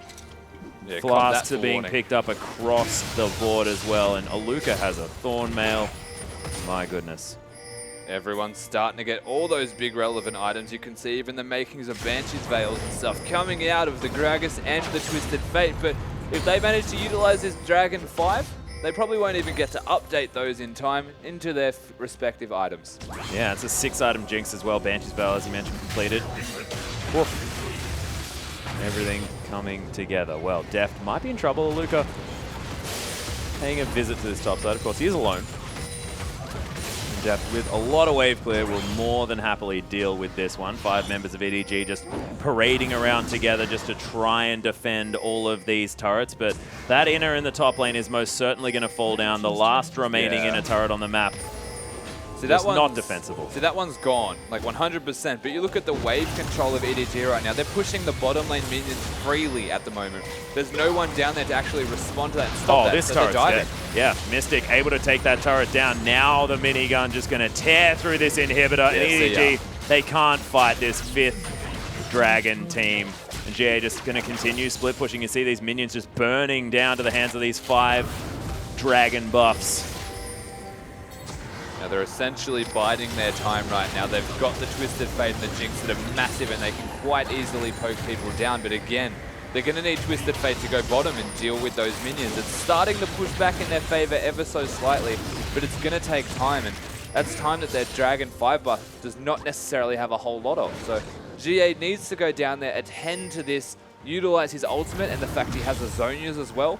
He can engage fights aggressively like we saw, hopefully not as suicide-y as he was last time. Yeah, suicide-y. New technical term now introduced by Rusty. Very much. The storm coming down here. Wow, that's a lot of damage. Skoro does use... Oh my gosh. Okay, forced to use the Zhonya's that Lich Bane on though. that. Look And at the Lich Bane just tearing through this turret. Geo is easily able to take down the bottom lane inhibitor turret. And EDG just haven't answered yet. They don't have an answer. That's the problem. They're going to have to... Oh, Koro. Yeah. Is he going to fall down? That's going to be the Monsoon and the Mikhail's Crucible that's going to be used from Mako. Clearlove gets caught. There's the depth charge. The pick has been gained by WE. Def might be out of position now as well as that rocket just curves up as the equally named rocket jump is going to be used by Def to get himself to safety. Mystic now with some spare time on these turrets. Nice equalizer to deter the WE members from continuing this push, but the last remaining inhibitor going to fall. WE playing by the numbers in this late game. And Aluka already down to half health, but don't let that fool you. He's still very tanky. There's the massive play from Bamey trying to catch out someone. Uses the Zhonya's there, but Spirit doesn't even die. Bamey's going to be taken down as in comes the Destiny. Deft gets stunned up, and GA gonna lock down that kill. 1 remaining Nexus turret, and WE have done it. They've taken the 2-0 against EDG. Nexus falls, and this is the best I've seen WE play for a very long time. This is a very impressive World Elite roster we're seeing right now, managing to 2-0 the #1 team in the LPL of EDG. An impressive closeout. Dragon control, even stealing one away, 5-0. And the fact that they can just so convincingly take out a game like that when they're ahead and then manage to bring back game 1 from when they're behind and win both is a sign of an extremely strong World Elite roster. I didn't think I'd be saying that this week. I didn't think so either, and it's just the back of this team that's just somehow managed to find all of this synergy. Even the bottom lane, Mystic was ahead 30 CS throughout that entire laning phase. Well, not throughout the entire laning phase, but throughout most of the mid-game there on the Jinx, able to pick up all of the lane farm, and Aluka still having a great performance, and it was into Koro's Rumble this time around, a completely different champion from what he had to deal with in the FLICKR and previously. This World Elite lineup definitely looking far better, and it's not based on the fact that EDG are necessarily slumping or something like that. It's the fact that WE just played fantastically. Yeah, World Elite played amazingly, and EDG, especially in that first game, looked like their regular selves. Yeah. Right? They were just very controlling, calm, and they made every decision with a purpose. But World Elite just completely turning it on its head and managing to come out ahead so strongly against what is the #1 side. They may be dethroned soon. Yeah, may potentially be, and we'll see whether World Elite can keep up this form. But, ladies and gentlemen, that does bring this night to a close. On behalf of myself, Rusty, of course, FLICKR and Insada from earlier on, and our whole production team, thank you so much for watching. We'll see you tomorrow.